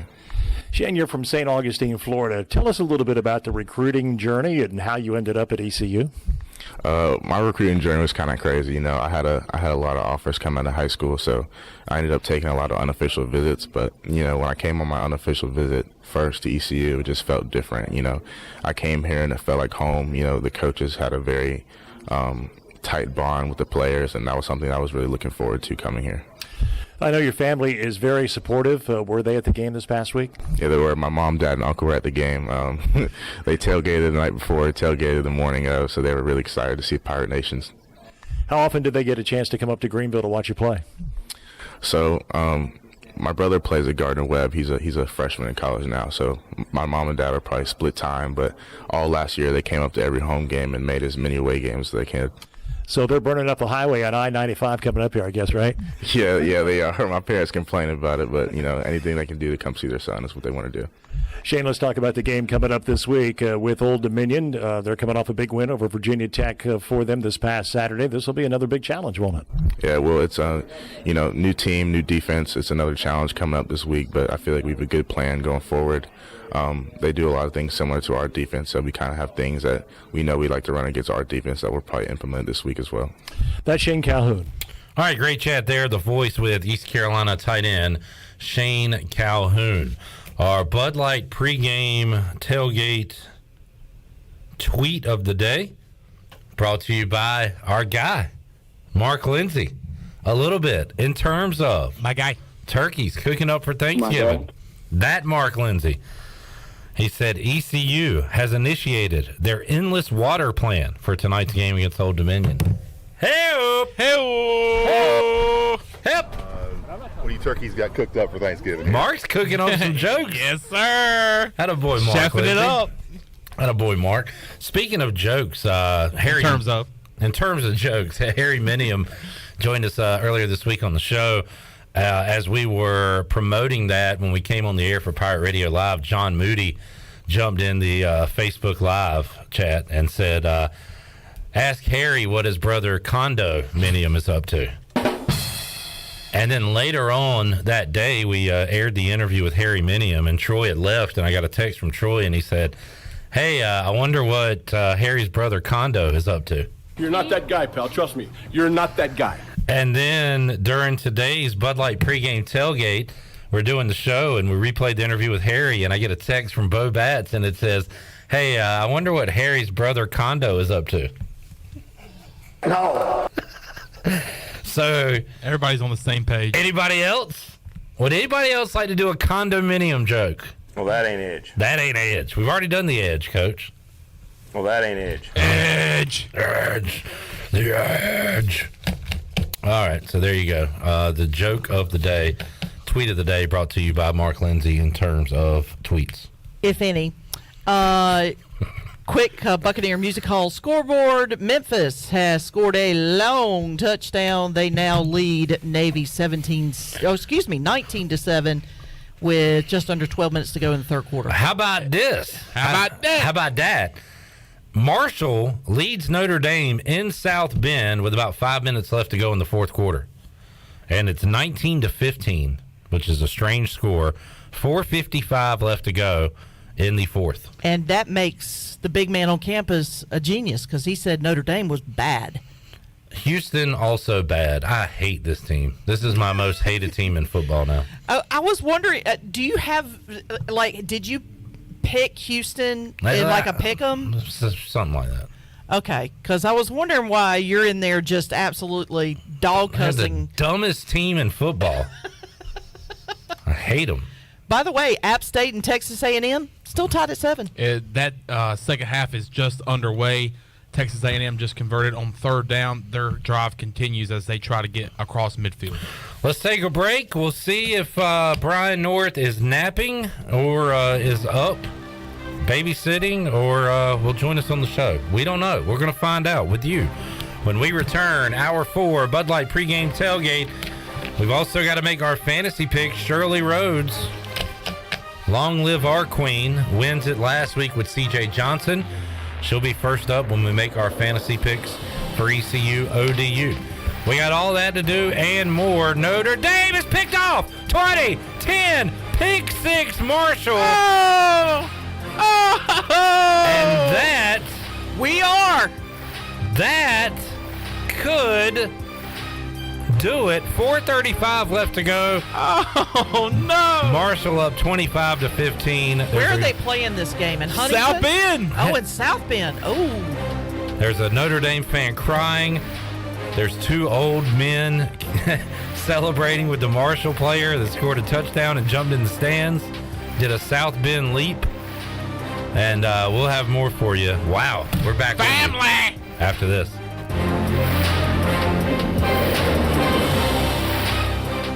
I'm Sam Jones, and for more than 3 generations, my folks have kept the fires burning for Eastern North Carolina Whole Hog Barbecue. At Sam Jones, you'll find our smokehouse pumping out wood-fired meats, cooked fresh every single day. There are no freezers at our place. Everything, and we mean everything, is made fresh daily, including our sides, sweets, and sauces. Stop in and see us, and I bet you'll be able to taste our passion in just one bite. At Sam Jones Barbecue, you'll find plenty of smoke, but no mirrors.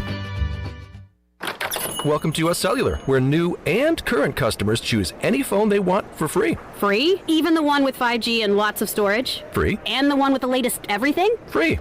At US Cellular, any phone you see is free, whether you're a new or current customer. US Cellular, America's locally grown wireless. Terms apply. See uscellular.com for details. This is Brandon Tate, owner and operator of Atlantic Wireless, an authorized agent for US Cellular since 1997. Visit atlanticwireless.com to find the store near you. We go beyond the call. Beauty Bar Medispa wants to know if you are ready to fall into beauty. October 7th through the 14th, all services and products will be on sale. Botox, filler, painless laser hair removal, facials, RF microneedling, rejuvenating laser treatments to treat brown spots, wrinkles, texture, veins, and skin tightening. And now, the only facility in the area to offer non-surgical under-eye fat pad treatments. BeautyBarMedispa.com, Red Banks Road, Greenville. Go Pirates!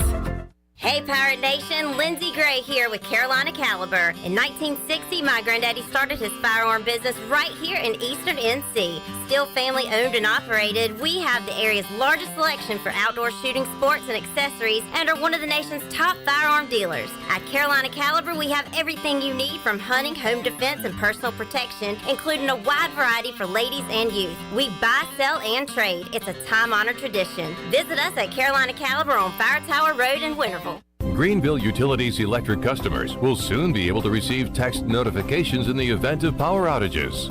Enrollment is automatic, so make sure GUC has your cell phone number by signing into your account at GUC.com, then update the information in your user profile. Want to talk with someone instead? Call 252-752-7166 during business hours. 252-752-7166. Update us so we can update you. Visit GUC.com for more information. Do you have an old injury or just some pain that keeps holding you back? It's time for you to get better. With Kinetic Physical Therapy and Wellness, we can help you get your life back. Whether you need to get back to a sport, back in the gym, or just back to enjoying life, our team of specialists use a one-on-one, hands-on approach in our state-of-the-art facility to get you back moving again. Don't settle for where you are. Don't stay in pain. Visit kptonline.com today to see how Kinetic Physical Therapy and Wellness can help you live well, move more, and hurt less. Your vehicle is a big part of your life. That's why you should trust the team at Greenville Auto World for all your vehicle needs. Greenville Auto World believes in fair prices, superior service, and treating customers right. Visit greenvilleautoworld.net to see their fully stocked inventory of SUVs, trucks, and cars. Need a lift kit, custom rims, or wheels? Greenville Auto World can upgrade your vehicle today. For sales or service, visit Greenville Auto World on Highway 43 in Greenville. The Buccaneer Music Hall is your beacon of music in the land of pirates. The doors open at noon, 7 days a week. And the Buck has live music every night along with football. Monday is open mic night the first Monday of each month. Tuesday, it's karaoke with DJ Captain Morgan. Wednesday, it's acoustic night. Thursday, it's the dance party with DJ Kid Scene and live music every Friday and Saturday night with the best bands on the East Coast. Follow the Buck on Instagram for information and schedule of events. This season, party like a pirate at the Buck. This is Coach Blake Harrell, defense coordinator for East Carolina football, and you're listening to Pirate Radio, the voice of the Pirate Nation.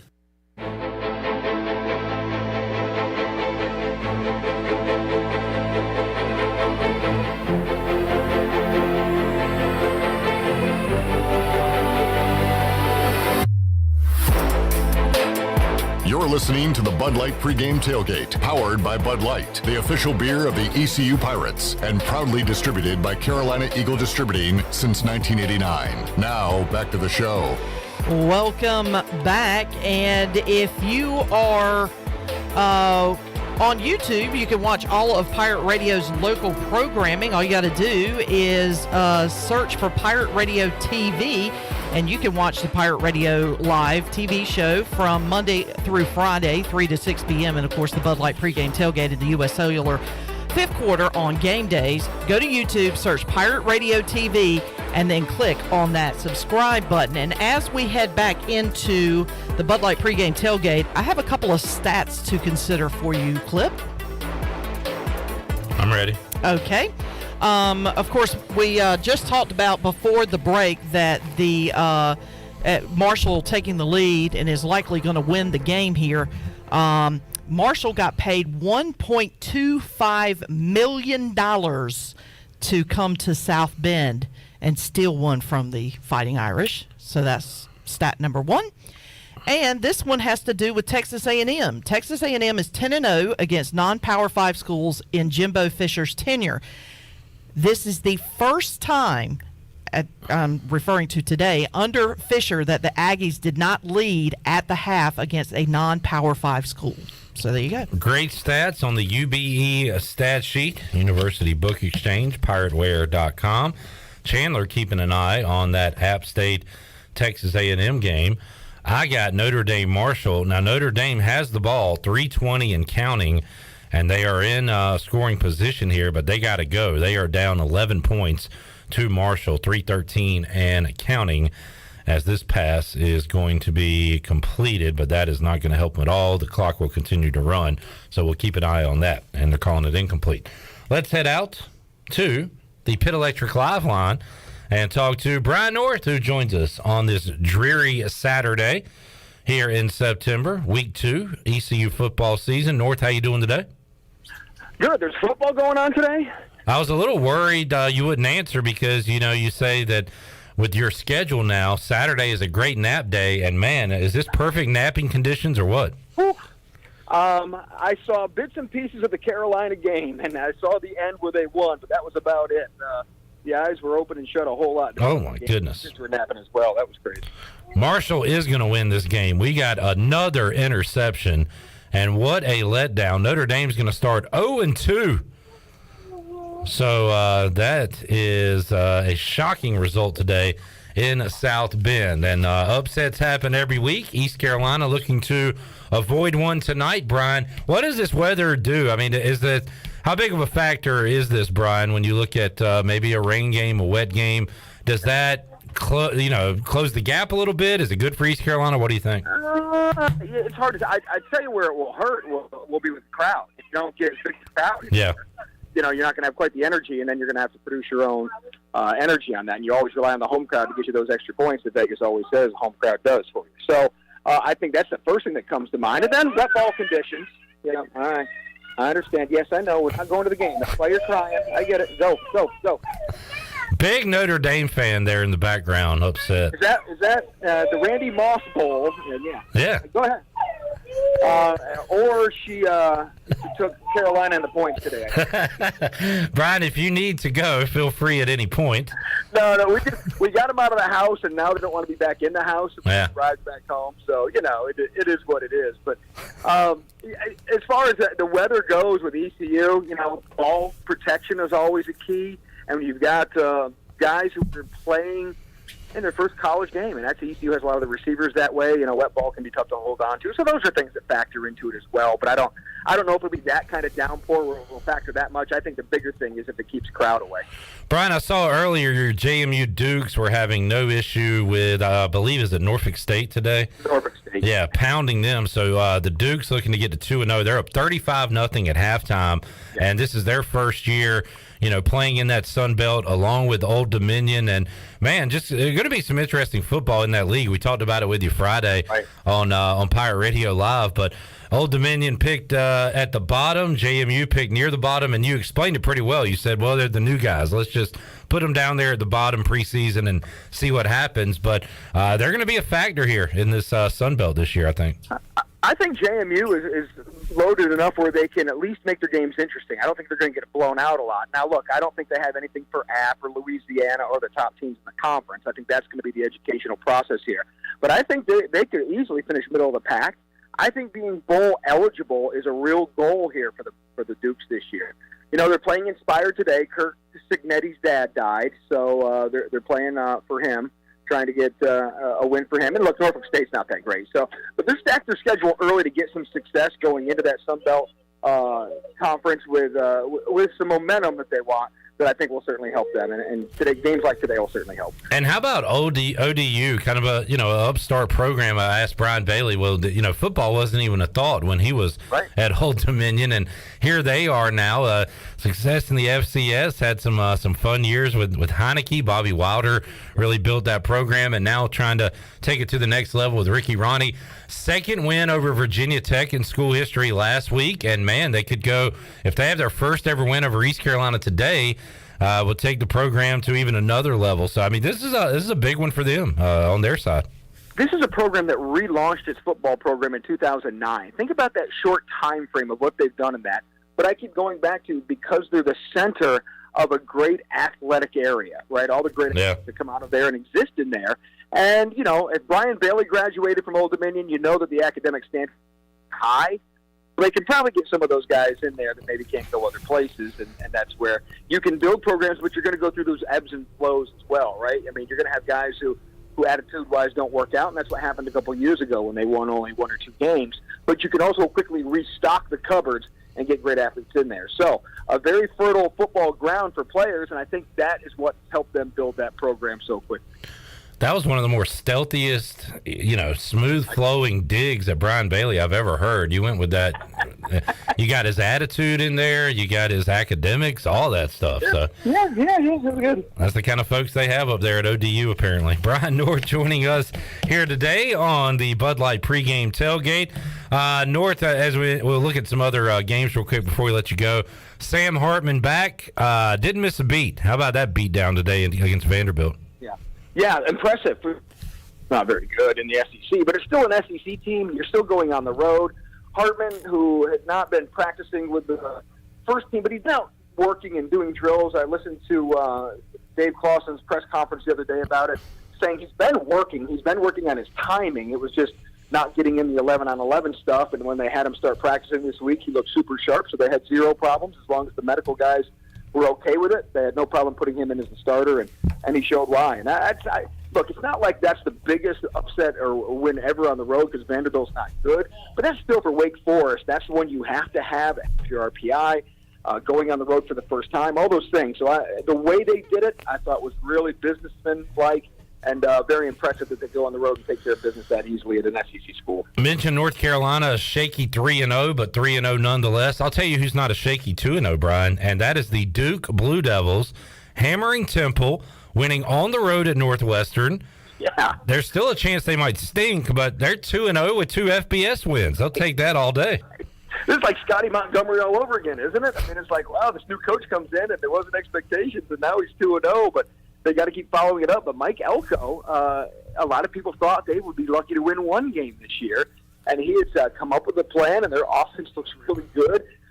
So far so good. I think we got to go 2 more weeks before we figure out what Duke really is. So they got A&T at home. They're at Kansas, and then they got Virginia at home. Virginia's getting crushed today by Illinois.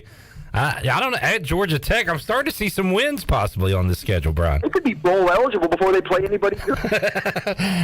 Crazy. Yeah, and then a date with North Carolina at home, and you know that's going to be a close game. So, and that's always great. Yeah, all of a sudden, watch out for these pesky Blue Devils. Wow. Yeah, that's and I love stories like that. It's not like, as soon as the basketball start bouncing there, no one will pay attention to whether they're 6-0 or not. Oh, this is good though, Brian. So we're looking at October 22nd on. They've got at Miami loss, at BC loss, Virginia Tech at home, who knows, at Pitt, and then Wake Forest. So a lot of losses in there, but who cares? It'll be basketball time. It'll be basketball season. They'll made a little revenue, right? And then all of a sudden John Shire is the focus for this year. So, yeah, that'll perfect for Durham. It works out perfectly. North, thanks for the chat, man. We'll let you get back to fathering, and hopefully everything's going well at the household. Sounds like you got a job on your hands. So appreciate you joining us today.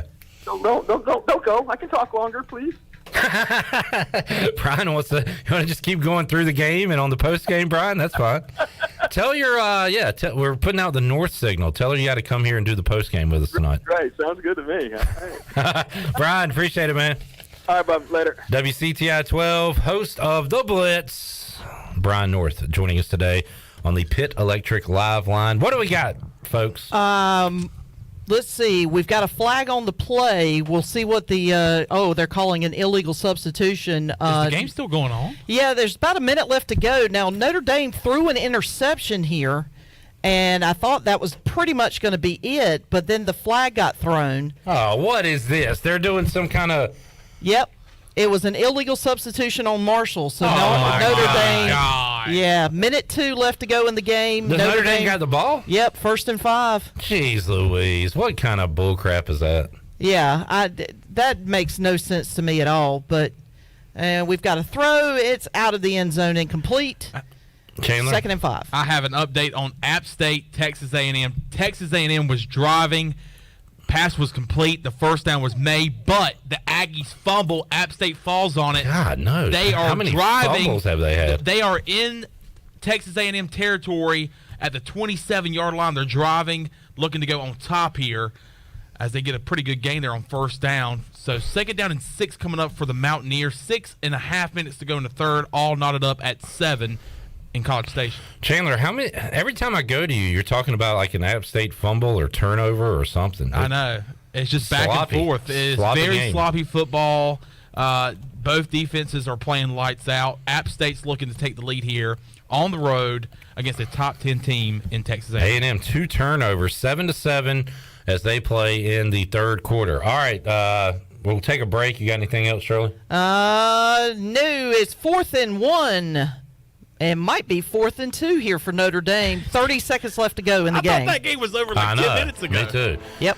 The luck of the Irish. Their luck has run out. Let's take a break. We'll come back and wrap it up with our fantasy picks and final thoughts on East Carolina Old Dominion. We're back with you. Bud Light Pregame Tailgate after this.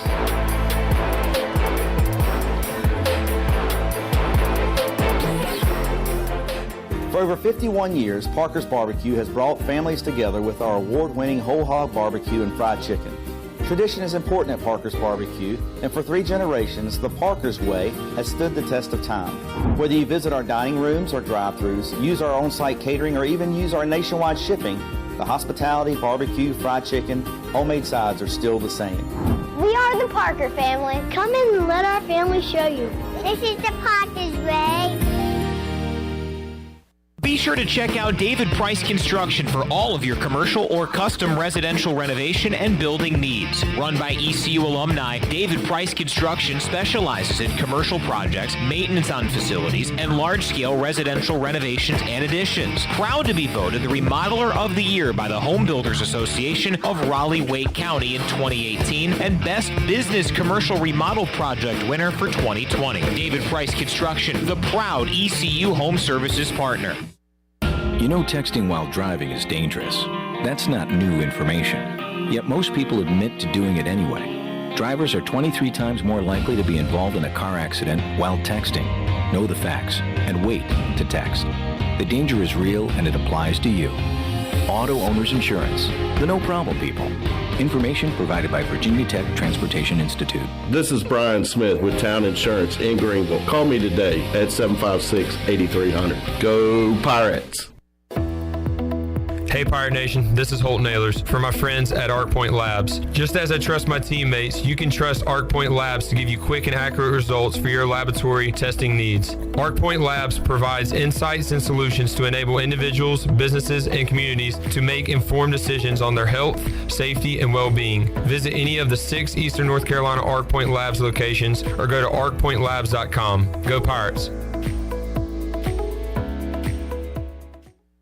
Do you have any real estate questions about buying or selling residential or commercial properties? Are you curious about this current real estate market? Do you need a property manager for all your rental houses? This is proud ECU alum Scott Harris with RE/MAX Preferred Realty and SD Harris Properties, and I would love to help answer every question you have and show you a real estate experience that will be memorable and enjoyable. Every step of the way, I'm here to make your dreams a stress-free reality. Call me today at 347-1857. That's 347-1857. Go Pirates! Do you need custom t-shirts, apparel, or promotional items for your business, organization, or event? Keep it local. Print it local with University Sportswear. UniversitySportswearENC.com is your one-stop shop for all promotional products for your business. With over 1 million items to shop from, UniversitySportswearENC.com offers high-quality products at prices to fit any budget. Visit UniversitySportswearENC.com for contact information and to get shopping. UniversitySportswearENC.com, the official sportswear provider of Pirate Radio. This is Braxton Green with Angel Oak Home Loans. If you're looking to purchase a home, it is still a great time, and being pre-qualified before you begin shopping is an advantage. At Angel Oak, we offer a wide variety of programs ranging from conventional, government, and portfolio loans that can fit most financial situations. To get started, contact our experienced team of Talbot Green, Joanne Weir, Wanda Hager, or myself, Braxton Green, at 751-2060. NMLS 1719250, Equal Housing Lender. The Dickinson Avenue Public House is a lively and diverse restaurant in Greenville that utilizes fresh and local ingredients. With influences of Creole, Asian, and upscale Southern cuisine, the Dickinson Avenue Public House offers a seasonally rotating menu and a full-service bar with rotating craft brews on tap. Come to the intersection of 8th and Dickinson and enjoy $1 drafts on Tuesday, half-price flights on Wednesday, half-price wine bottles on Thursday, and $1 oysters Tuesday through Friday from 5:30 to 7. For more details, check out their website at daphousenc.com. This is former ECU football player Bryce Williams, and you're listening to Pirate Radio, the voice of the Pirate Nation. And starting with his comments to his football team and the media, he needs to show everybody that.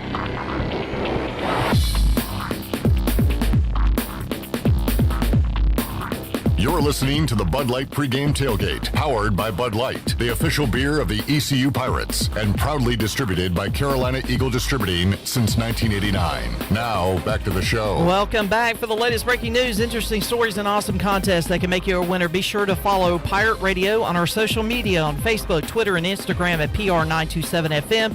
Join the over 59,000 followers today. And it is now a final.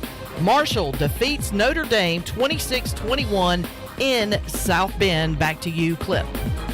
All righty. Wow, what a finish there. Also, Chandler is at the Man of Chan sports desk with an update. Yes, sir. App State is on top of number 6, Texas A&M. As they score, they take advantage of that turnover that they got defensively. They drive down the field. Chase Bryce, the former Clemson backup to Trevor Lawrence, the former Duke starting quarterback, and then, of course, we saw him last year in the opener against App State. He hits the tight end for a touchdown, so I believe there's a 2.5 minutes left to go in the third quarter. The Mountaineers are on top, 14-7. Dare I say, are we in the midst of a weird score Saturday? Weird score Saturday? I mean, we have Marshall beating Notre Dame. Alabama has to kick a field goal to beat Texas. We have App State currently on top of Texas A&M. Weird score Saturday. Weird score Saturday. Let's hope it doesn't come into this kickoff in about 4 minutes. ECU versus ODU. Shirley, make it, take it. You won last week. Fantasy with C.J. Johnson. You are up. I'm going to stick with C.J. With him in that slot, those short route passes, I think C.J. has a chance to have a big day today. All right, I had planned all week to go and stick with my guy, and I do think he's going to have a great game today, Isaiah Winstead. But weather conditions, he found the end zone last week. It's going to happen again. I got to go with my guy. I'm going to go with Rajay Harris. All right, I'm going to go with opposite of Rajay. It's going to be a rainy game. Pirates are going to try to establish a run that they were not able to do last week against the Wolfpack. I think they're going to do it today, and I think they're going to do it with their leading rusher from a year ago, the 1,000-yard rusher, Keaton Mitchell. All right. It's not Raji, Raja, or Raja. It's Rajay. Thank you, Rajay. I just wanted to clarify because he mispronounced it. I said Raja. Raja. Chandler, we have a decision to make. LeBron James had a decision to make. He chose to take his talents to South Beach. Are we taking our talents to Dowdy-Ficklin Stadium, or are we staying high and dry like a bunch of fair-weather idiots? I would love to go to Dowdy-Ficklin Stadium. I really would. I really would like to go and enjoy a game at Dowdy-Ficklin Stadium with Clip Brock. That's up to you. Me personally, I would love to. I would just hate to be stuck in the rain. Fair weather idiots. You didn't give me a decision. It's up to you. What do you want to do? It's up to you, really. I say we test it out. I say we test it. Okay. I say we go and we give it a shot. Okay. If things head south, we can always head north back here to the studio and just say that we were there and eat Parkers. Yeah. And watch football. All right. Sounds good. It's a win-win situation. Yes, sir. One way or the other. Parker's Barbecue, thank you for the awesome pregame spread. 3 locations in Greenville to serve you.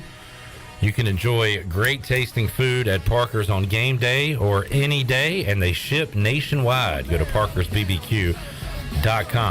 Buccaneer Music Hall presented the Scoreboard today. Had a lot of updates for you there. The UBE stat sheet provided those great stats that we heard during today's show. Orthopedic East injury report. Got a couple of Pirates. Deontay Johnson, namely, unable to go today for East Carolina. Also, thank you to Jeff Charles, Troy D out of the tailgate zone, Stephen Igo, Patrick Mason, Brian Bailey, big man on campus, Jeff Nadeau, Condo's brother, Harry Minium, Billy Weaver, Brian North, and all the crew here at Pirate Radio, and you for listening and chiming in to the Week 2 edition of the Bud Light Pregame Tailgate. We're back with you right when it hits zeros. When the fourth quarter ends, the fifth quarter begins. We'll talk to you on the U.S. Sailor fifth quarter call-in show later on tonight. Until then, for the crew here, I'm Clip Brock. Go Pirates. You've been listening to the Bud Light Pregame Tailgate, powered by Bud Light, the official beer of the ECU Pirates. Stay tuned and join us after the game for a complete recap and your phone calls on the U.S. Cellular fifth quarter call-in show, right here on